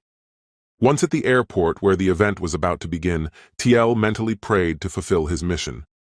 As soon as he finished his thoughts, the wall at the airport collapsed, drawing the attention of everyone present to him. Turning his head in the direction of the noise, one of those in the airport saw monsters breaking through. Looking at the creatures that stood right in front of him, one of the citizens screamed out in fright at the monsters that had broken into the building with civilians. Also, seeing that they were in danger, people trying to save their lives shouted out to break through the dungeon and contact the Hunters Association, while the guard pulled out his weapon and shouted, "Why would the dungeon suddenly break open?" Thiel, who was standing nearby and watching everything, mentally said, "If the monsters with high magical power make a mess, then higher-ranked hunters will definitely show up. I want to test the abilities of S-rank hunters if I get the chance." The next moment, hearing one of the hunters who was heading to fight the monsters shout out, "Isn't the gate nearby given to one of the guilds?" Thiel mentally added that it was the hunters who were at the airport. Looking at the markings on their chests, the apostle added in his mind's eye, they all used stardust. Stardust is a stimulant created by melting faith into combustible mists. Although the small amount of faith that accumulates in the body has no effect on the lives of those who use it. Continuing his reflections, the apostle used his skill to mentally add, what if he strengthened his faith by enhancing Thiel's ability? Immediately after using the skill, all the hunters who had used the star fog pills suddenly froze in place. The next moment, pointing to the hunters who wanted to interfere with the breakthrough, Thiel said, "You're in the way, go back." And they replied with a yes, apostle. At the same time, the monsters continued to fill the airport more and more, attacking people who came across them. Catching up with the girl, one of the goblins who was following her stabbed her in the back with his dagger and then threw her to the ground and continued his work. Begging for help, the girl, who was being attacked by the monster, stretched out her hands to Thiel and said in a trembling voice, "Help me." But he only looked at her with a disdainful look. As soon as the girl was dead, the apostle thought to himself, "Creatures exist for the sake of the Creator God, and I have always believed that there is only one reason for life, to fulfill the will of God." Continuing to stare at the motionless body of the girl who had just been killed by the monster, Thiel added, "But why do people have their own desires? Creatures have only the desires of their Creator." The next moment, he turned his head to the other side where another monster and a couple of goblins were dealing with another human, and he thought to himself, "Do these weak people think they are superior to us?" At the same time, just after arriving at the airport, Sung-Soo-ho said that the dungeon had been broken through. "I had just returned to Korea. What was going on here?" Trying to run away from the monster, one man who accidentally caught his leg fell to the ground and then turned his head and screamed in fright. Reflexively closing his hand to shield himself from the monster, the man expected that he would be killed by the orc, who would simply crush him with his club. However, something happened that changed his participation in the fight. Sung-Soo-ho intervened, who had just taken a knee out of the orc's hand, preventing him from committing massacre.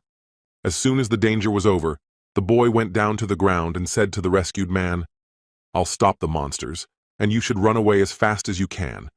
Pulling out his sword and rushing into battle against the enemies, Sung-Soo-ho began to destroy the threat of the dungeon breakthrough with considerable confidence.